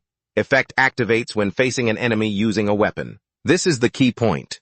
It works when facing an enemy with a weapon. Clutching the plastic hammer from before, Do-won boldly challenged him, my teeth or your head. Let's see which one gets smashed first. Mingyu couldn't believe his eyes. What is this? This is something wrong with my vision. The guy's gaze was glued to Do-won's weapon. The thing he used to hit me earlier was a toy hammer. He cursed in a rage. What kind of trick did you use? What? Do-won nonchalantly mocked him. Tricks! He let out a gleeful laugh.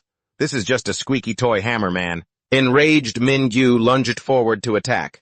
What are you rambling about? I was pushed back instantly by Do-won's plastic hammer. Mingyu stared stunned at his own bare paw glove, wondering if Do-won was about to pull off some nonsense move or not. The system activated, quickly launching Weapon Mastery. Do-won swung his arm with force, yelling, take a hammer to the face and you'll find out. But Mingyu dodged and tackled him with his body. He burst out laughing. You idiot, if you get this close you can't even fight back, kid. Do-won changed his grip, holding the plastic hammer firmly, and brought the handle down hard on Mingyu's back. Caught off guard, he let go of Johan. Waiting for exactly that moment, Do-won swung the hammer to deliver the finishing blow. Take this judgment. Johan yelled in rage, you sick, twisted bastard. Mingyu reflexively raised his hand to block. Suddenly, the head of the hammer flew off, leaving Do-won holding nothing but a hollow handle. He realized the problem with a jolt. It was made of plastic on the inside. Is that why it broke so easily? Still, it doesn't matter. If I use an attack skill like I did before, a quick calculation confirmed I'd still be strong enough to go crazy. To make matters worse, the system popped up a reminder, weapon mastery cannot be activated with a broken weapon.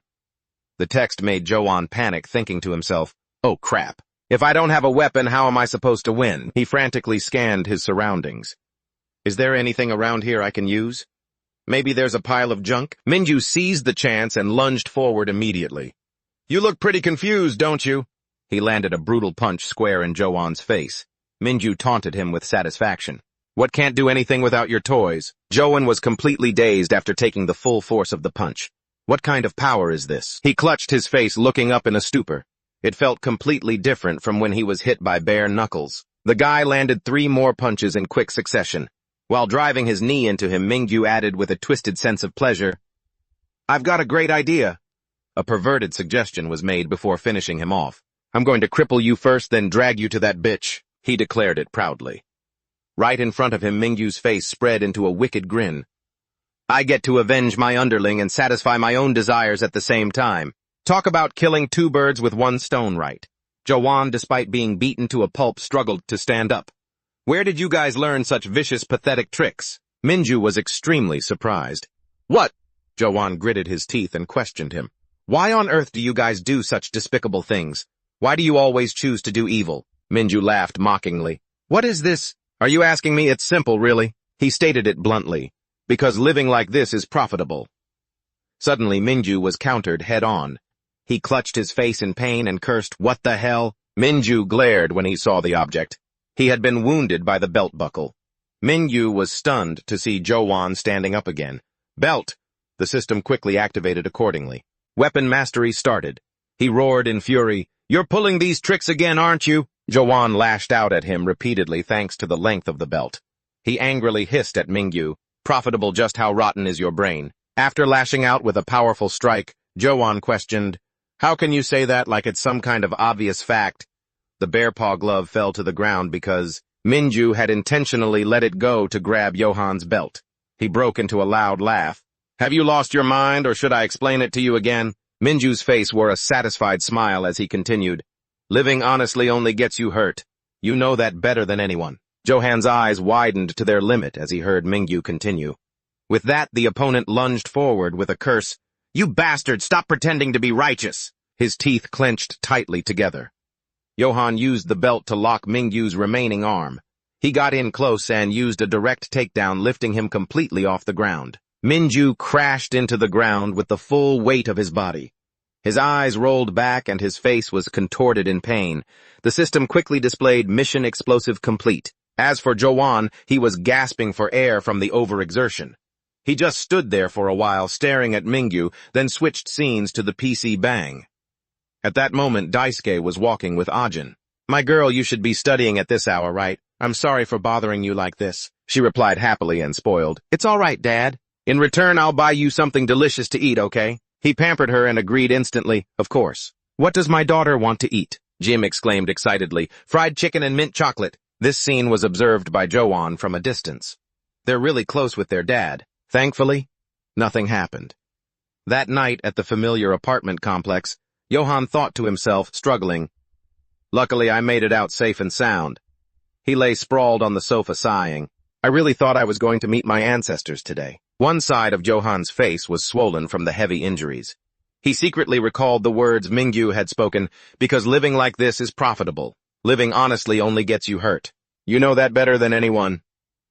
Deep down, Jowan was extremely conflicted. "I really don't know how to answer that question. Why did my thoughts suddenly turn to my dad?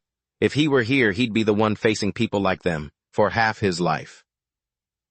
Jowan wondered how his dad would answer that question, but he quickly shook the thought away. "Whatever, it doesn't matter. First, let's check the rewards." The system quickly displayed the information quest completed reward 5 bronze keys. A firm resolve settled in Jowan's heart. He realized something today, and he reminded himself that battles could come crashing down on him at any moment. "If I keep hoarding these keys, it'll be extremely dangerous." As he inserted a key, Jowan muttered to himself, "I've already upgraded my attack power. This time I need to invest in some other stats." After inserting the key, a series of notifications popped up one after another. Speed stat increased by 10. Defense stat increased by 10. Jowan's current stats were as follows. Attack 31,969. Defense 21,979. Speed 31,969. Mental strength 1,999. He whispered, wondering what mental strength was even for, but he didn't stop there. Next was the special reward after playing the hammer game with the monster. Jowan looked confused, wondering what a dungeon map was. The system displayed a mission notification, God's hammer incoming. Use all your strength to strike the top of the monster's head. Reward dungeon map. Time limit 5 minutes. At that moment, he nervously opened the gift. Even if he backed down 100 times, the system screen still showed the same thing. Does something called the dungeon really exist in real life, not just in games? Then he slowly reached into his pocket, tensely muttering, "I hope that someday when the in-game shop appears, I won't have to deal with situations like this anymore." Jowan was incredibly shocked when he saw it. He was so stunned he broke into a cold sweat. This is a dungeon map. The entire room was dim, and Jowan was covered in bruises, but he still tried to look at the object in front of him, silently questioning it. The item info appeared, dungeon map. A map recording the location of a high-level dungeon royal castle. He held the paper in his hand, unable to stop himself from wondering, isn't this just an apartment promotional flyer? Jowan kept muttering to himself, how could this possibly be a map? A few lines of text started to appear, giving directions. Gasan Minimart Public Parking Lot, Royal Castle, 2210 estimated completion. Take subway line 2. Get off at Gasan Station, take exit 2, walk for about 10 minutes. After reading it, he realized it was just an apartment map. Jowan looked at the bottom corner of the map. There was even an estimated completion date. Is this apartment complex still under construction? Then he took another look. The construction site is a dungeon. A system notification rang out. D5 dungeon unlocked. For this dungeon, it is recommended to form a party of 2 or more. Reading this, Jowan muttered, opens in 5 days. He continued to comment, just like in a game, you have to form a party before entering a dungeon. This one recommends a party of 2 or more. If that's the case, this dungeon has a pretty high difficulty level. At that moment, Jowan tossed the map away and clicked his tongue. Forget it, it's too scary. The system flashed a notification. In case of canceling a dungeon quest, there will be a penalty. In the end, Jowan had to change his mind. By now, he wasn't surprised by anything anymore. How was planning while on his way to school? It should be fine, right? If I'm a platoon member, I've already got one person. However, that person refused immediately, no way. This attitude made Jowan jump and he asked, what? Aren't we on the same side? Yunseo replied coolly. I already have plans that day. I didn't forget to add, and don't get it twisted. I am not a pawn that you can just control whenever you want. Understand? Do-won heard this and slumped, thinking failed. He sighed. Who can I ask to come along during lunch? Seeing his expression, Ji-han worriedly asked, What's wrong? Do-won was as happy as if he'd struck gold. That's right, there's still Ji-han. He stopped remembering how Ji-han had been bullied in the past. He decided to stop immediately. In his heart, Do-won was thinking, no matter what, I absolutely can't. I immediately changed the subject. It's nothing, the food is really good today, isn't it? Oh well, I guess. I can't take Ji-han to a place that dangerous. After school, he kept thinking about forming a party. Do-won sighed. There's no one to go there with. Where are you planning to go? A voice startled him. The unexpected appearance made Do-won stutter. What? Seo-yoon. He fumbled, finishing his sentence. Why are you here all of a sudden? Is it your hobby to just appear without making a sound? She crossed her arms and explained, I still don't have your phone number, that's why I'm here. He asked, feeling a bit cautious. What is it this time? Seo-yoon replied. Nothing special. A remark followed. You've been a representative for a while now. But until now, you still haven't officially introduced yourself. Do-won was confused and asked, Introduce myself to who? She replied nonchalantly. Who else? A name was mentioned. The people at the Boma era. Hearing this, his body froze. On the busy street, people were still walking around, but Do-won walked and asked worriedly, Say Seo-yoon, do I really have to go? Sijin calmly asked him why not. He replied, I'm just the representative, that's all.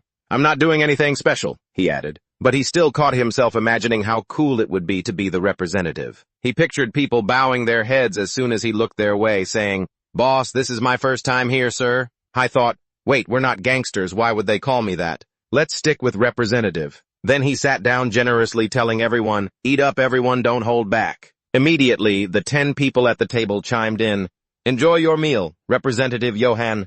Finally snapping back to reality. Johan felt a wave of anxiety as he softly asked, Is this position going to be high pressure, I wonder? Sejong replied, Since you're already here, you should at least take a look before you decide. Suddenly a voice called out, Nice to meet you, boss. Do-won thought to himself, I knew it. I tried to act all arrogant and smug, but stuttered, What are these guys talking about? As soon as he said it, he felt embarrassed. Do-won spoke up on their behalf. He means representative. Then Se-hee stood up and greeted him, Over here, boss, while Se-hun just kept repeating, boss. He turned around out of curiosity and was startled to see Se-hun there. What the?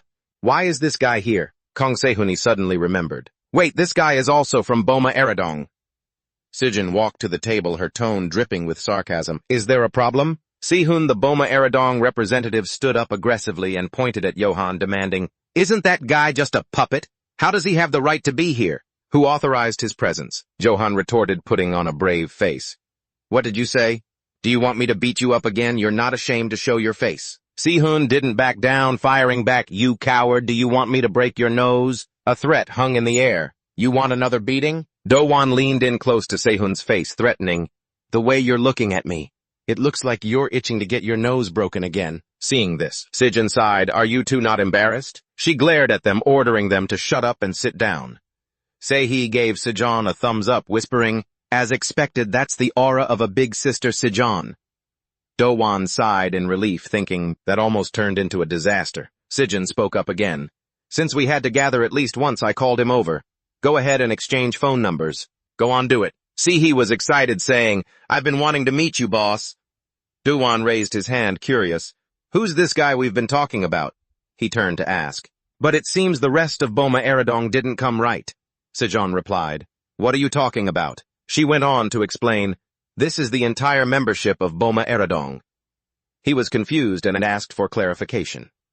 Wait, didn't there used to be hundreds of people from Yukiho at the General Assembly? Hearing this, the guy explained, That was indeed the case at the time, boss. He added, But some things have happened recently. The previous representative of Boma Eradong left. Se-hun chimed in, All right, that's enough. Why do we have to explain everything to this guy? Seeing that Sijin stepped in exactly. Today is just about introductions. Let's keep it simple. Sijin's second year at Boma Eradong. She introduced the next person. This is Shin Se-hyun, a first-year student. He spoke humbly, I look forward to your guidance, boss. Shin Se-hyun, first year, Boma Eradong. Do-won thought to himself, I can't believe I know his name and age already. I thought naturally he knew this was Kong Sehun, the deputy representative of Boma Eradong. Sehun put on a tough attitude. Don't get cocky just because it's only you. I'm a representative too. Kong Sehun, second-year deputy representative of Boma Eradong. He was just as annoyed. This piece of trash. Sijin continued, Do-wan, even though you are the representative of Boma Eradong from now on, you can just keep your position exactly as it is. Representative Ha-jo-wan of the Boma Eradong gang said coolly. As I mentioned, there haven't been any incidents lately, right? You asked in a daze. What incident are you talking about? Hearing this, Sehion recounted how he ignored his warnings and got involved with Hanan Seo, practically starting a feud with the Yusin gang. And even because of that, a huge disaster nearly broke out. Sehion explained it all with total indifference. You, drenched in cold sweat, could only stutter, "Oh, of course nothing happened." In your heart you were thinking, are you kidding me? You already knew everything, so why ask? Sehion switched gears. Then what about the wounds on your face? You stammered, not knowing what to say. I just fell. Sehion took the chance to act arrogant. I was actually really worried about a guy like him. Look at him shivering like a little puppy. Do-wan immediately bristled. What did you say? Just wait. Sehion turned serious. I'm saying this to everyone here. Boma Eradong is weakening, and now we're being forced to bow down to others. On paper, Boma Eradong still exists, but they won't leave us alone. At this moment, Sehun spoke up. I think the opposite. I could take down those other guys all by myself. Hearing that you choked on your drink. He turned to you hostile. Why are you laughing? You got a problem. Do-wan played dumb. Not at all. Sehun snapped back. I clearly saw you laughing. You kept playing dumb, trying your best to deny it. While the two of them kept bickering, Sehi asked innocently, Big sister, can I order the chili shrimp? Zixion could only sigh. 4 days passed. At a construction site, a notification sound played indicating a transfer. Please confirm it. Baekjong propped his feet up on the table. Arrogantly, he said, if you had sent this a little earlier, it would have been better for both of us. Director, there's no need to waste time and manpower for nothing. Director O replied, frustrated and trembling. You thug, do you have any idea how long the construction has been delayed? How long now? Because we couldn't work. Do you know how many people have been starving? Above all, stop bothering everyone's work. Get out of here right now. The thug took the opportunity to demand more, add a little bit more. Hearing this, O couldn't help but feel a chill. What? Baekjong explained without missing a beat. A beat, the last bit goes into our boss's pocket. A promise followed. Gotta have some pocket money for the kids who are sweating and working their faces off here day and night, right? Director, you have plenty of money, don't you? By now, Director O couldn't take it anymore. Furious, he stood up, leaning on his cane, and erupted, You have no business ethics at all. The thug replied sarcastically. I really hate those preaching types. Saying that, Baekjong turned and gave the order, NCOA. Until our director opens his wallet, why don't you give him a little massage? He replied with a straight face. Yes, I understand. In the middle of the night at the construction site, a series of cruel sounds echoed. NCO's hands were now stained with blood. He had to wipe them with a towel. Baekjang checked his phone while laughing. Had to drag it out to get the money anyway. The thug then raised a question. Are you guys ready yet? NCO reported obediently. We're waiting on the first floor. Baekjang lit a cigarette, lost in thought. Ha-jo-wan Han-an seo. Those dog-sons calling themselves representatives. Even my own subordinates look like shit. But thanks to them, I've got a great excuse for revenge. The plan is, first just swallow up Boma Eradong, the weakest one. Let's begin. One of the thugs received orders from his superior and answered politely, Yes, we are departing right now. He ordered the whole group, everyone get ready to head to Boma Eradong. From far away, two people approached talking to each other. If I can pull this off, I can sit in the representative's seat, right? Fine, I get it. The thugs heard them and couldn't help but wonder, what the hell? Sehun issued a threat. If you don't keep your word, watch your back. Do-wan didn't know fear and snapped back. I know, you lunatic. How many times do I have to say it? The thugs on the other side were asking each other, what are those assholes doing here? Do-wan checked the system and muttered, Henry, the address in Bongcheon-dong is suspicious, isn't it? You guys are the ones who entered the school back then, right? Yao muttered a declaration, and this time Sehun started the engine to kick off a new battle. Do-wan excitedly shouted, Come on, you bastards, bring it on! Entering the dungeon's royal castle. A voice filled with suspicion echoed, So Sehun. Then with an unhappy tone, You seriously lost your mind, you crazy bastard. Why on earth would I help you? But then something was said from the other side. It made him hesitate.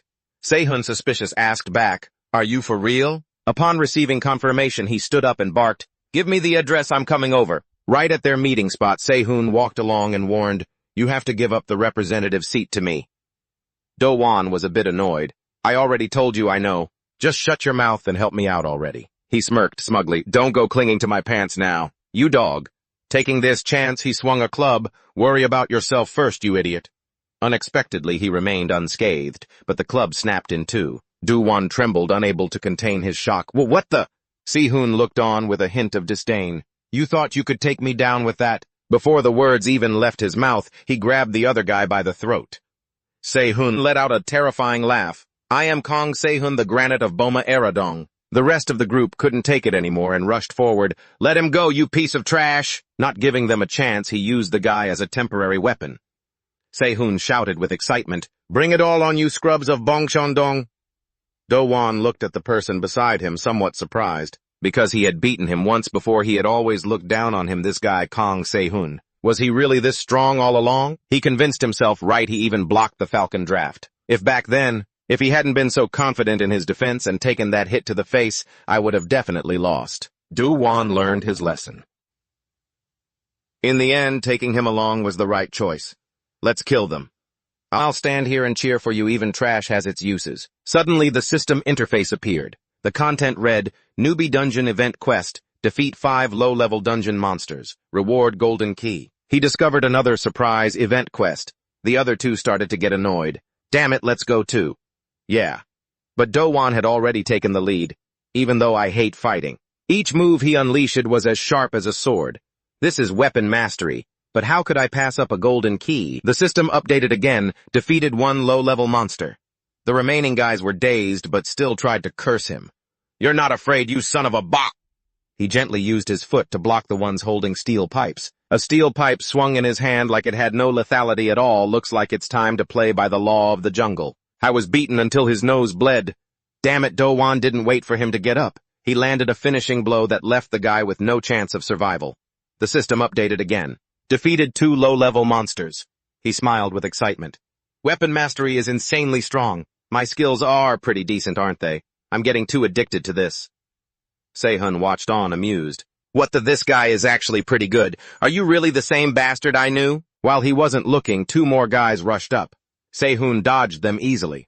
Of course, he wasn't happy about being ambushed, so he struck back with a punch. The last one ran up and struck Sehun straight in the back. He didn't seem to feel any pain and turned to counterattack. Hyunjae trembled, watching his allies get taken out one by one. Sehun looked at the last coward and asked, Hey you, I've got a question for you. He spoke arrogantly, without a hint of fear. Is that bastard here too? Sehun added a few more words. The one representing the Bongcheondong trash, that Baekjang of yours. At that very moment, Baekjang was enjoying himself. What's going on? Have they not set off yet? CEO was still holding the phone to his ear. They weren't picking up. He cursed in annoyance. Damn it, the thing I hate most is people not answering their phones. He then spoke up. I'll go check right now, returning to the other side. A relaxed voice rang out, all done. The system interface was flashing non-stop. Defeated 3 low-level monsters. Defeated 4 low-level monsters. Do-won panted, exhausted. Just 1 more to go. The scene was filled with people who didn't know when to quit. He looked across the way. Is that the last one? Realizing this, Do-won quickly spoke up, making the other guy freeze.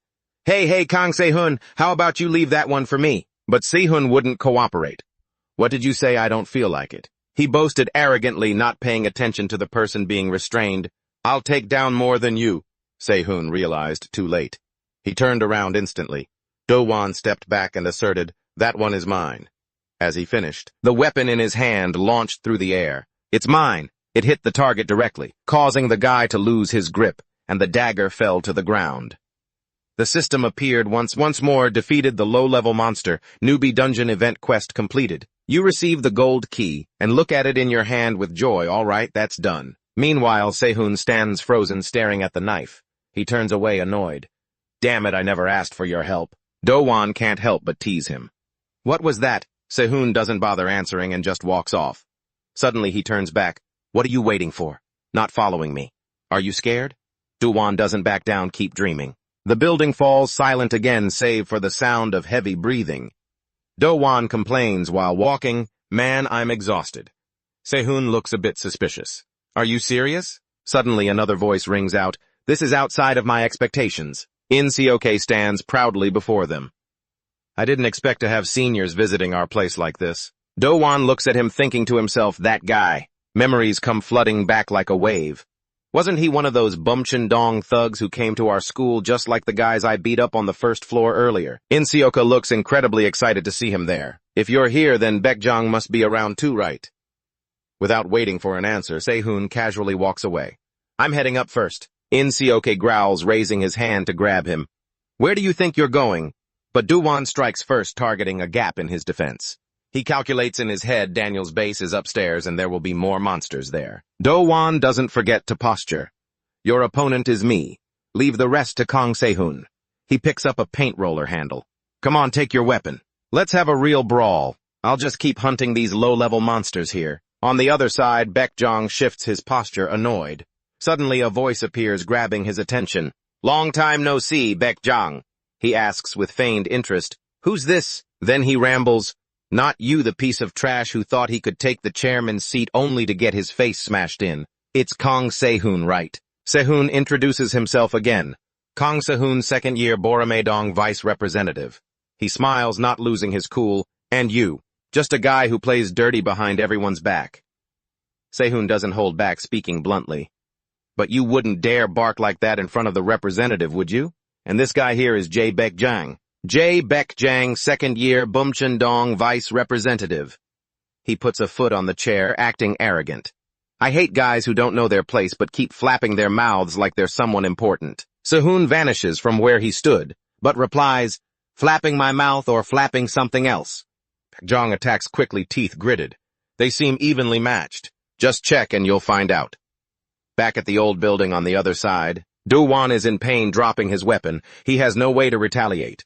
You son of a...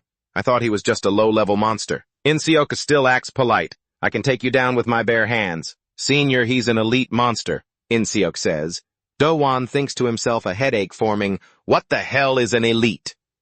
In-seok raises his hand coldly.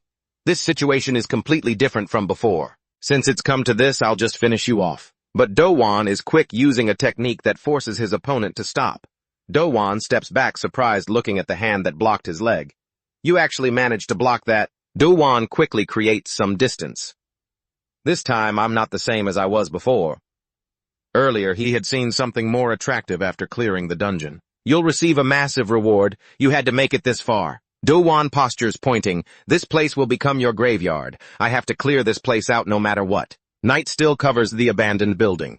Inside, In-seok speaks with a cold, serious tone, because this is our grave. Immediately after he gets into an attacking stance. Didn't think you, a senior, could do it. Right? Do-won has been watching In-seok quietly this whole time.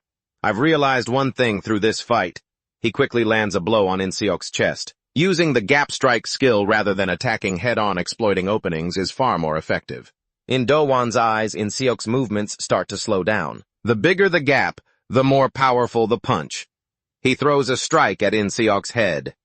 Do-won smirks triumphantly, gotcha. In-seok doesn't give up, continuing to tense his arm.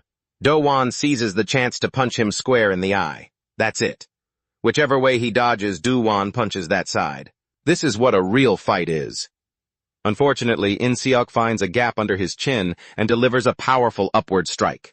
However, In-seok's pupils widen in shock. I was terrified of him, a truly strong opponent. Do-won blocks the hit just in time and sneers, you're pretty strong yourself. You guys are just like those trashy bastards from Eugene. A glint of fierce determination flashes in his eyes. Today, right here, I'm going to end it all. Don't you dare run away, you punks. In-seok grinds his teeth, suppressing his anger. You're pretty loud, aren't you? He finally regains his mocking tone.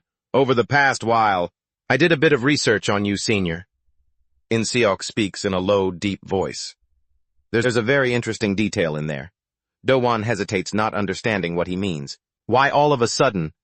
But In-seok only mentions two words that make Do-won freeze: sun shelter. He rambles on about what he knows, a wanderer, a thug. helping people usually called Eugene, a non-profit organization meant to guide young people on the right path. This organization was founded by none other than your father, Senior Hajino. Inseok's voice rises, mocking, "Oh wait, he's not around anymore as he should be the late Hajino." Dowon interrupts him without hesitation. "Don't you dare talk about my parents." Another room trembles slightly. Two hands press against each other, squeezing as hard as possible. Yoon-jae and Baekjang hold their standoff for a long time. Eventually, he was still the one to speak up with a haughty tone. "Anyway, I was planning on changing all of Boromaedong today. Where did you smell that scent?" He didn't back down, smirking and playing innocent. "What kind of nonsense are you babbling? I'm just following my pathetic representative," Baekjang replied, though his feet had already stepped back a few paces. "Is that so? So the representative of Boromaedong has arrived here too." He suddenly fell to the ground, closing the distance with Yoonji. Seizing the moment, Baekjang kicked him in the torso, then put on a deadpan expression once it was done. There was a hint of unhidden smugness, because the prey had walked right into the trap. However, Baekjang wouldn't be happy for long as Yoonjae had grabbed his leg tightly. Why did he suddenly act so strangely? Bowing his head with a sinister grin, he said, "I'm the hunter, you know." Immediately after, a collision shattered the entire apartment building. Looking at the cloud of dust with no one in sight, Yoonjae felt very reassured. "I've cleaned up all those brats on the first floor. Those scumbags I met in the middle were also taken care of by my representative. Of course you'll be finished off soon, too." As soon as he finished speaking, a shadow suddenly loomed over him. Both Yoonjae and Baekjang simultaneously punched each other in the face, and he was forced into a corner, unable to block it. Yoonji boasted arrogantly, "Is that all you've got?" But he didn't expect Baekjang to drive a knee into his face. Like a leech, he clung to Yoonjae's head to push him down. Yoonjae's footing began to falter unsteady. He wiped the dirt off his face, gritting his teeth as he provoked him. "Damn it, that's a nasty technique." "That almost hit me right in the nose. Is this what you call high-level technique?" Suddenly, Baekjang realized something was wrong. "But it seems like you're misunderstanding something. The game is already over, ever since you left your representative behind." Yoonji, in disbelief, flatly denied it with great confidence. "What did you say?" "No matter how trashy my representative might be, he wouldn't be easily beaten by a lowlife like that." He just smirked, speaking in riddles. "If you knew Inseok well, you wouldn't say that." Meanwhile, Inseok had been punched by Dowon until it felt like his lungs would explode. Moreover, he couldn't even counter those hits. Despite the consecutive punches, Inseok was completely helpless, letting him beat him at will. Finally, Dowon unleashed a falcon kick that sent him flying 33 feet away, no matter how hard he was hit. In a flash, the whole room was filled with thick dust. Even though they had been fighting for a long time, that couldn't stop him. Inseok stood up, his stamina seeming infinite. I kept standing up just like a zombie. On this side, Yoonji instinctively froze his eyes wide in disbelief. "Do you understand what I'm saying? I haven't even—" His battered face still bore the same emotionless expression as before. He had never seen him fall. Dowon was panting, shocked by that resurrection. "What is this, that bastard? I put all my strength into that hit." His gaze began to scan from top to bottom, but why was it still ineffective? The status board finally displayed two numbers, 200 over 400. Dowon was forced into a situation where he had to calculate carefully. Now there was only enough mana left to use one more finishing blow. In the blink of an eye, he ran fast toward Yoonjae. "Let's end it with this one." But before he could strike, Dowon was punched back and the system flashed red. The skill activation had been cancelled. He had waited so long for the perfect moment to retaliate against all the pain. "You look tired, don't you?" He felt dizzy but still had a shred of consciousness left to try a move aimed at the opening. Inseok easily dodged that blow. "Your speed has slowed down quite a bit too." A second later, he immediately punched Dowon as if to carry his whole body away. Since he mentioned the father who had passed away, he must be agitated. Inseok's footsteps were very fast, echoing through the hallway. "But do you know why I suddenly mentioned that?" No, his hand still wouldn't stop but pressed even harder against Dowon's chest. Inseok used just one sentence that made the boy's pupils contract, "Because your senior's father was quite pathetic." Dowon was thrown to the ground, momentarily frozen like a statue. He died with a sense of accomplishment because he educated those hooligans properly. He bluntly blurted out the name that caused Dowon's whole body to turn to stone. In fact, his children belonged to the Eugene gang. He couldn't accept this truth. I immediately cut him off. "Stop it." But Inseok remained stubborn when he wasn't allowed to, and when he saw the image of the senior calling them low-life Eugene punks, acting as if he was different from them. He could easily say those things that drove Do-won mad. He would be heartbroken in heaven. He struggled to stand up, not forgetting to warn Inseok, "Stop it." He didn't let a single word reach his ears, continuing to mock him. Looking at it this way. Inseok even raised his arm high, implying dissatisfaction. It seems the senior lived a meaningless life. But his counter-punching action was completely different, compared to before. After a long while, Inseok finally snapped out of it after his outburst. His hand, which was pressing close to Do-won's face, suddenly froze. He slightly opened his mouth and his red-stained lips twitched. In Do-won's mind, it was recalling the golden key from before. Subquest Newbie's dungeon completed. You've received the golden key in the stairwell hallway. Yoon-jae led Bok Trang to a higher floor, and you, feeling a bit shaken, gripped your shirt tightly, listening to the system's endless chatter. I've already made it clear to you. Expand your skills to focus on the tasks at hand. Do-won lunged forward, grabbing the CEO by the collar with all his might. Don't you dare touch my parents.